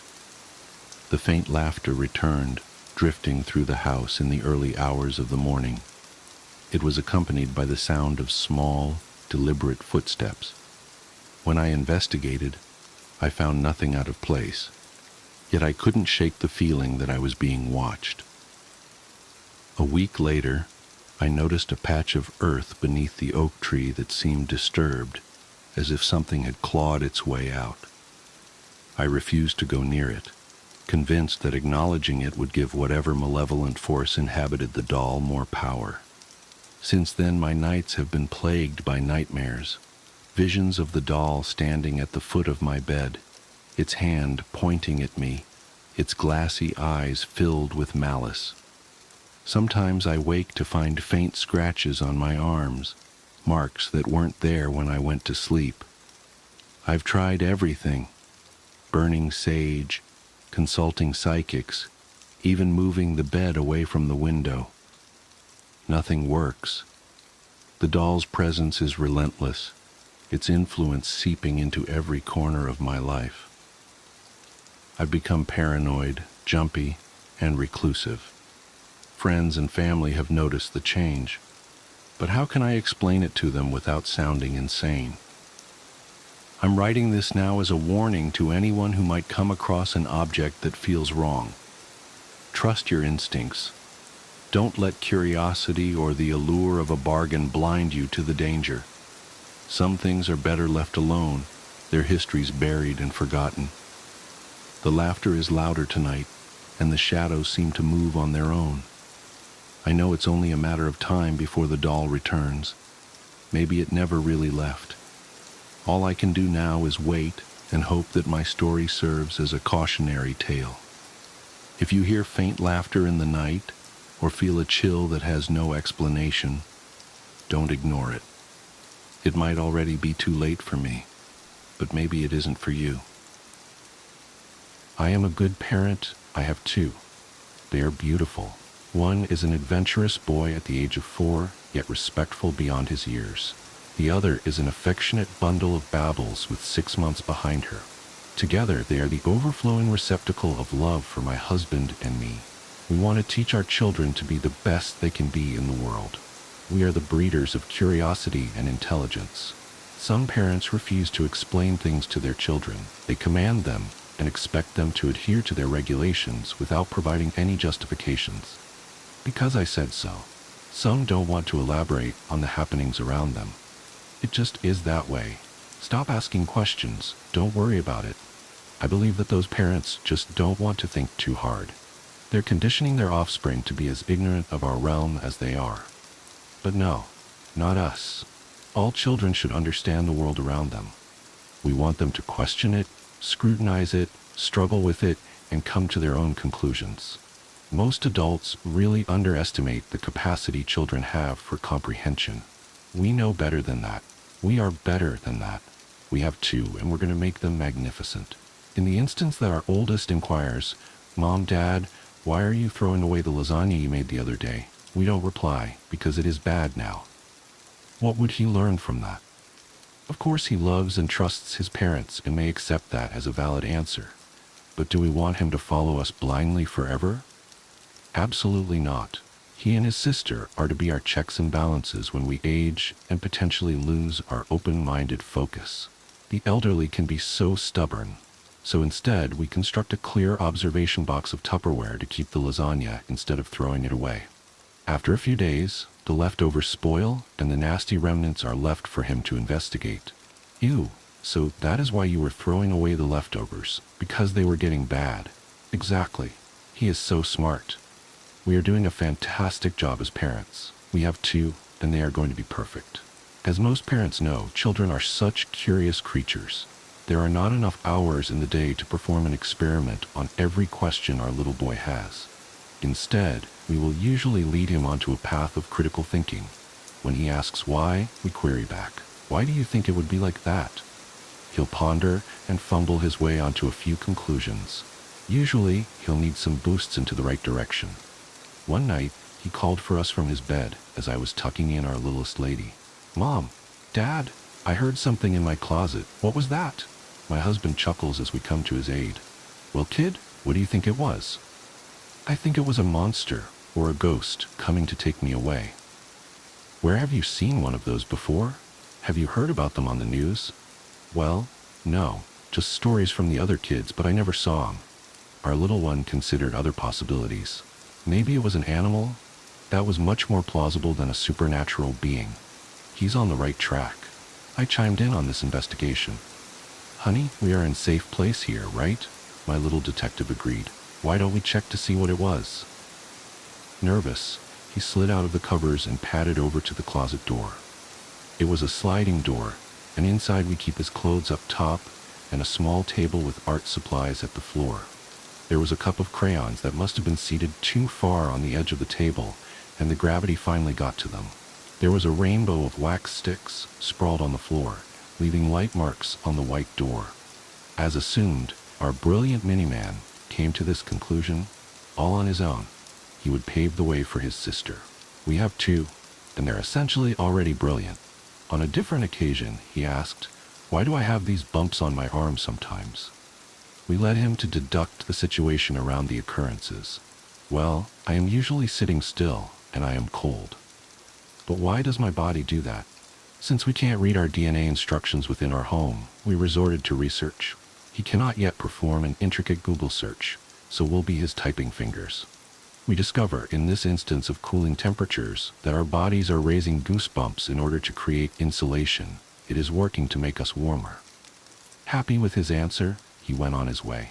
Such a good child. We have two, and they're on their way to being great. Other times, such extensive questioning just isn't a viable option. Some sunny day, my husband and I tarried along our children to the local park.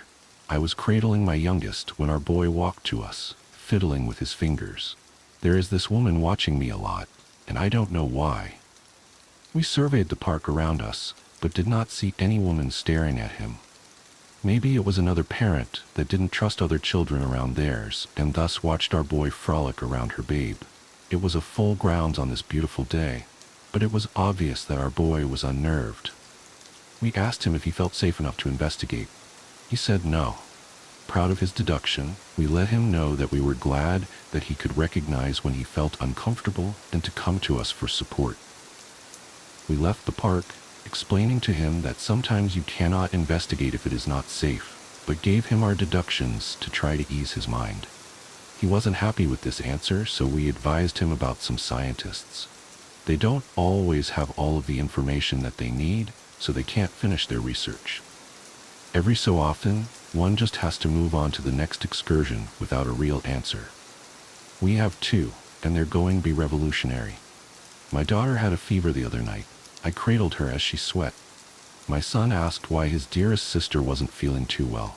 I told him we weren't sure, but the doctor said that it would pass. He was visibly upset. As an older brother, it pained him to see his sister in any sort of discomfort. I placed her in her crib with a fan on and left her brother there to stroke her budding hair across her forehead. I just want to know why your head hurts, little sister, and I want to make it better. We have two, and they are loving creatures. I tried to distract myself with television, as my husband was away on a business trip, but I managed to zone out into a nap. Later, I awoke and left the room to check on my daughter and to see what my son was getting into. On my way, I noticed his father's toolbox was open and on the floor. Meticulous of a man he was, it was odd to see the box open and a couple of implements missing. I became irritated at my husband, as I know that I did not leave this array here. I went into the youngest one's nursery. There, her brother had investigated as to why his sweet little sister had such a fever. He was in the crib with her. He had the screwdrivers. It was a mess. He is the reason that I have one. Mom, I'm trying to look and see why sister's head hurts. I still haven't found any boo-boos in her. It is okay. I am a good parent. I remedied the situation, because now I have none. The peeking wife. My wife has been peeking at me from around corners and behind furniture. It's gone from weird to terrifying. My wife Lynn and I have been together for 6 years and married for 11 months. Our entire history together has been very normal, and never once have I noticed any weird behaviors or red flags. I can't stress enough how out of character this whole thing is for her. Lynn is very kind, intelligent, and thoughtful. She's always been the no-nonsense type of person. Being childish or trying to scare me is not something she'd normally do. She doesn't even like watching horror movies. When we first started dating, she agreed to watch The Shining with me because she knew how much I loved horror. She was so scared that she didn't even make it through half of the movie before we had to turn it off. She isn't into anything creepy and has never been into pranks. It's just not her cup of tea. And that's fine. But that's what was so strange about this. It's just so unlike her. I should also add that she never had any mental health issues, and as far as I'm aware, it doesn't run in her family. I know some people are able to hide their mental health problems, but in the 6 years we've been together, I think I'd have seen some sort of sign. 2 months ago, I was in the kitchen making myself some coffee before work. I was running a bit late that morning and knew I wouldn't be able to make it to Dunkin' Donuts for my usual morning fix. I took a sip of my coffee as I hurried down the hall towards the front door, when I happened to notice Lynn peeking at me from around the corner ahead of me. I could only see her eyes and a strand of her long, dark hair hanging against the wall. The rest of her body was concealed behind the corner. I nearly spilled my coffee when I saw her. I did burn the shit out of my lips. "Geez, Lynn," I said, wiping a few drops of coffee from my pants. "You scared the shit out of me." She immediately popped out of view like a little kid that had been caught. I heard her scurry off towards the living room, and by the time I got to the front door, she was out of sight. It was really weird, and just totally out of character for her, like I said. But I also found it kind of funny that she was being more playful and a little less serious. I shouted that I loved her and called her a weirdo. As I shut the door behind me, I heard her laughing. Her behavior was a bit odd, but it certainly wasn't something to call a priest over. I forgot about it by lunch, and by the time I got home, she was her normal self. I didn't bring it up, and neither did she, and life went on. The next incident happened 3 days later. It was around 2 a.m., and I had woken up to get a drink. I was standing at the kitchen island, jug of Oj in hand, when I felt a strong feeling that I was being watched. For whatever reason, I looked down at the floor and saw my wife's smiling face staring back. She was peeking at me from the other side of the island, staring up at me with wide, unblinking eyes and grinning. grinning like the Cheshire Cat. I screamed, I'll admit it, not out of irritation, but fear. For some reason at that moment I was scared. At the sound of my scream, Lynn scuttled backwards out of my view, her hands and feet smacking the tile floor as she hurried out of the kitchen on all fours. I didn't run after her, or even yell after her. I just stood there frozen in shock, wondering what had possessed her to do that. It took me a little longer than I'd like to admit to go back upstairs, but I eventually did. When I got to our bedroom, Lynn was lying on her side, asleep, or at least pretending to be. I stood there for a while, watching her breathing to be sure she really was asleep. I had the feeling she might jump out at me the moment I got into bed, but she didn't. I climbed into bed and she didn't even move. Her breathing was soft and deep, and I was starting to wonder if I'd dreamt the whole thing. The next morning I waited for her to come down for coffee, and after handing her a mug and kissing her cheek, I decided to ask her about it. "What was that about last night?" I asked, keeping my tone light so I didn't offend or embarrass her. She frowned over her cup of coffee, shaking her head like she had no clue what I was referring to. "You were peeking at me again, from over there," I said, pointing to the spot on the floor by the kitchen island. She followed my gaze, and when she looked back at me, she burst out laughing. She laughed so hard that I couldn't help but join her. "You creep me the F out sometimes, you know that?" I said. She giggled and set her cup on the counter and wrapped her arms around my neck. "You creep me out all the time, so I guess we're even," she teased. We said our goodbyes and left for work. As I drove, I kept thinking about how creepy it had been seeing her grinning at me from behind the island like that, the sounds her hands made on the floor as she crawled away. I told myself she was just trying to be silly, just trying to join me in my love of all things horror. It's not like I was afraid of her, but it still didn't sit right with me. I started seeing her peeking at me more and more. Sometimes she'd be peeking out from behind the couch or living room curtains. Once she even managed to get inside her grandmother's old trunk that sits at the foot of our bed. I might not have even known she was there at all, had the trunk's old hinges not given her away. She'd had the lid propped up just enough so that only half of her face peeked through. She'd been grinning like an excited toddler. It was unnerving. I didn't even know what to say to her. All I could do was stare. When I finally found my voice, I asked her why on earth was she doing this.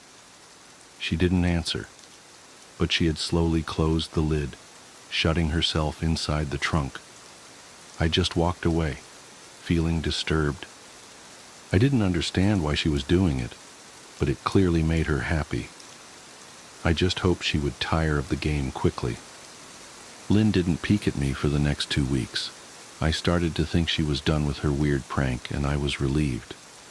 We were watching a show on Netflix one night, and I jokingly said that I hadn't seen her peeking at me lately, and that she must have given up on her spy game.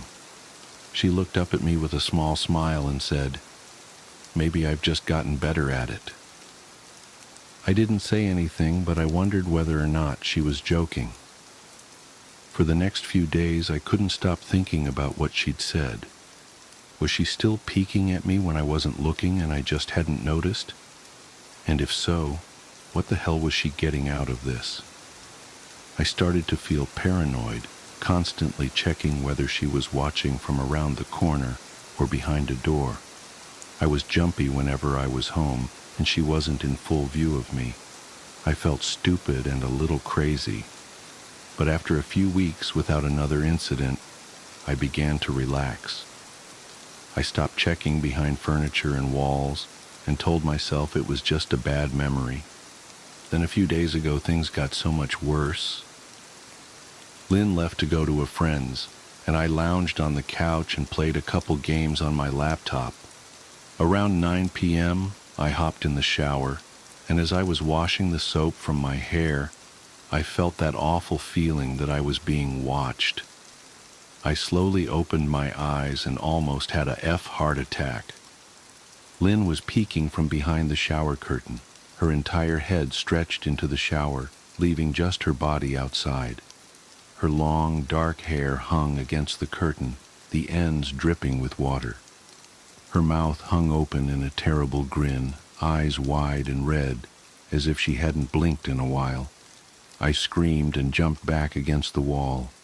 She didn't move, nor did her smile waver.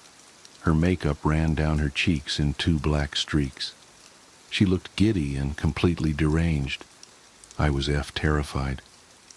We stood like that for a few moments, neither of us saying a word.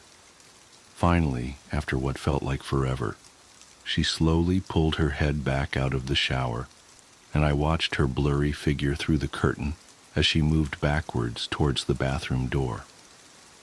A second later, the bathroom door slammed shut, hard enough to rattle the mirror. I screamed again and jumped out of the shower to lock the door. I stayed inside the bathroom for over an hour. Maybe I overreacted to some of you, but joke or not, I wasn't going to put up with the crazy shit anymore. That's what I kept telling myself as I paced in my bathroom, stopping to listen at the door every few minutes. Suddenly I heard a muffled sound, and I pressed my ear against the bathroom door, straining to listen. I couldn't hear anything, but I envisioned Lynn standing on the other side of the door, giggling at her joke. I felt a surge of anger. I was beyond pissed at being made to feel scared in my own house and made to hide in the bathroom for an hour. All for what? Some joke? If it was a joke, it was an awful one. "What the Flynn?" I snapped. "This shit is getting really annoying." I waited for her to apologize or to call me a jerk, but instead I heard a faint moan, so quiet I wondered if I heard it at all, and then complete silence. "Lynn," I called out, not able to even hide the shakiness in my voice. I got no response, just my own heavy breathing. "I swear to God, just stop it," I yelled, pounding my fist on the door. I waited for her to cuss me out, something I would expect from me talking to her like that. I never screamed at her before, but there was nothing, just the occasional drip from the shower head. I won't deny that I was scared, too afraid to open the damn door and face my own wife. I waited another 30 minutes or so, which feels like a lifetime when you're scared. Finally, I decided I wasn't going to spend the night hiding in my bathroom, so I got down on my knees and peered under the door. I almost expected to see her face peeking back at me, but thankfully I didn't. I could see straight down the hallway to the top of the stairs, but no Lynn. I didn't know if I should be happy about that or not. I looked for a few minutes, waiting to see her head pop up over the top step, but it never came. I stood up, my hand hovering over the door, and mentally prepared myself to open it. I slowly turned the lock with shaky fingers and was about to yank it open when I heard a sound that still makes me feel nauseous when I think about it. A moan, louder than before, but this time I was able to tell just where it was coming from. I turned my head to the closet door as if in slow motion and locked eyes with my wife, who was peeking out at me from the slight gap. Her eyes were still wide as ever, and her mouth was hanging open in the most grotesque gaping smile I'd ever seen. I didn't even scream. I was too scared for even that. Her hands were clasped to her chest, body trembling with sheer delight, as if she could barely contain her excitement. A short, raspy moan bubbled up from her throat, deep and raw, sending a shiver through my entire body. Somehow I found the ability to pull the bathroom door open and ran as fast as I could all the way down the steps, snagging my keys and phone from the table in the living room before running outside to my car. I could hear her shrill laughter behind me, but I didn't hear her getting closer. I didn't bother shutting the front door. I drove away from the house faster than I legally should have, shivering the entire time, either from fear or the cold, maybe a little of both. I hadn't grabbed a coat or even a pair of shoes. I was still in my boxers and my hair was still damp. I drove straight to my brother Chris's house about 40 minutes away, ignoring any and every call and text I got. I didn't check my phone until I was safely parked in my brother's driveway. Lynn had called 4 times and sent a flurry of texts, all wondering where I'd gone and why I left like that. I threw my phone at the dash in a rage, furious at her nonchalant attitude.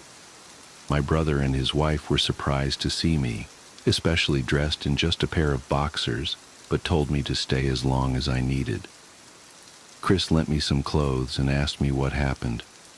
I told him Lynn and I had a fight, but didn't get into the details.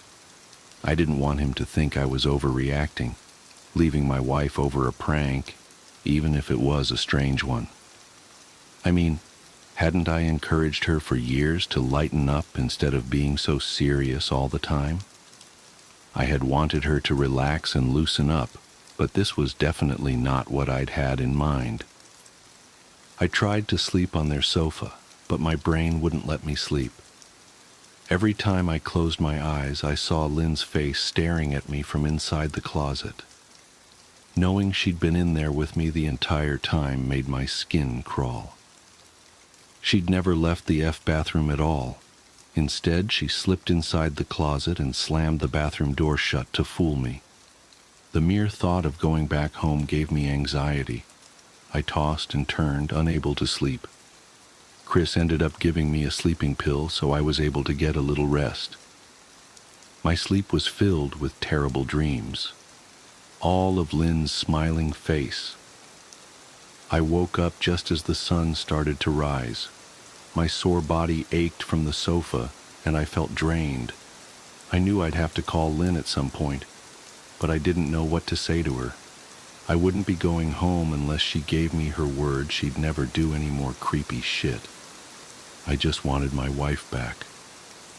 Her normal, serious self never looked so good to me.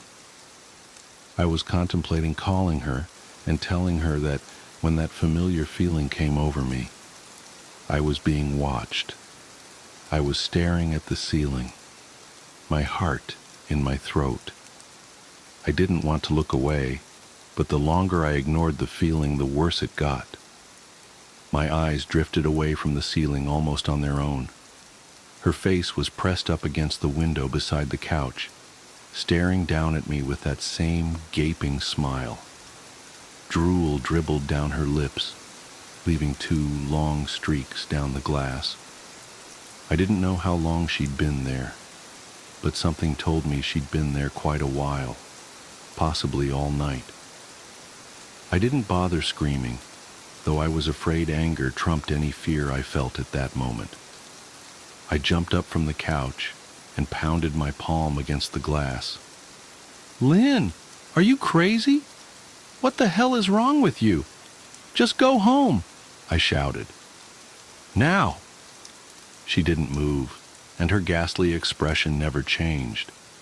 If anything, her smile only grew, as if she had never been more elated. I could hear Chris and his wife moving around upstairs. As if Lynn could hear them from her place outside, her head twitched slightly in their direction, and she began to close her mouth slowly. Chris called my name from upstairs, obviously concerned. I turned to see him and his wife Rebecca hurrying down the steps. When I turned back to the window, Lynn was gone. The only sign she'd been there at all was the 2 streaks of drool still dripping down the glass. I tried explaining to Chris and Rebecca about waking up to see Lynn watching me through their window. They were skeptical. Who wouldn't be? Chris and I went outside to the spot in front of the window, but there were no footprints in the dirt, just a slight indent. Animal, probably, Chris guessed, and I didn't argue. He and Rebecca assumed I dreamt the entire episode, but they didn't understand, and I was too tired to explain it to them. I called out of work that day and turned my cell off. I didn't want to face Lynn. Just talking to her was too much for me at that point. I really started to believe something was irreversibly wrong with her, that no matter what promises she made, we'd never be the same again.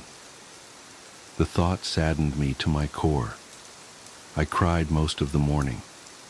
By noon, I figured I was ready to confront her, give her one last chance to explain herself. I could at least give her that. After 6 years, I told myself.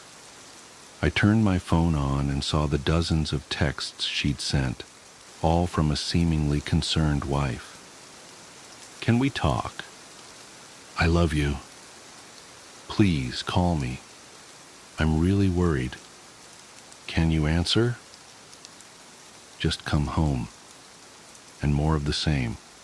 All texts telling me she loved me and she wanted me home. How worried she was. Not a damn one addressing the crazy shit she pulled, like she hadn't been acting like a character from a Stephen King book. Even her texts were different. She normally texted novels just to tell me to pick up a loaf of bread.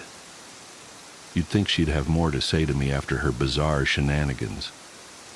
I know it probably seems childish to some of you who are miles away from this situation, but if you saw the way Lynn had looked at me, how she scampered away on all fours like some wild animal, grinning at me from inside the closet like a lunatic, then I think you'd find my reaction was warranted. I ended up staying with Chris and Rebecca for another night. I didn't wake up yesterday until afternoon, and thankfully I didn't see Lynn's face watching me through the window. I don't want to pry because it's not my place, but is this fight something that can be mended? Rebecca asked. She'd made us both a sandwich for lunch, and I knew she wanted to breach the subject without seeming to be nosy. I don't know, She's like a different person, I said, choosing my words carefully. I still wasn't ready for her or Chris to know the full extent of the batshit craziness I had been dealing with. People change, Ben, but she's still the same woman you married. Maybe you both just need to talk through your issues. Whatever's going on, I'm sure it can be fixed, she said, ever the peacemaker. I think it's beyond that now. I don't think talking would help. I just don't trust her, I said. The words stung in my heart. I missed and loved my wife. But how could I live with someone like that? Living in constant fear didn't sound too appealing. Lynn loves you. She has to be absolutely crushed, she said. I don't know about that, I said. Well, she certainly seemed like it to me. I've never seen her so upset. Very much unlike the Lynn I know, Rebecca said, shaking her head sadly. It took a full minute for her words to really sink in, and when they did, I felt dread worming its way through my skin. Wait, what do you mean? You saw her? You saw Lynn? I asked, my mouth suddenly dry. Rebecca nodded casually as if that fact wasn't nightmare fuel. Maybe for her, it wasn't. She stopped by this morning just after Chris left for work, she said, cleaning the plates from the table. I didn't see her car, though. Maybe she took an Uber or something. Beck, what did she say? Did she come inside? I asked, sweat starting to break out on my forehead. I began looking around, examining corners as though a predator lurked behind them. No, she just asked if you were awake yet, and I said that you weren't. I asked if she wanted me to wake you, but she said no, just said to let you sleep. She said as she washed the dishes. That's all? She didn't say anything else? I asked. No. She looked awful, though, like she hadn't slept in days. I think you should call her. I got up from the table and thanked Rebecca for lunch. I felt a little bit better at the knowledge that at least she hadn't come inside. Still, I needed to double-check that the doors were locked. I sat for a while trying to figure out what to do next. I didn't want to go home, but I felt that I owed it to Lynn to help her if I could. Hadn't I swore an oath to love and honor her through sickness and in health? Clearly, she was very sick. If she was sick, which I truly believed she was, I had to try and get her the help she needed. But I didn't even know where to start. I didn't want to call the police, and besides, what the hell was I going to tell them? That my wife was peeking at me? That she was being creepy? As bizarre as she'd been, she still hadn't committed any crime. Not yet, anyway. The police would have probably said that I was overreacting. But this wasn't some prank. It felt wrong. Dangerous, even. Like something sinister lurked beneath her smile. I knew as her husband I was well within my rights to have her committed. But what if she simply acted normal in their presence? She'd obviously been able to fool Rebecca into thinking she was just a concerned wife. As long as the doctors didn't find her a danger to herself or others, they'd have no choice but to release her after 72 hours. I felt lost and overwhelmed, so I did what any husband in my position would do. I called her mother. I didn't want to, believe me. Her mother, Marianne, and I were never on the best of terms. We'd never fought or anything like that. She just wasn't a very warm person, and wasn't really easy to get along with. She hardly ever smiled, and when she did, only her lips would move into a thin-lipped smile, leaving her eyes as blank as before. She gave off this aura that felt like she was permanently on the offensive. I'd only met her twice, and both times were for such short visits. I got the impression she didn't approve of me for her daughter. Lynn always ushered us out quickly, as she didn't want me to feel uncomfortable, which I was grateful for.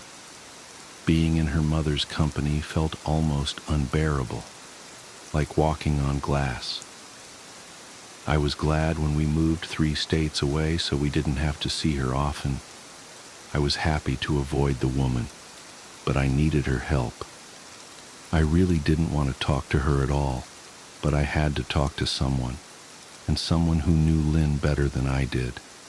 So I grit my teeth and did what I had to. "Yes?" she answered, already sounding irritated. "Marianne, it's me, Ben.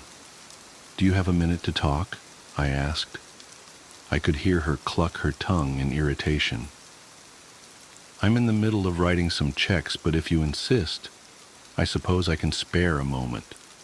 What is it that you want to discuss, Benjamin?" She said coolly, "It's about Lynn. She's been acting strangely, and I was wondering if you had any idea whether there was something—" I was quickly interrupted. "It's a bit difficult to follow your rambling, Benjamin. What is that you want from me?" she asked. I could almost see her standing there in her thin sweater and slacks, tapping her fingernails impatiently on the table. "I wanted to know if you'd ever noticed any odd behavior, or possibly any mental health issues," I asked. There was a long, uncomfortable pause that I couldn't tell was because she was just thinking, or something else. Finally, after a few seconds, she spoke. "I'm not sure if this is one of your jokes, Benjamin, but if so, I don't find the humor in it. Now, I do have business to attend to, as I've said, so if you don't mind," she said, but I cut her off before she could get rid of me. "Marianne, it's not a joke. I'm sincerely concerned about Lynn's mental health. Her behavior has been very erratic lately. I'm very worried about her, and I figured as her mother you would be as well," I said, my frustration evident in my voice. "If you're truly concerned, then I suggest you get the health professionals involved. I don't know what you expect of me," she snapped. I could tell she was seconds away from hanging up, and for some reason I was desperate not to let her. I had the feeling that she knew a lot more than she was letting on. Please, if not for me, do it for Lynn. I tried. I heard a faint, shaky intake of breath, as if she were trying to hold her steely persona together, but failing. Marianne, what's I started. Benjamin, I don't know what to tell you. My only advice would be to seek professional help. Do not call here again. Goodbye. I tried to call out to her, but she'd hung up. I tried to wrap my head around the call and her refusal to help me. Even if she didn't like me, why wouldn't she want to help her own daughter? I couldn't understand that. I tried to replay the conversation, desperate to find something I missed. After a while, I almost gave up until I remembered her last words to me. Seek professional help. She'd said those words with a bit of urgency. I could have just been grasping at straws, but no, I was sure her voice had changed ever so slightly when she'd said that, as if they were very important. What had she meant? I assumed she'd been referring to medical professionals, but maybe she was referring to someone else. Someone that she didn't, for some reason, feel comfortable saying directly. Or maybe I was just desperate. I waited for Chris to get home, and after a very long and exhausting conversation with him and Rebecca, I convinced them that Lynn truly needed psychiatric help. I didn't tell them everything. I wasn't prepared to go into it yet, but I told them about our last encounter, how she'd hidden in the bathroom, peeking at me from the closet. They were obviously shocked, but thankfully they believed me. They too just wanted to help her. Still, they didn't think it was all that serious. Weird, maybe, but not dangerous. They just kept saying that Lynn had to be playing some kind of weird joke. Maybe for YouTube, Rebecca offered, if only half-heartedly. Chris didn't think we should involve the police just yet. He offered instead to go with me, and I readily accepted. He reasoned that calmly talking to her, trying to coax her into going willingly, was the best recourse. I agreed to do it his way. At least I wouldn't be going into that house alone. We drove over this morning just after breakfast. There was no way I was going at night. When we pulled into the driveway, my stomach began doing somersaults. Her car wasn't there, but I still didn't let my guard down. The front door was ajar, and for a split second I thought we'd see her eyes staring through the gap. I was shaking and starting to sweat. Chris, however, was fine. He waited for me to open the door, his hands in his pockets like he was going on a stroll through the park. I envied his ignorance. I pushed the door open and was immediately hit with the stench of rot. Chris smelled it too, and he walked in the house behind me with his nose scrunched up. "What do you guys use to clean the floors around here, shit?" Chris mumbled. "Shut up," I said, my eyes darting around for any signs of Lynn. The house was deadly quiet and dark despite being 10 in the morning. All the curtains were closed up tight, refusing to allow any sunlight inside. If I hadn't left it just 2 days prior, I'd have thought the house to be abandoned. We moved through each room, carefully checking any place that she might hide, occasionally calling her name. "Why the F are you looking under the couch?" Chris asked eventually. "Aren't we looking for your wife?" He was looking at me like I was a moron. "Let's just go upstairs," I whispered. He shook his head, but followed me up the stairs to check the bathroom and spare bedroom. On the way up, my shoes crunched over pieces of glass that looked to be littered over a few of the steps. I noticed that one of Lynn and my wedding portraits that hung on the wall along the staircase had been smashed. The frame hung crookedly, all the glass removed. I stared at the picture, a lump forming in my throat. We had taken the photo just after leaving the church, after saying our vows. She looked so beautiful in her white gown. I looked at Lynn's beautiful face. I never dreamed her face would ever be a source of terror for me. We climbed the rest of the steps and checked the spare bedroom, but it looked completely untouched. I was hesitant to go into the bathroom, my fear from that night coming back to me all at once. Chris noticed and offered to go in by himself, but I couldn't let him do that. So we walked in together, checking the closet and the shower. The bathroom looked as if it hadn't been touched since the night I left. "I don't think she's here, Ben. Why don't you pack some clothes and we'll try coming back tomorrow or something," Chris said. I nodded and went into our bedroom and shoved some clothes into a duffel bag. When I checked inside our closet, I came across the source of the smell and gagged. Chris took one look and lost all color in his face. He had to go stand by the stairs to get away from the sight and smell. I gazed down in shock at what lay inside my bedroom closet. Soaking into the rug were at least a dozen eyeballs, all carefully laid out in pairs. Some were as large as a quarter, while others were as tiny as a marble. I stared down at the eyes she'd collected from small animals, and I wondered how she'd gotten them, and shuddered at the thought. Man, I thought I had it bad with Becca's shoe addiction. But F me. Your wife's in here collecting eyeballs, Chris said, gagging. "Ben, I think we should go," he called from the hall. "I'm getting nauseous." "All right." I grabbed my duffel and shut the closet door on my new nightmare. I stepped out into the hall and took a deep breath of air. I could taste the rot on my tongue and I couldn't help but gag. "Who the F lines up eyeballs in their closet like that?" Chris mumbled. "I tried to tell you she needed help," I said. "She doesn't need help, Ben. She needs a F exorcist," he said. "You coming or what? I can't stand the smell any—" His words died in his throat, and his eyes grew wide with fear. I didn't ask him why. I could feel it. Someone was watching me, and I didn't think it was the eyes in the closet. I turned around, my eyes slowly scanning the bedroom. "Christ," I whispered, as I finally saw what we'd missed. Under the bed, curled on her side, watching us with the excitement of a kid on Christmas morning, was my wife. She held her hands together just under her chin, and they were shaking eagerly.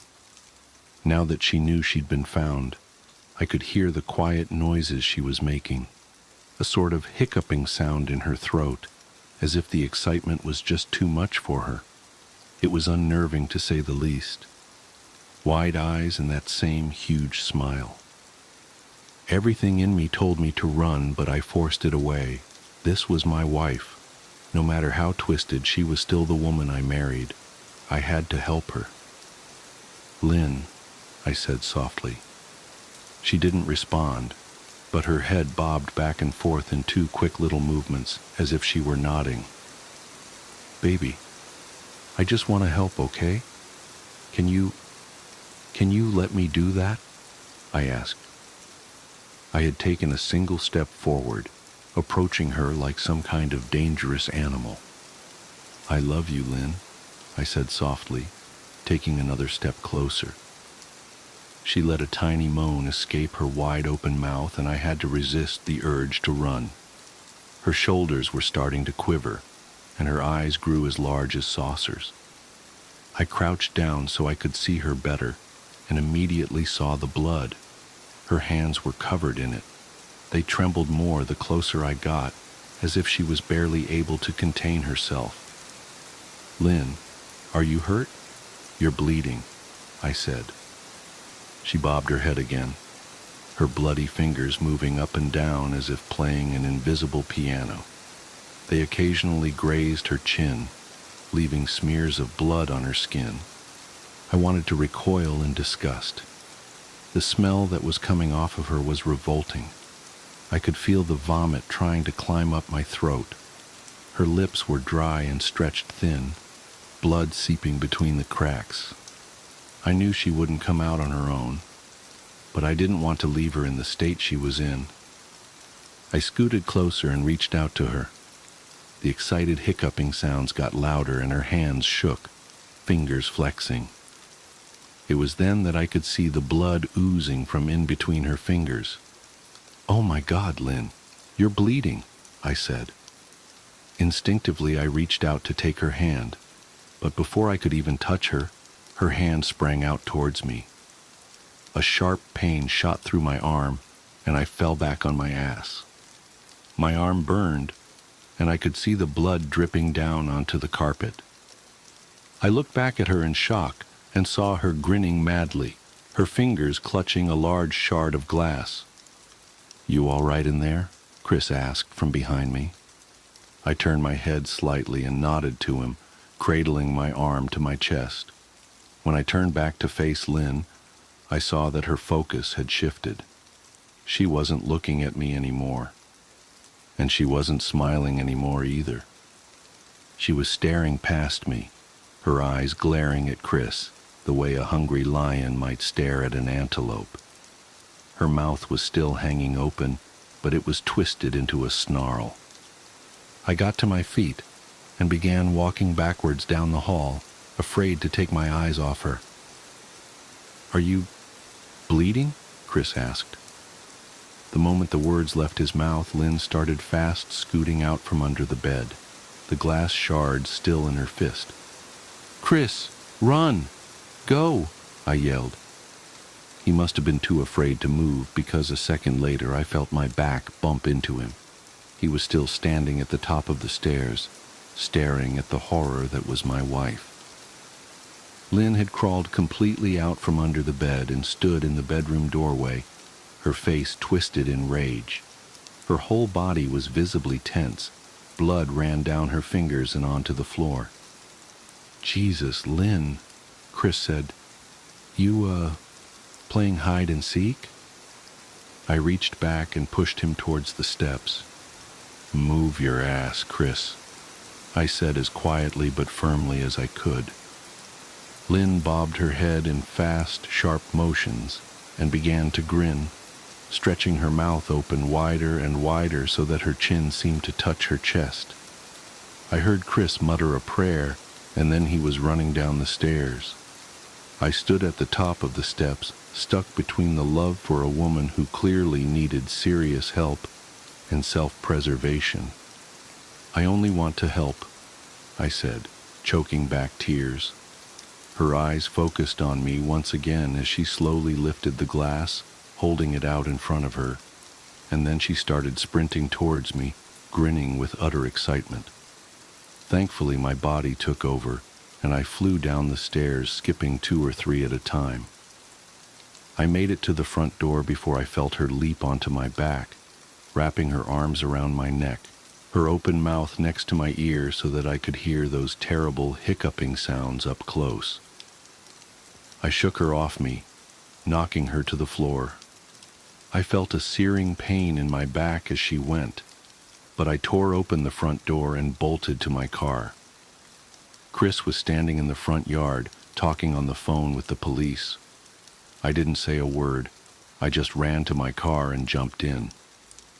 Chris took the hint and followed me, still on the line with 911. I watched the rear-view mirror, sure I'd see her there running after us. But I never did. I went straight to the ER and got 11 stitches in my arm and 3 on my back. The police asked a lot of questions and went back to the house to do a search, but of course, Lynn wasn't there. They advised me to stay with a friend or relative for a while and to file a restraining order as soon as I could, but none of those things would matter. Somehow I just knew. I dropped Chris off at home and went to a motel an hour away. I wanted to put as much distance between me and Lynn as I could. This is where I've been for the last 4 hours. I thought maybe the police would find her. Maybe they'd get her the help she desperately needs. But now I don't think so, because 40 minutes ago I got a text from an unknown number. Just 3 words. "I found you." And a picture attached. The picture was dark and grainy, but I instantly knew what it was. There was no mistaking my wife's eye. I started typing this out immediately after. I don't know what to do. I'm alone and scared, and I can't help but feel that I'm being watched.